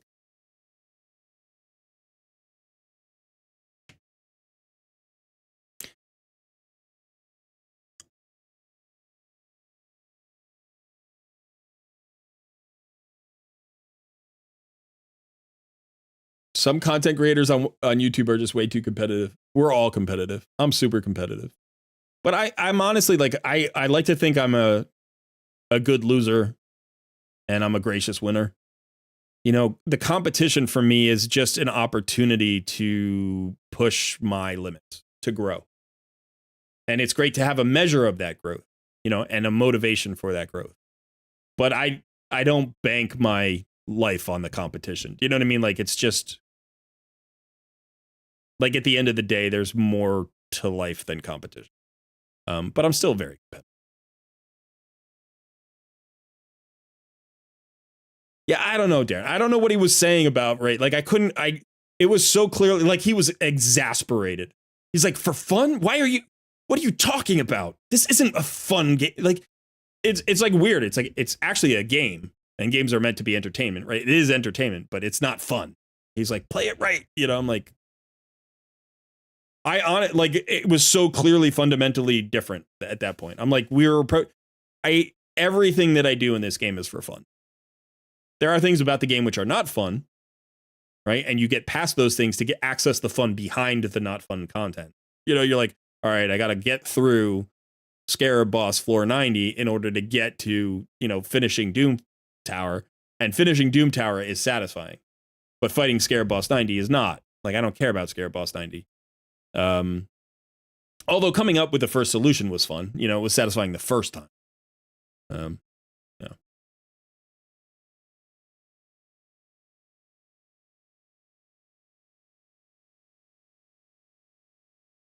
Yeah, I like the theory crafting sauce. Nathan, you pulled a Yumiko early on. That's nice. When you first got her, you didn't realize how good she was because you don't have any frame of reference. You know, when you have 10 champions and you pull a Yumiko, you're like, wow, she's the best champion on my roster. But you don't realize she's also the best champion on your roster for the next 18 months. You know, like you have 5 champions you can pull, maybe that are as good as Yumiko. You know, and the chance that you're going to get one is pretty low.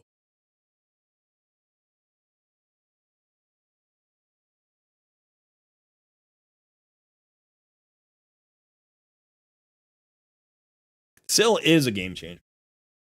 Yeah. It's possible. It's possible to build a roster in such a way as a free-to-play player that when you get Scylla the Drake, she's not massively useful.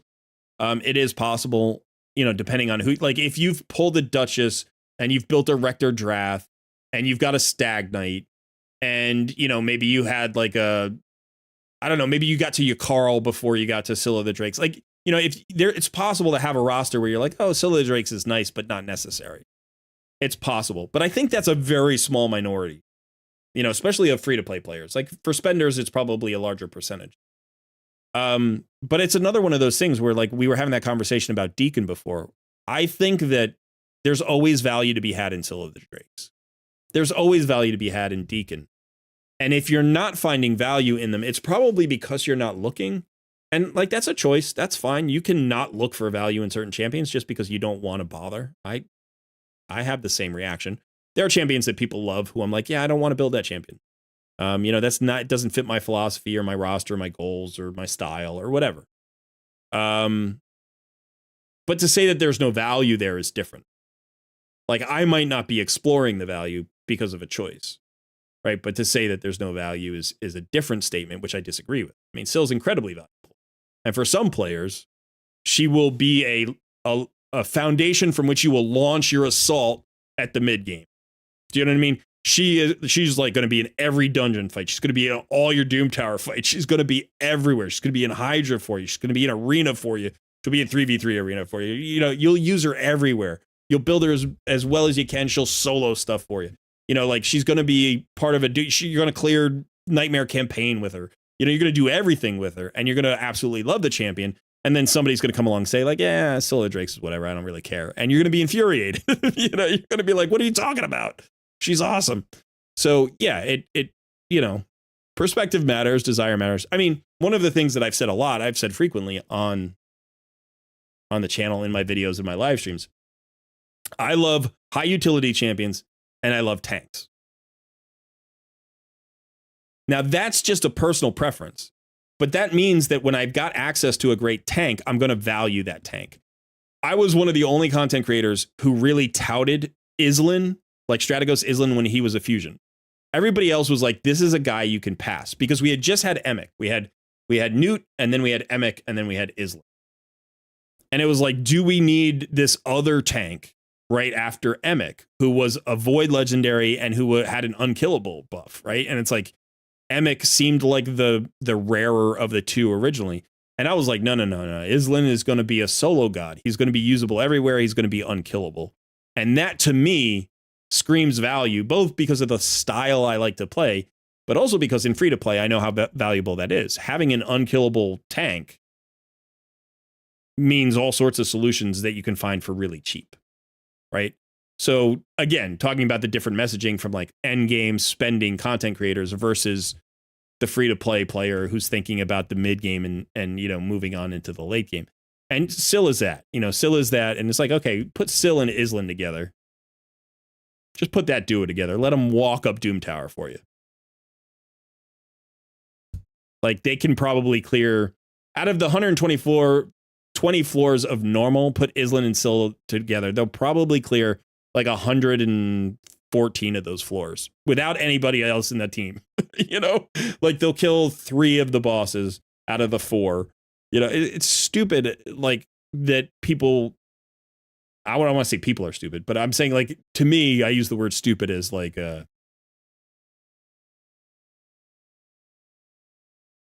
absurd, right? Like, it's to the point of it being silly.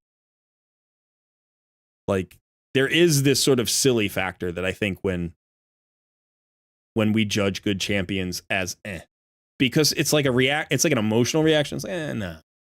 It's like, what? No, I love that champion. She's really good. No, she's not. It's like, what? Why are you doing that? Why are you saying that?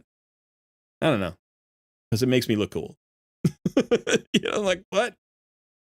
She's fantastic.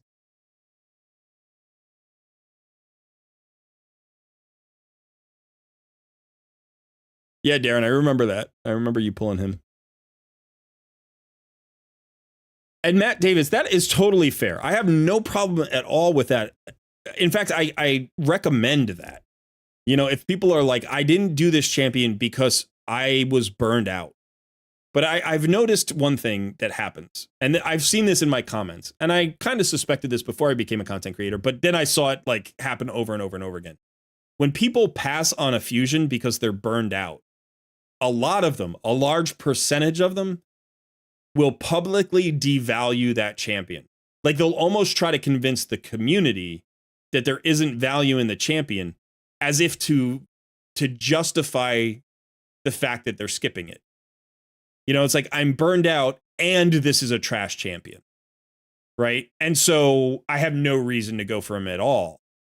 And if somebody else is like, well, no, he's actually a really good champion, I think he's going to provide a lot of value, that's like an incentive to then do the fusion, but they've already decided to not do the fusion, so they have to deny the value, because then it's FOMO. Then the FOMO kicks in. You're like, no, there's no value there. There's no value there. I'm not missing anything. I'm taking the time off. I'm not missing anything. Don't tell me there's value there. I don't want to hear it, And there's that it's a defensive reaction. It's like, and so players who are going to pass on fusions will actually trash that champion in the comments to like support their idea that now, if you're just burned out, you should pass on any fusion. If you passed on Newt because you were burned out, like, life is more important than Newt, and Newt is the best fusion we've probably ever had, up to Armand's anyway. Like, but still, I would support that decision. Just acknowledge that, like, your personal choice of passing is based around the burned out factor, not around the value of the champion. If somebody was like, yeah, Newt's not that good, I'm going to pass, I'd be like, you should pass. But he's awesome.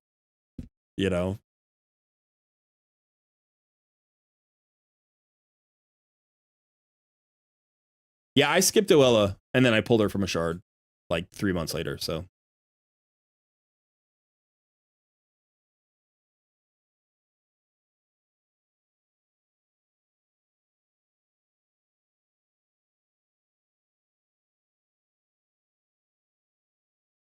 You missed Newt because you stopped playing a few years ago and just came back, Daniel? Yeah, that happens. That happens to a lot of players. I have stopped playing on a lot of my alt accounts that I used to play, and so I've missed out on a bunch of great fusions. You know, I didn't get newt on any other account. I don't think. I think this was the only account I got newt on. I have tried not to miss good fusions on this account since I started doing fusions. My first fusion was Tatora Rhymehide. It was the Christmas fusion of 2021, I think. And yeah, I think that's 2021 Christmas fusion. So I didn't do any fusions prior to that. And then since then, I don't think I've missed any like S tier fusion. I've skipped fusions. I missed some good ones. I did miss some decent ones. I missed Gaius. I didn't complete Gaius. I actually tried for Gaius and messed up. I failed the Gaius fusion. I'm trying to think if I failed any others or skipped any others that I shouldn't have. Let me go look at the list.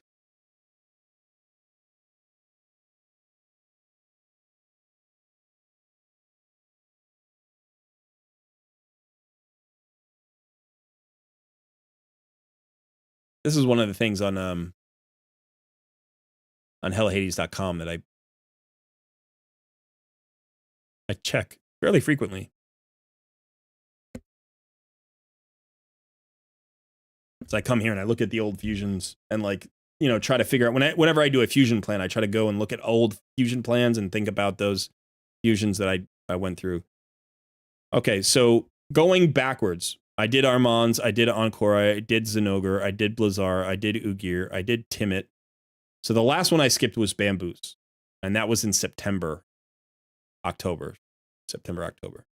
Prior to that, I did Strategos, I did Emic, I did Newt. So I did those three, skipped one, and then I did whatever that is, 1, 2, 3, 4, 5, 6 in a row. I did 9 out of the last 10. Prior to that, I skipped Great Hoof Loriaka, and I skipped Jetney the Giant. I went for Razzlevarg and failed. I did Elhain, Supreme Elhain. I skipped Oella. I did Pythion. I did Nishak Verminlord. I don't know if I did Hoskarol. I don't even remember that. I did Morrigan. I didn't do Marinix. I skipped Marinix. I did Mighty Uko. I skipped Negorio. Did Lanathril? No, skipped Lanathril. Did Walking Tomb Dring. Did Helicath. Did Bivold. Skipped Gaius. Skipped Nari. Skipped Karato. Skipped Operdin Clanfather. So Tatura Rhymehide is, I did Tatura, and then I skipped the next 4. I skipped Operdin, Karato. I'm sorry, I skipped the next 3. I skipped Operdin Clanfather, Karato Foxhunter, and Nari the Lucky. Then I attempted Gaius the Gleeful and failed. And then I did Bivold of the Thorn, and I did Helicath. Helicath was when I was convinced that fusions were awesome, and I needed to focus on them. I then did Walking Tomb Dring and skipped Lanathril. Wish I didn't skip Lanathril. I eventually pulled him from a shard, but I shouldn't have skipped. CC's said that he wasn't good. And he wasn't going to be good. And I looked at him and I thought he was good, but I was convinced by the CC's at the time that he was worth skipping. And I shouldn't have skipped him. Negorio was an epic. I don't think I did him. Uko was the second really, really good fusion that I got after Helicath, where I was like, oh, this is fusions are crazy good. And then Nishak and Pythion were the first back-to-back fusions I did.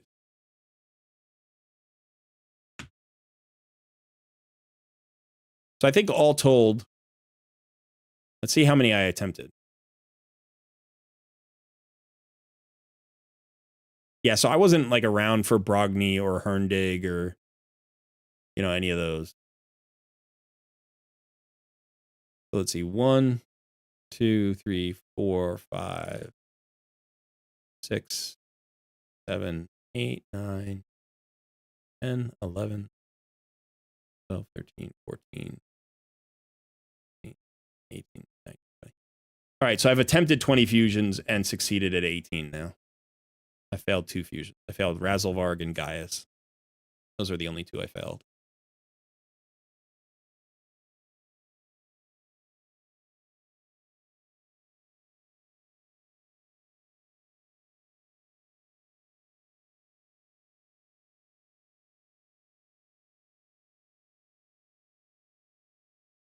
No, I didn't start during Deliana. I started before that.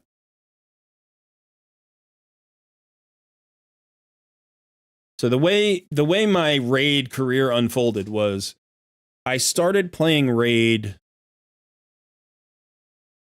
I think I started playing raid in 2019.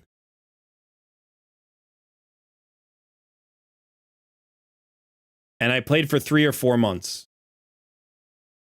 And then I quit. And I quit because I didn't like the way they were trying to force me to spend money. And I left the game and I came back during Ninja, when Ninja was the login champion. And so I got Ninja and I've been in the game ever since. Now, I pulled Cardiel and I got Ninja. And those like launched my account. And Ninja wasn't actually a huge launch because originally the feel about Ninja was that he wasn't great. There was some kind of like pushback, I think, because people didn't like Ninja the guy a little bit. You know, like that this content creator from a different space was like entering our space and was the big noise. So like, you know, they had just started doing those kinds of crossovers. This was before like Rhonda, before Xena, before any of that stuff. You know, so and then kind of he got more traction as a champion. And I think people were also pissed off that he was like leaving the game and nobody would ever be able to pull him again. But then eventually they were like, oh no, he might be the best champion in the game. And then it was like, oh, I should build him. So I actually had Ninja for like 2 months before I built him.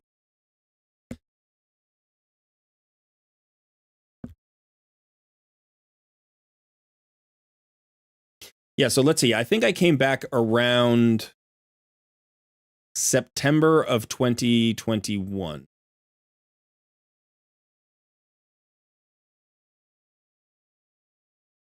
So let's see. October, November, December, January, February, March, April, May. I may have just hit the 3-year mark. I've been saying 2.5 years for like 3 months, but it's I might have just hit the 3-year mark. Because let's say I did 3 months before September. September to September, September to December. That's 24 months plus the 3 months. October, November, December, January, February, March, April, May. So I'm 1 month away. I think May will be 3 years.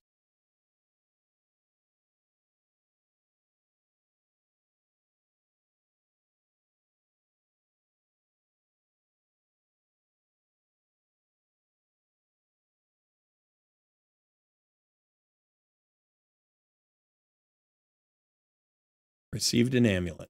Woo.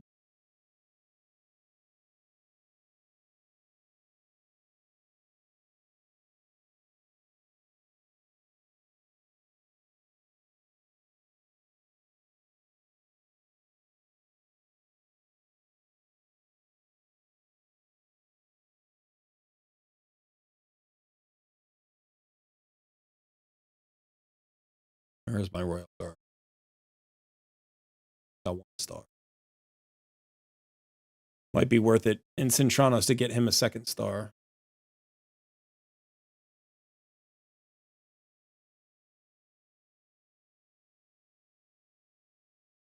Saito? Okay. I actually started an alt. I waited to start an alt account until after the Ninja thing had ended because people were so salty about it. So I was like, I'll just start a 2nd account and let's not get the Ninja on it. So I'll wait. And the day Ninja stopped, I started a 2nd account. And so on that account, I have Alexander and Deliana and I think all the way through Artak. I don't know if I got Wukong. I might have also gotten Wukong. I might have like just logged in enough to get Wukong, but I wasn't playing at that point. I wasn't playing during our attack either. I think I just logged in to get it. Yeah, but it's funny because then afterwards I'm like, oh, I should have gotten the Ninja on the account too.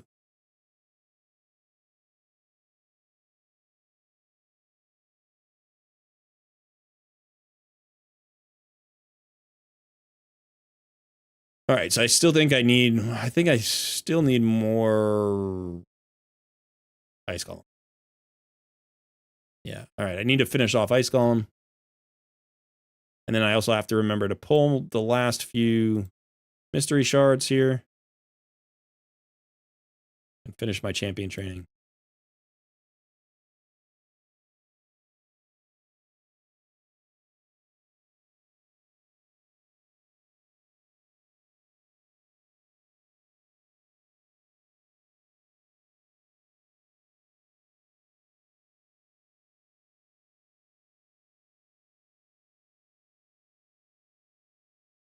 All right, so server reset. I think that is it for me.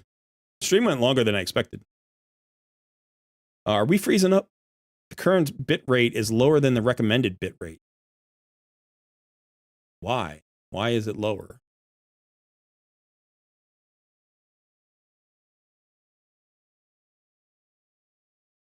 Yeah, 1,000 mystery shards on April Fool's Day. That I didn't do it. I kind of wanted to, but I just didn't have the time or energy to do it. So, but all right, yeah. So that is it for me today. 4.5 hours. That's a good healthy stream. I think 4 hours is a good healthy stream. That 5-6 hour streams that I was doing before, I don't think I gotta not do those. Especially now that we're gonna have a kid. You know, probably 3 to 4 hours is the window. So thanks for hanging out today. I know we didn't announce that we were going to do a Sunday stream. It was a little bit later than we used to do our Sunday streams. Next week, I think Sun is going to do a Sunday stream. So, you know, watch this space. There could be a stream here next week. So that's it. Yeah, congrats on the kid. Thank you.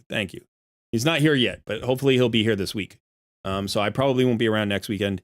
In addition, we've got a ton of collabs coming out on the channel in the next week and a half or so. I've got a whole bunch. So it's going to be fun. Some new collabs, new content creators I've never worked with before. So really cool. We also still have to get to our Raid Madness final and our awards show. We definitely want to do that. We're going to have to figure out, be patient, because baby time is special time.